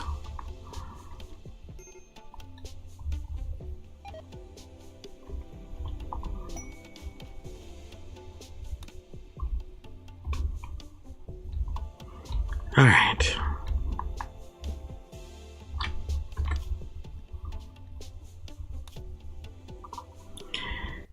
All right, guys. I'm getting tired. I need to go to bed. It's 2:20 in the morning. That's the latest I've stayed up. I will be streaming tomorrow. I don't know what I'll be streaming. Maybe more Rimworld. I don't know yet. But I gotta go to bed. I will see you guys later on. Take care, guys. All right. Thanks for stopping by and watching the stream. I do appreciate it. Good night.